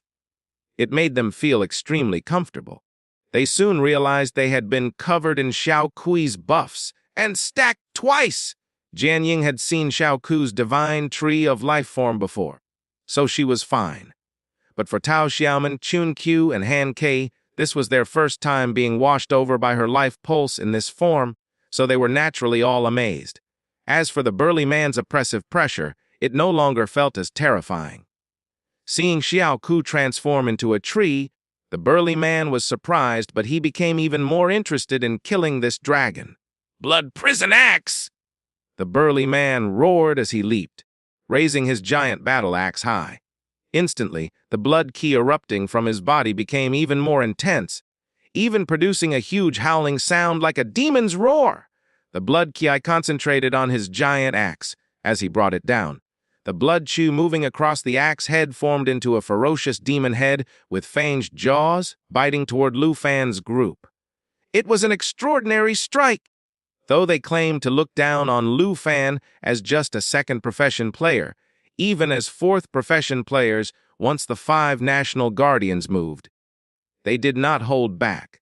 They were not going to give Lu Fan a chance to escape, not even if the great goddess of fortune wished to save him. However, at this moment, a dazzling golden light suddenly bloomed from Xiao Qiu's body. A not too large protective barrier suddenly rose, protecting Lu Fan and the others inside. The burly man saw this but paid it no heed. A defensive skill. What a joke. Unless it is holy light protection or some other invulnerability skill, no defensive skill will be able to protect you from me. His axe still fell with unstoppable momentum, violently striking Xiao Qiu's eternal guardian. But in the next second, something happened that shocked the 5 national guardians. When the burly man's axe struck the eternal guardian, it merely caused ripples to spread. Far from being shattered, there was not even a crack. Instead, the attack power of his skill was reflected back, sending him flying. The burly man flew back hundreds of meters before finally stopping, his giant axe trembling. The rebounding force had clearly affected him badly. How is this possible?" The burly man stared, wide-eyed. He was barely able to believe what just happened. After all, how could a second profession player block his full power strike? How could they have such an overpowered skill? Not just the burly man, but the other 5 national guardians were also stunned. However, this small incident did not cause them to panic. After all, even if Lu Fan's group had such a powerful defensive skill, they were just turtles with hard shells. The burly man was furious with embarrassment. Seeing the others react with mocking looks, he irritably chided. "Don't just stand there and watch! Attack together!" "Eat!" The drunkard gave a cold laugh and extended his hand. The sword on his back seemed to have a mind of its own as it flew into his hand. This sword was extraordinary. Its blade gleamed with white light. It was even a rare light sword. Light swords not only had low drop rates but also required special hidden professions to use, so few had seen them. It was clear the wandering sword saint profession utilizes light swords. The drunkard stood up from his mechanical bird.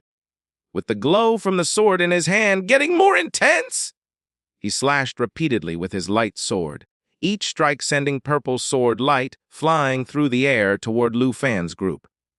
The old woman did not stay idle either, drawing her bow and shooting arrows wrapped in wind elemental, which each carried considerable power. At the same time, the silent black-robed man also acted. He waved his staff to gather dark clouds above Lu Fan's group, sending down bolt after bolt of lightning. The 3 attacked together, their powerful skills continuously striking Eternal Guardian. Inside Eternal Guardian, Jian Ying and the others watched on nervously, afraid the outside attacks might shatter the protective barrier. Only Lu Fan remained calm. He had complete confidence in Xiao Ku's skill, knowing that even though the other party was powerful 4th profession players, they absolutely would not be able to break through this defense skill further enhanced by Xiao Ku's buffs. "Jian Ying, take care of Auntie and the others," Lu Fan said without looking back as he walked toward the outside, ignoring the chaotic bombardment. Hearing this, Jian Ying frowned. Lu Fan, what are you going to do? I'm going to personally kill them. As Lu Fan spoke, golden light began appearing around him. This golden light was not radiating from the surface of his skin, but rather seeping out from within, beneath his skin. It was as though Lu Fan's blood had turned completely golden, possessing some special power. At the same time, Lu Fan's body began expanding, scales growing from his skin, his form transforming toward that of a giant dragon.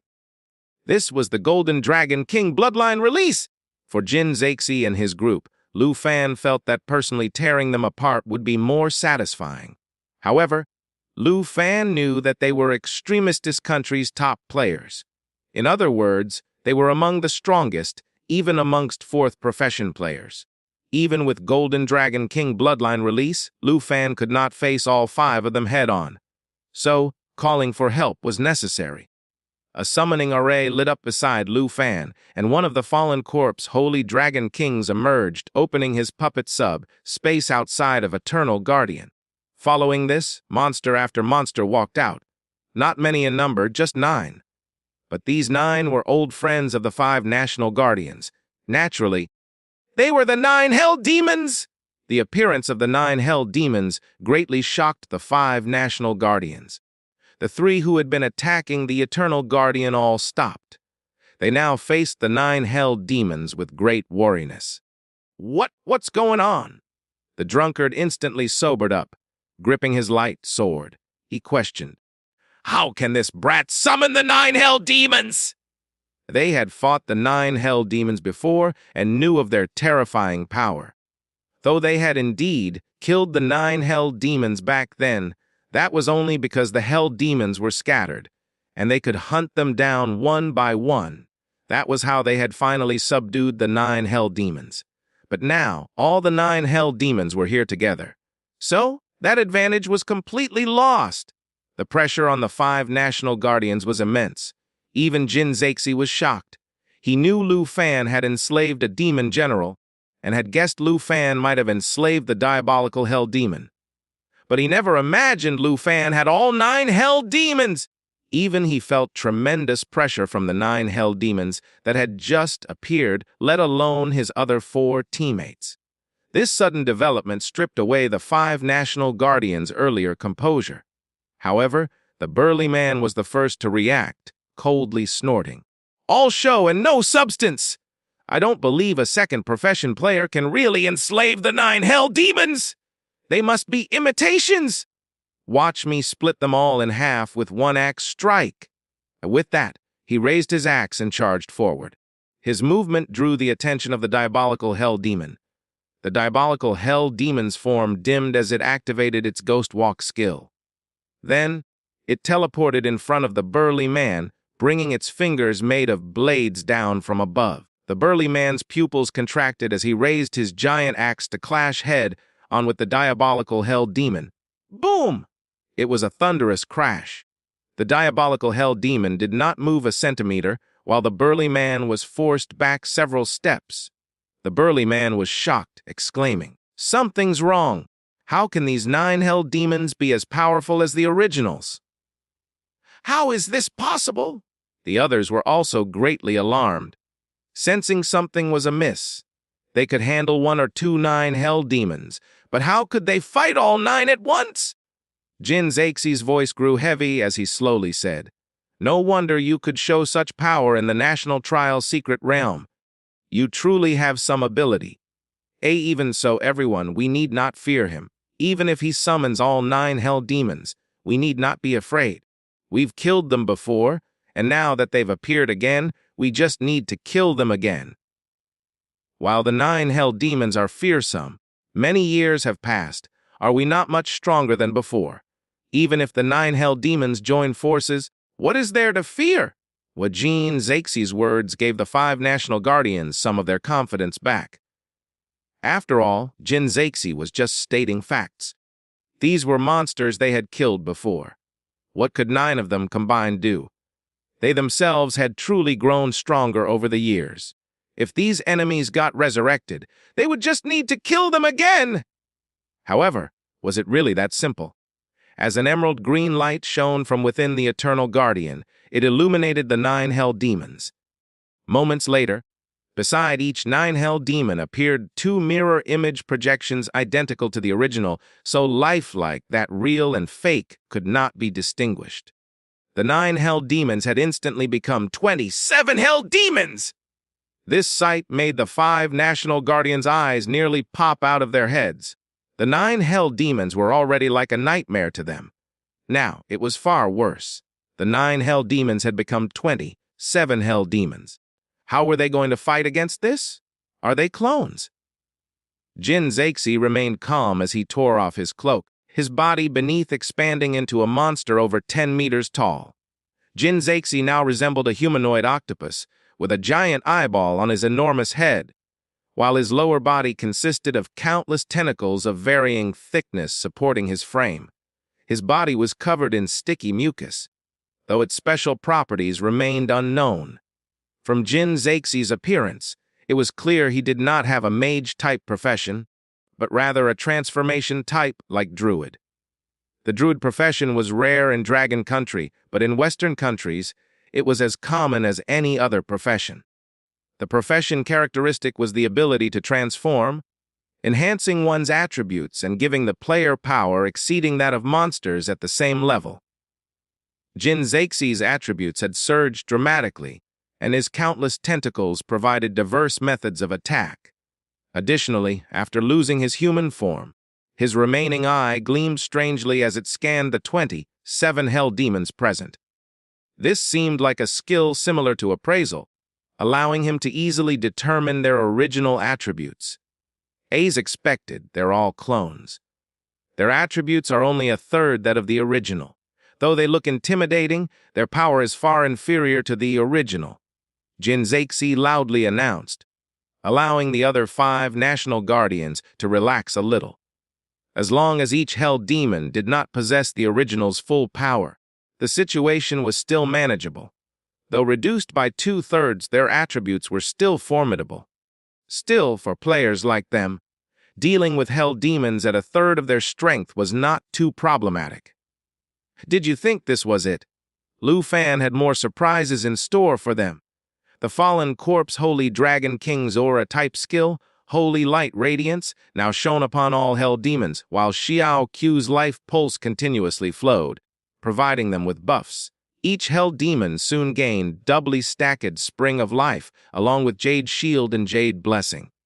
Under Jin Zexi's watch, all hell demons' attributes rose to terrifying levels, matching that of the original.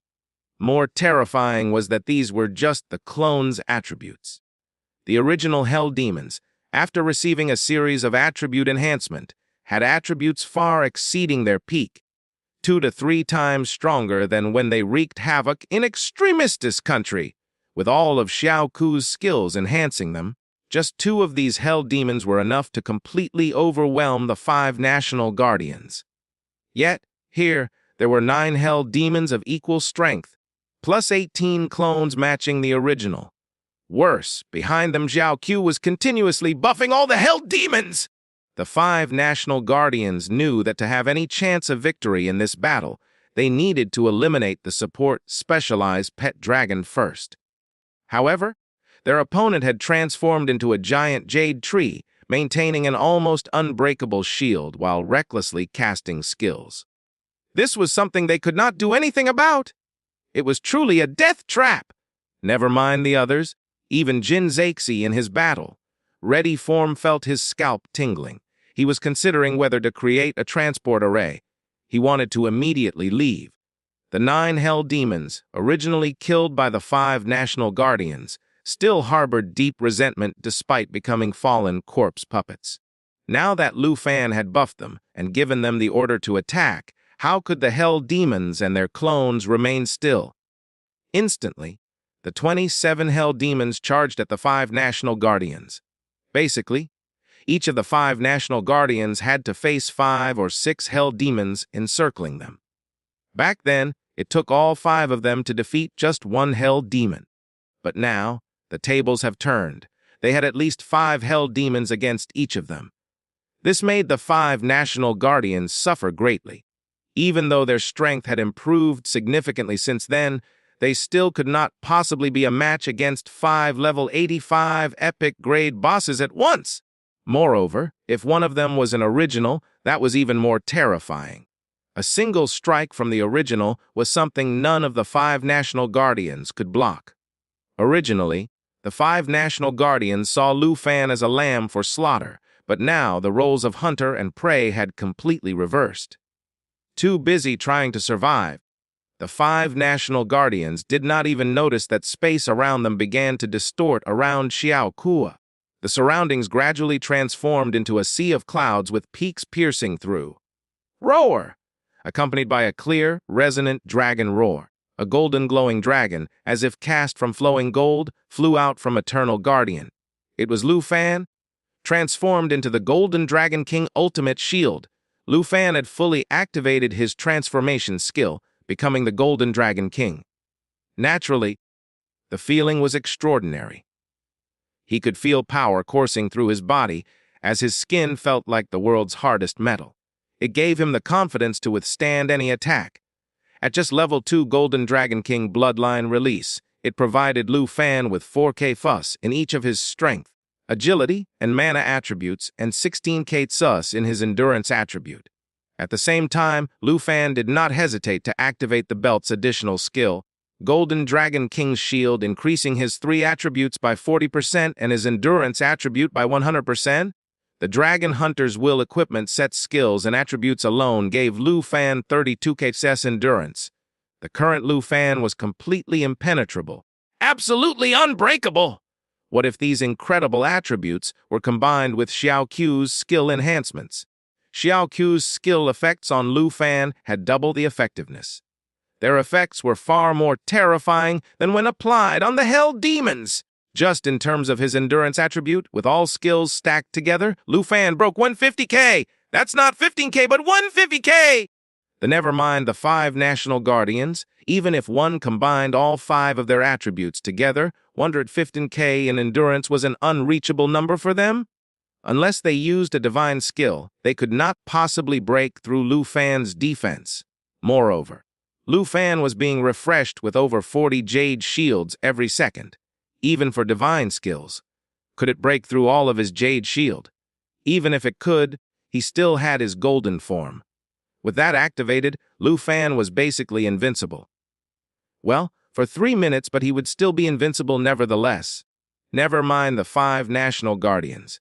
Even if there were 55 National Guardians, Lu Fan would dare to go and cut off their hands. Lu Fan's Golden Dragon King transformation was not that straightforward. As Xiao Ku's skill enveloped Lu Fan, 4 more Golden Dragon Kings appeared beside him, each possessing 60% of his attributes. Lu Fan's attributes were already extraordinary, even at 60%. Tens of thousands of endurance points were enough to give the 5 National Guardians a headache. Under Lu Fan's control, all 5 Golden Dragon King's clones each found a target among the 5 National Guardians. Though his mirror image project's combat power was not a match against all 9 Hell Demons, their entry into battle made the National Guardians' already difficult situation even worse. Each of them now faced 1 Golden Dragon King and 5 or 6 Hell Demons. Any single one of these opponents would be troublesome enough, let alone 6 or 7 attacking at once. Almost as soon as the battle began, the 5 National Guardians struggled to defend themselves, let alone mount any offense. Lu Fan naturally chose his target to be Jin Zexi, the leader of the 5 National Guardians. After transforming into the Golden Dragon King, Lu Fan could still use many skills, including dragon language magic. Lu Fan's Golden Dragon King form unleashed roar of the Blue Dragon King toward Jin Zexi. This time, instead of a phantom shadow projection, a lightning storm erupted from Lu Fan's mouth, enveloping Jin Zexi. Lightning snakes crackled constantly, bombarding Jin Zexi and dealing significant damage. However, his body seemed to have considerable magic resistance and debuff resistance. Rather than being paralyzed, he used his powerful tentacles to support his body, suddenly leaping away from Lu Fan's dragon language magic's attack range. Lu Fan simply abandoned dragon language magic and charged forward, viciously clawing at Jin Zexi. Jin Zexi had no armor, just tough flesh that could not stop Lu Fan's claws. This strike immediately left a long wound on Jin Zexi, spraying dark green blood that seemed to contain poison. The blood splashed onto Lu Fan, immediately producing white mist, clearly attempting to inflict some kind of debuff. Unfortunately for Jin Zexi, Lu Fan was completely immune to all debuffs. Even if he was not, with his high endurance attribute, this kind of poison could be completely ignored. In pain, Jin Zexi fiercely tried to counterattack. Dozens of tentacles whipping at Lu Fan, each strike carrying considerable attack power. Unfortunately, against Lu Fan's over 150k endurance attribute, it was too insignificant.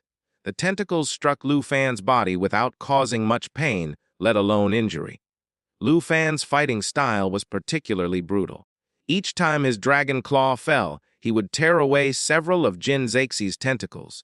Then he spun in midair, his dragon tail sweeping past. The enormous attack power combined with Jade Blessing's dragon key directly smashed into Jin Zexi's massive body.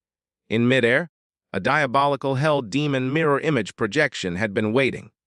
Its 10 fingers made of blades slashed through the air, activating its blood blade claw strike skill, violently striking at Jin Zexi.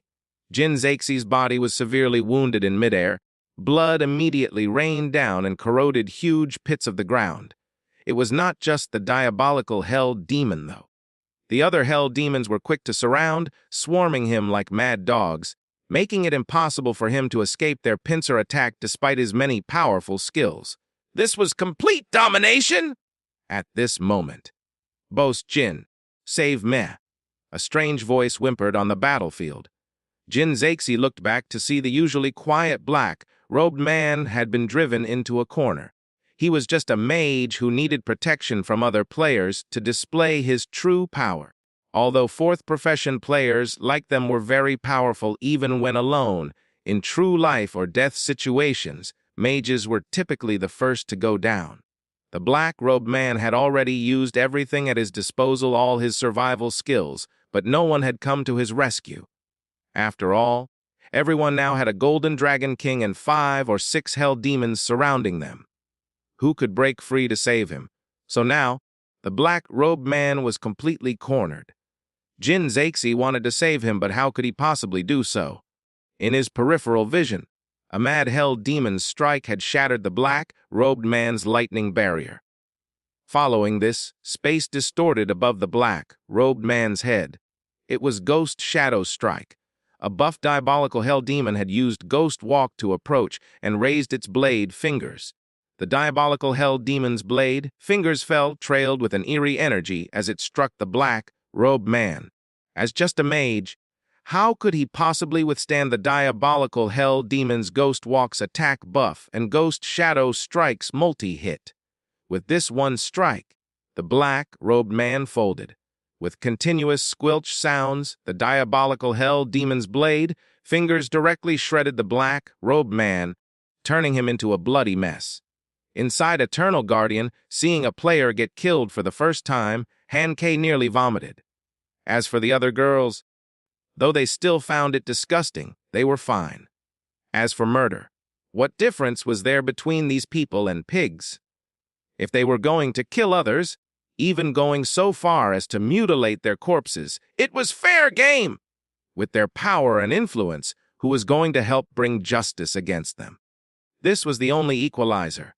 One of the 5 national guardians had already died. As for the others, their deaths under this siege was just a matter of time. The power Lu Fan displayed far exceeded Jin Zexi's imagination. Jin Zexi understood very clearly that this boy before him was already beyond his ability to handle. I have to escape! In fear, Jin Zexi was wise. He immediately used several tentacles to pierce the air and started to create a transport array. Though his body was huge, it was like an octopus, boundless and flexible. Although the transport array was very small for his body, he could still squeeze himself through it. Seeing this, Lu Fan just smiled. I want to run. Do you think that just by stepping into a transport array, it means you'll survive? How cute! Lu Fan had been waiting for this moment. The moment of giving Jin Zexi hope before plunging him into complete despair. The slowly forming dragon domain fully activated with a single thought from Lu Fan, completely sealing this whole space. Now, with dragon domain active, any means of escape was just a mere fantasy. Sullivan, okay. The nationalist sentiment here was overblown. There was killing others just because of their country and justifying it. Well, I'm going to just change it from now on. I saw how in the NU reviews, people seem to dislike this kind of thing. I personally think such over-the-top nationalist sentiments are quite dumb, so might as well just change it. The transport array created by Jin Zexi lost its connection to the targeted coordinates and immediately lost its effect. Its light soon dimming before shattering. His body, which had already partially entered the array, was destroyed in the spatial turbulence due to the array's failure, turning into paste and dispersing along with the transport array. Jin Zexi cried out in pain, falling to the ground with countless tentacles writhing. He was clearly in great agony. After his transformation, his self-healing was extremely strong, with new flesh was growing visibly at the sliced-off parts of his body. The wounds would likely heal completely soon enough. However, what Jin Zexi needed was not to heal his wounds, but to escape from Lu Fan. High as an abyss parasite master with the power to return to the abyss at any time. Why can't I use my transport array skill right now of all times? Jin Zexi was now finally given a moment to look around him. He discovered that he and the others had somehow been pulled into a strange place. They were no longer at the entrance of the Death Desert Ocean Dungeon instance. Here, a mysterious power seemed to cut off all connections to the outside world. Even items like random teleport scrolls and teleportation scrolls in Jin Zexi's inventory had all lost effect. Not only that, as everyone was truly pulled into this domain, Jin Zexi clearly felt his attributes decrease by half. Looking at the other 3 of the 5 national guardians, they were in the same situation. Originally, they could barely hold on under the siege. But now, with their attributes halved, how could they possibly be opponents for the Hell Demons? Screams rose one after another. The old woman was caught by the sturdy Hell Demon, whose body firmly wrapped around her. It soon used its countless appendages to slice her into strips of meat, which led to an incredibly tragic end. The drunkard met the same fate. He was the one who had killed the Mad Hell Demon years ago. Now, he received special treatment from the Mad Hell Demon. Among the Hell Demons surrounding him, there were 2 Mad Hell Demons, and one was the original. The Mad Hell Demon's attacks were extremely frenzied, swinging its iron mace so fast that even after images could not be seen. The drunkard's mechanical bird should have been an extra equipment, similar to the flying Dragon King's bone wings. Though it could provide some ability to fly, it could not possibly withstand such abuse. Under the Mad Hell Demon's continuous attacks, this mechanical bird was finally shattered and the drunkard fell from mid-air. The original Mad Hell Demon let out a delighted roar, mercilessly swinging its iron mace with a predictable result. Of the 5 national guardians, only the burly man and Jin Zexi were still desperately holding on. Though the burly man was fierce, he was now forced to use his profession's divine skill, trading his life force for high attributes just to barely survive. However, his death was only a matter of time. Watching his former comrades die without any power to resist, Jin Zexi felt a fear he had not experienced in decades rise from the depths of his heart. He never would have imagined that this fear would come from a second profession boy much younger than him. A boom! With a thunderous sound, Lu Fan descended from the sky, stepping on Jin Zexi's head, which was a giant eyeball, pinning him to the ground. Jin Zexi could clearly feel that while his and others' attributes had weakened, Lu Fan's attributes had greatly increased in this domain. His eyeball turned with difficulty. Using his skill, he could see that Lu Fan's attributes had indeed increased by 50%, with his endurance attribute now easily exceeding 200k. Hey, what terrifying attributes! They must be approaching the threshold of divinity! Lu Fan could naturally sense Jin Zexi checking his attributes. Since he had transformed into the Golden Dragon King, his every breath contained Dragon Ki. In what seemed to be a cold laugh, he spoke in a human voice. "Have you seen my attributes? When I said I would slaughter 10,000 of your people, at that time, were you not mocking me for daydreaming?" With that, Lu Fan's foot pressed down hard, his giant dragon claw directly crushing Jin Zexie's eyeball. Jin Zexie's body writhed violently in pain again. Countless tentacles whipped toward Lu Fan, creating explosive sounds as they struck his body, showing considerable power. Unfortunately, against Lu Fan's nearly divine endurance attribute, these attacks could barely penetrate his defenses. "Lu Fan, I have to admit I've underestimated you." "Well, the victor becomes king, the defeated an outlaw. If you want to kill me, then do it." Jin Zexie's voice came from among the tentacles, while these tentacles continued to frantically attack Lu Fan. Though not in pain, Lu Fan was irritated by this. His dragon claws slashed repeatedly, tearing apart the tentacles section by section, causing fluid to spray everywhere. Lu Fan beat his wings, flying away from Jin Zexie's side while saying, "You think dying ends everything? No, far from it. You are all called the 5 National Guardians. Are the 5 of you proud of your status? I hear your descendants all have noble status. So, if after your deaths, everyone in Extremistis country despises you, despises your descendants, can you rest in peace?" These words made Jin Zexie suddenly panic, his tentacles writhing more frantically. "What are you planning to do?" Lu Fan replied with a cold laugh. "Why bother explaining? After your death, your eyes will personally see what I'm going to do. Attack!" At Lu Fan's command, the 9 hell demons swarmed forward, viciously tearing at Jin Zexie. Nearby, the burly man could no longer hold on, being pinned to the ground by a hell demon spear, dying without another breath. As for Jin Zexie, his situation was special. He had extremely strong vitality and was extremely tenacious. Even with his body torn apart by the hell demons, his tentacles had not lost their vitality. They were constantly trying to regenerate. However, Lu Fan was not anxious. He does not believe there was something unkillable in this world. Not when they were alive. Even Xiao Kui, with her nearly infinite vitality, could be killed, let alone Jin Zexie. Besides, within the dragon domain, Jin Zexie would not be able to escape. No matter how tenacious his vitality, death was just a matter of time. Lu Fan had Tao Xiamen use her skill to wash off Jin Zexie's blood from his body before returning to his human form.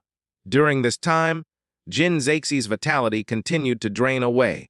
Finally, those tentacles completely lost their vitality, leaving only a mess everywhere. Hankei could not bear to look at this. She turned her head away, not daring to look. Not just her, even people like Jian Ying found it difficult to watch. After all, Lu Fan's methods were indeed too brutal. The 5 National Guardians did not just lack intact bodies, not even a complete limb was left. In this regard, this was because they had truly angered Lu Fan. As for the ones that did the finishing blow, they were the original hell demons who had deep-seated grudges against the 5 National Guardians. With so much ill will towards the other, such a scene had occurred, a scene that was normal to be difficult to accept. However, this was only temporary. Lu Fan had that one fallen corpse Holy Dragon King activate fallen corpse control. He soon spread out purplish, black mist to envelop the corpses of Jin Zexie and the others. Soon, these scattered flesh pieces reassembled, restoring back to normal. As for the gory sight on the floor, that was also gone. Now, Jin Zexie and the others stood before Lu Fan and his group as though they had come back to life. It was only now that they had become his fallen corpse puppets, completely obedient to Lu Fan's commands. This was Lu Fan's first time using fallen corpse control on humans. He had never used it before. Firstly, because he looked down on Charles and the others' combat power, and secondly, controlling human corpses did not sit well with him. After all, mage-type hidden professions like necromancer were generally rejected by the common man. However, right now, Lu Fan no longer cared about ethics and morality. Moreover, the 5 National Guardians who were all 4th profession players. Lu Fan could see that all 5's powers exceeded level 95, with Jin Zexie even reaching level 97. Even among fourth profession players, they were considered extremely powerful. These 5 had killed so many of his people. Lu Fan naturally would not let them rest in peace after death. In fact, he plans to enslave them as fallen corpse puppets until they die as cannon fodder in battle. Jian Ying and the others naturally already knew about the fallen corpse Holy Dragon King's ability to turn people into fallen corpse puppets. So, they were not surprised by the current situation. The 5 national guardians had become fallen corpse puppets like the 9 hell demons. Thus, they knew these 5 were no longer a threat. As for Xiao Kui, she dispelled Eternal Guardian and returned to her infant form, flying to Lu Fan's side. When the other girls came forward, they were quick to ask Lu Fan what they planned to do now. With the 5 national guardians dead, the anger in Lu Fan's heart had dissipated somewhat. However, his hatred for them, for Extremistis country, had not decreased. After all, it was clear that it was not only these 5 that acted against him, but rather the whole country. He thought silently for a while with a cold expression and then said, Jin Zexi is Jin Cheng'en's father. He must have put considerable thought into leading the 5 national guardians to kill me. Since we've just come out of the dungeon instance and don't fully understand the current situation, I think we should find some informed personnel and learn about the situation first. Though Jin Zexi and the others are dead, there should be plenty of guards from Extremistis country nearby. The other girls nodded, feeling what Lu Fan said made sense. Qin Chu worriedly and timidly stated, When we came out of the dungeon instance, I noticed that the transport array back to Dragon Capital University had been destroyed. Lu Fan, are we now trapped here in Extremistis country? If there are their guards nearby, it won't be easy for us to return. Right now, we are stuck here, thousands of kilometers away from home. Lu Fan smiled and waved his hand. Yeah, I noticed that too. Since Jin Zexi wants to kill me, he would naturally cut off all means of escape back to Dragon Country. By destroying the transport array, we're currently isolated here. Isn't that exactly what he wanted to see? After a pause, Lu Fan gave a cold laugh. At the same time, right now, this is also what I had hoped for. Fine then, Extremistis country, since you are so hospitable and want to keep us here, I'll go along with you. But I believe before long you will start kneeling and begging for me to return. Lu Fan already had a complete plan in mind. Jian Ying and the others did not understand what Lu Fan was thinking. However, at this moment, he was the only one with a plan, so they simply decided to follow him. With the 5 national guardians dead, Lu Fan prepared to formally implement his plan. But first, he had Xiao Kui send everyone out of the dragon domain. Meanwhile, at the entrance of the Death Desert Ocean dungeon instance, Li Tai had brought over 10 people from the God Destroyer Legion. There, they saw traces left behind from Lu Fan's battle with the 5 national guardians. Seeing the ground riddled with holes, one could imagine how intense the battle must have been. Even Li Tai, a level 85 third profession player, drew in a sharp breath, praising the Dragon Country's hero to be truly extraordinary. Hey, if we had sent men from the God Destroyer Legion to kill him, we would have had to pay an extremely heavy price. But why can we only see traces left behind by the aftermath of their battle? But no one here. Li Tai had come here after receiving Jin Zion's orders to inform Jin Zexi and the others about Tu Jing and Elder Han. Those 2 were going to have their men cross the border into Extremistis country to search for Lu Fan. Halfway here, Li Tai had heard the sounds of an intense battle. Yet, when Li Tai reached the site, no one was here, not even a corpse. This left Li Tai very confused about what had happened. Could it be that His Majesty King Jin has already killed them and ground their bones to dust, leaving no corpse behind? That must be it. Li Tai quickly came to that conclusion. After all, in his view, with all 5 national guardians attacking, Lu Fan could not possibly have survived. Unable to find Jin Zexi and the others here, Li Tai decided to immediately return to his barracks and report the situation to Jin Zion through their communication item. But just as Li Tai was about to leave, he suddenly felt a mysterious space fluctuation here, as if a transport array had opened somewhere. No transport array appeared in the surroundings. However, after the space in front of Litai distorted, 5 figures appeared stiffly in the clearing. Naturally, they were the 5 national guardians who had become fallen corpse puppets. Seeing Jin Zexi and the others, Litai was shocked. Without pondering why these 5 had appeared so strangely, he hurriedly knelt on one knee. "Greetings, Your Majesty." "King Jin?" Well, the others also did the same, kneeling and paying their respects. Behind them were Lu Fan and the others who had also returned from the dragon domain. Han Ke and the others were startled, after all. They had just been transported back from the dragon domain when suddenly a group of people from extremistis country knelt before them. Even though their backs were turned, it still caught them off guard. Flustered, Han Ke and the others made some noise, which attracted the attention of Li Tai's group. Li Tai turned his head and was shocked to find Lu Fan and the others standing perfectly fine behind him. He instinctively got up from the ground with his men and drew the long sword at his waist. "How are you still alive?" Li Tai's eyes widened. Though he knew Lu Fan was formidable, he was not afraid. After all, the 5 national guardians were standing behind him. Lu Fan had come out of the dragon domain, specifically looking for potential targets from extremistis country to capture and question. Now that someone had delivered themselves to his doorstep, Lu Fan was naturally pleased. Moreover, from Li Tai's armor, he was clearly of the God Destroyer Legion and was someone high on the totem pole who knew many things. Naturally, he became Lu Fan's target for capture. "Of course, we're still alive." Lu Fan smiled coldly, and as soon as he finished speaking, tentacles emerged from Jin Zexi's cloak, shooting like lightning into the bodies of the soldiers beside Li Tai. Though these soldiers were elite, they were just third-profession players. How could they possibly withstand Jin Zexi's attack? Everyone was instantly killed by the tentacles, holes appearing in their heads. Such a turn of events startled Li Tai. He was frozen in place. He felt under attack from all sides. Right now, he did not know where to point his blade.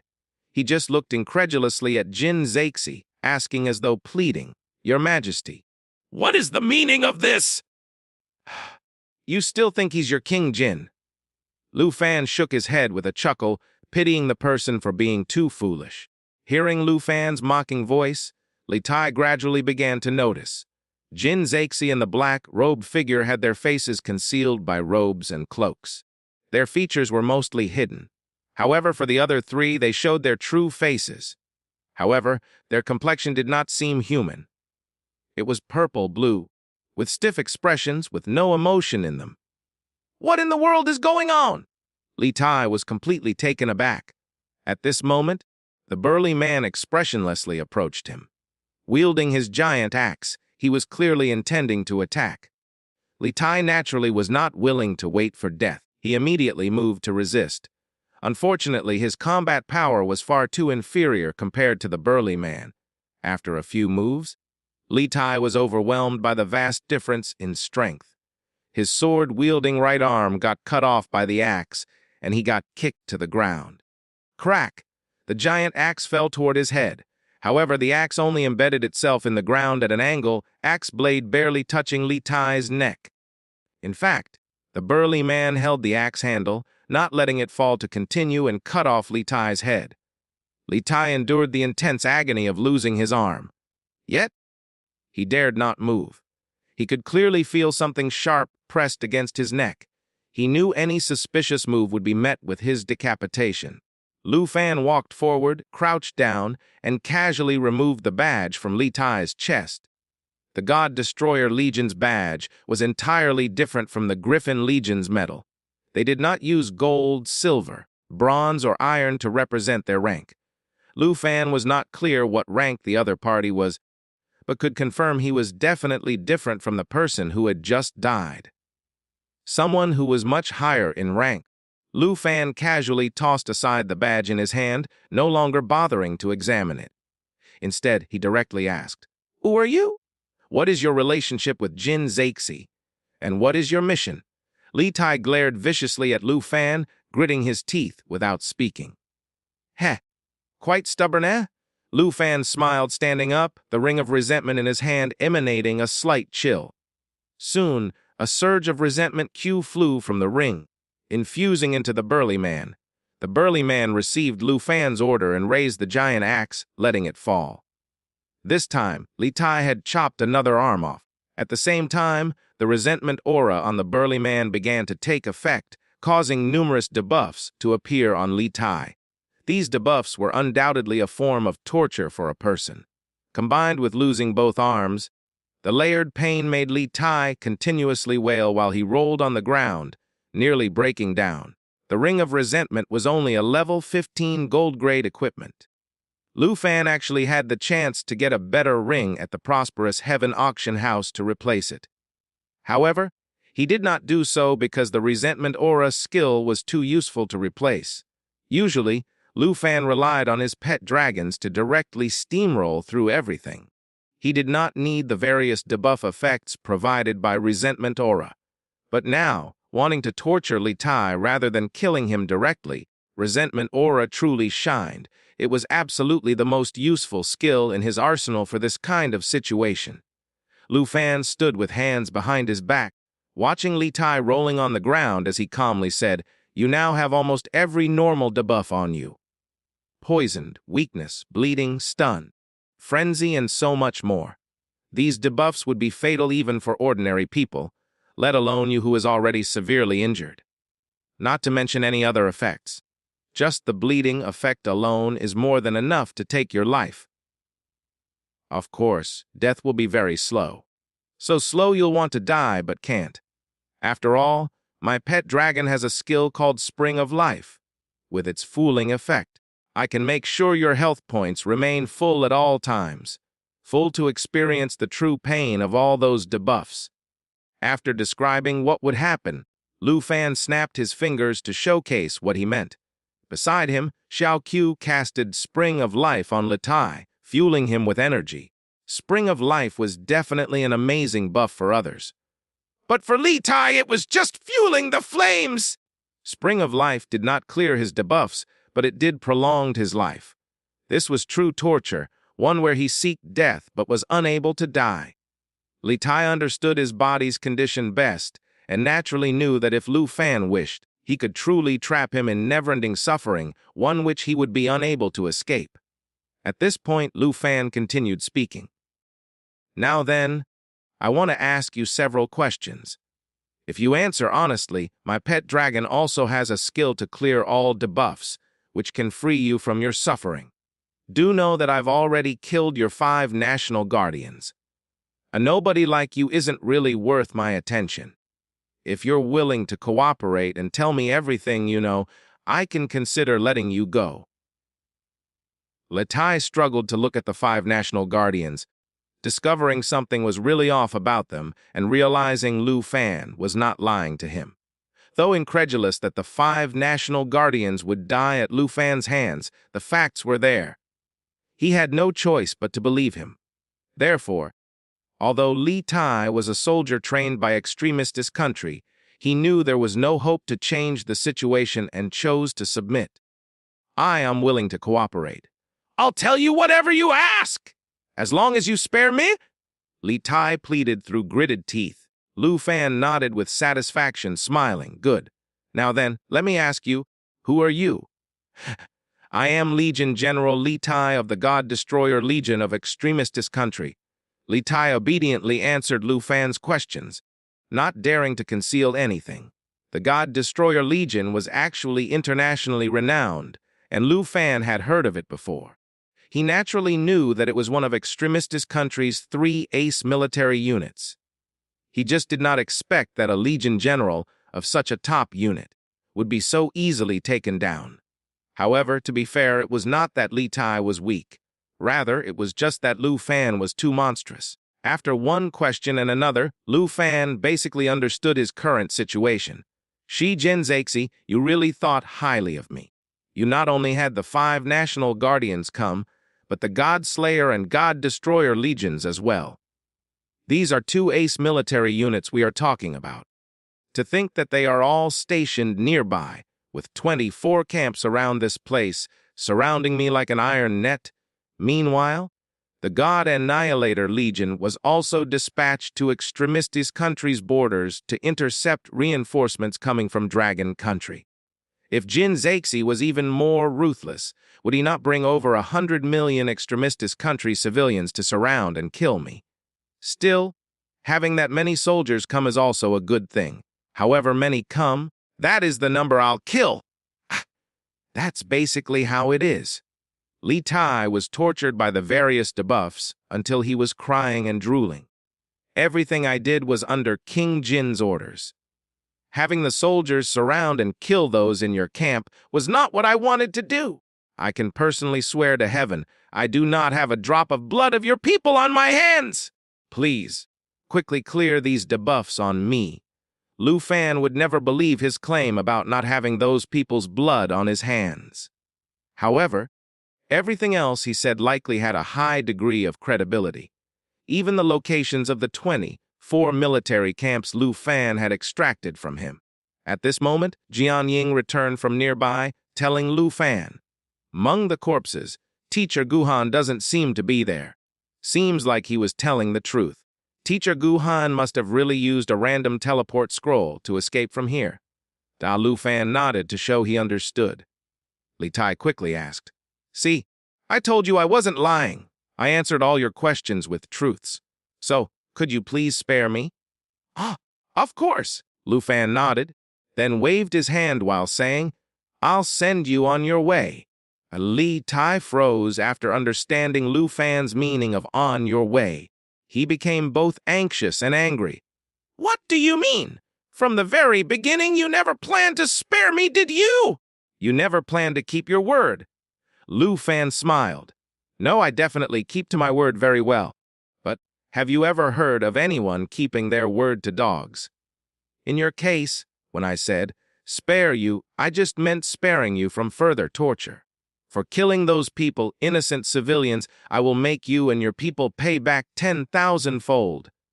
As Lu Fan's words fell, before Li Tai could speak again, the burly man completely ended his life.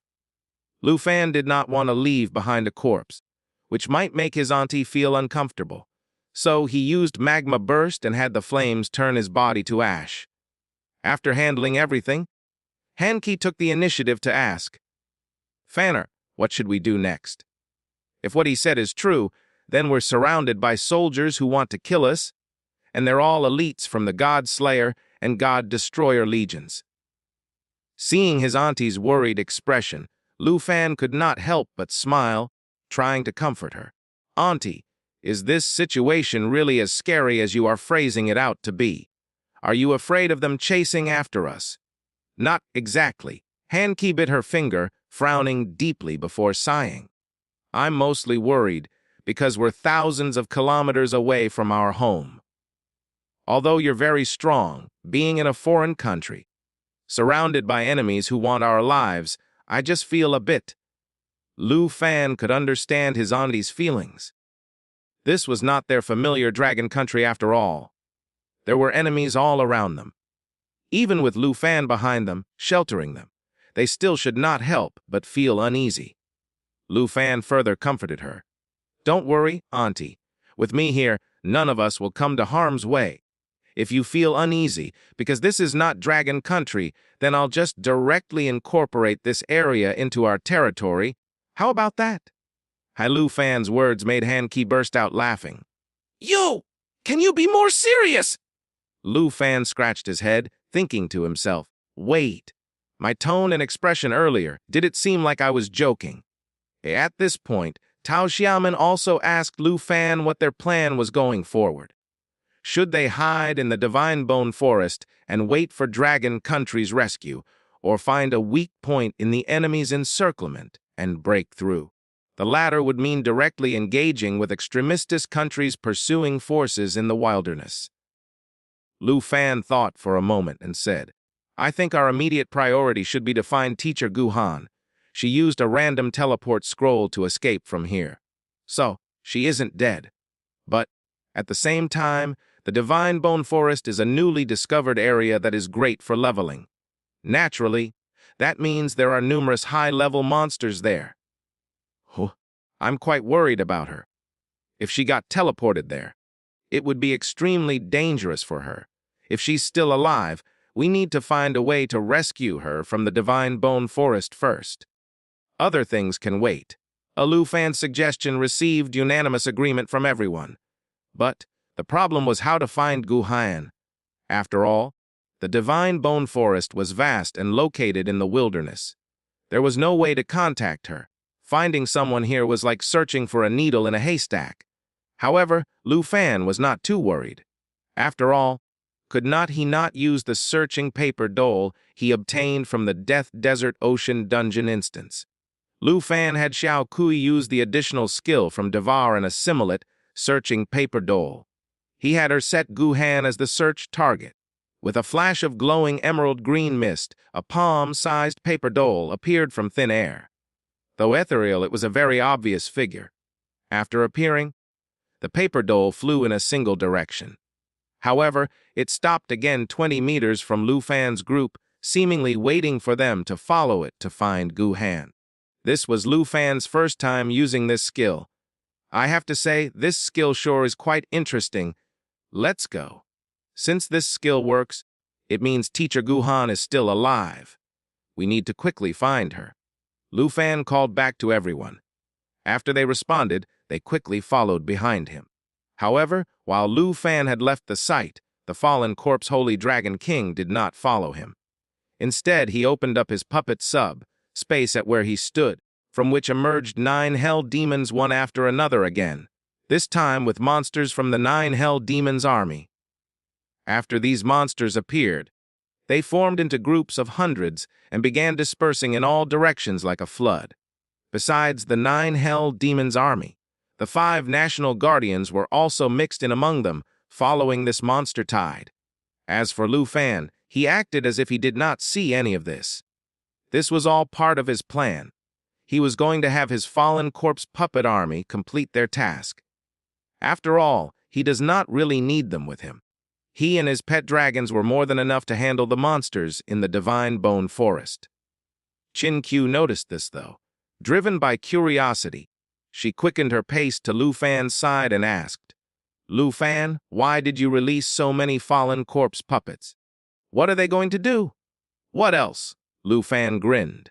"Naturally, I'm going to make them pay blood for blood!" 50 kilometers from the Death Desert Ocean, a not too large military camp was discreetly stationed there. This camp had over 200 people, which was a bit larger in scale compared to other normal camps.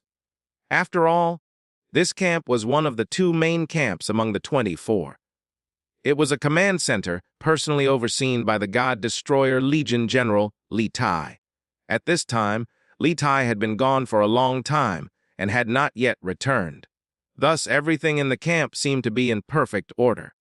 There were over 200 soldiers from the God Destroyer Legion, all dutifully performing their duties, waiting for Li Tai to issue their next orders.